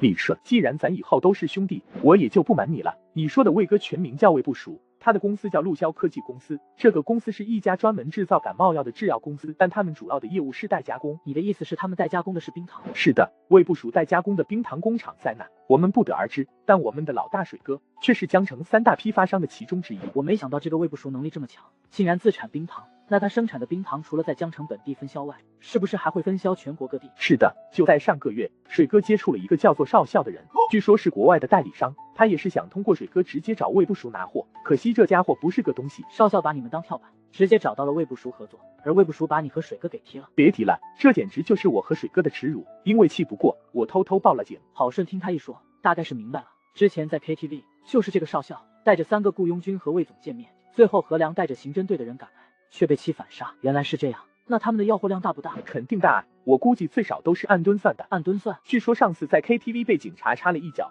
少校他们就另外找了一个地方谈，结果运气特别没，遇到几个钓鱼的警察上来盘问，结果少校的人当场又打死2个。那他们是够点背的。那如果他们搭上线了，我的货怎么办？你放心，我们会先保证你的货源，这步已经决定好，在小河沟的小岛上交易嘛。对了，忘了告诉你，魏不熟并不是这条产业链的终极老板，他后面还有一个叫毒师的人。毒师听着就很厉害。是呀，这人我们没见过，但他的名字在圈里很有名。好了，我的任务完成了，该回去复命了。记得是下午5点，别迟了。刀疤跟郝顺谈好后，便第一时间将事情的经过详细的跟水哥说了一遍，气得水哥暴跳如雷。魏不熟这不要脸的王八子，以前没有国际线路的时候，钱都是我们帮他赚的，现在找到大户就不把我们放眼里了。水哥，别这么生气，魏不熟有人，咱们不也有李顺这个彩云仔，这家伙也不是个好惹的。话虽这么说，可我就是咽不下这口气，都怪那个国外来的少校，逼得我们只能赚取李顺的中间费用。要是冰糖的源头控制在我们手上，从李顺这赚的钱就都是咱们的了。那现在怎么办？眼看就能到手的2000多万利润，就这么没了。看样子只能让他们狗咬狗。我让刀疤告诉李顺，魏不熟因少校踢了我们，直接供不了货给李顺，目的就是让李顺自己供货的原因告诉李顺，直接对付少校那群人在。只要李顺赢了，我就能坐收渔翁之利。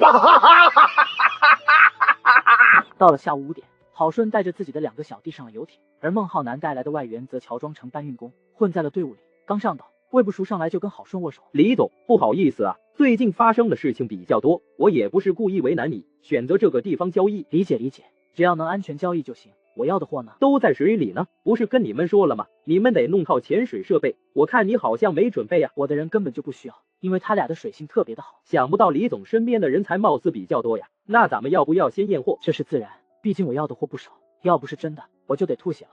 周旋、曾健下水看看。很快，周旋和曾健就在大家的注视下跳进了水里，过了差不多10几分钟才浮了上来。2人一出来就比了个 OK 的手势。既然货都是真的，那我们这边就负责搬运了，钱我也准备好了，就在游艇上。魏总跟我们一起去看看。好说，在拿钱之前，我得教你怎么用遥控器把冰糖拿上来。那就辛苦魏总了，这次你难得亲自给我送货，送你一样东西聊表心意。还有好东西送我，我倒是很期待呀。期待就好。话音刚落，郝顺就摸出手铐，直接给魏不熟铐了起来。这个银手镯，魏总喜不喜欢？你竟然是帽子叔叔？我也想当帽子叔叔，但人家不要呀，我只能拿魏总当投名状了。好小子，敢跟我玩阴的，你以为我是那么好抓的？都被抓了，你居然还如此嚣张，你以为我不知道？你今天带过来的那个人就是少校吗？你是怎么知道？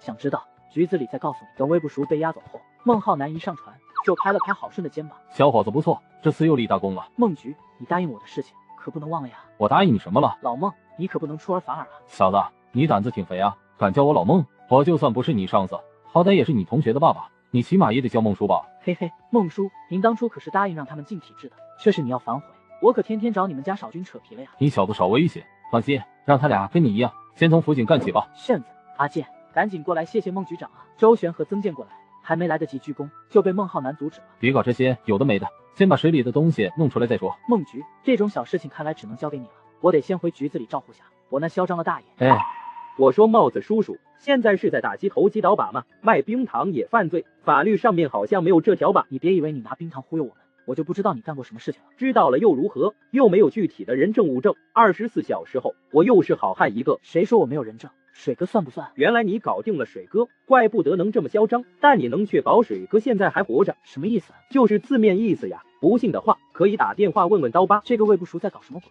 难道水哥遭遇了不测？就在郝顺满心狐疑的时候，周刚的电话打了过来。顺子，我们接到报警，说水哥嘎了，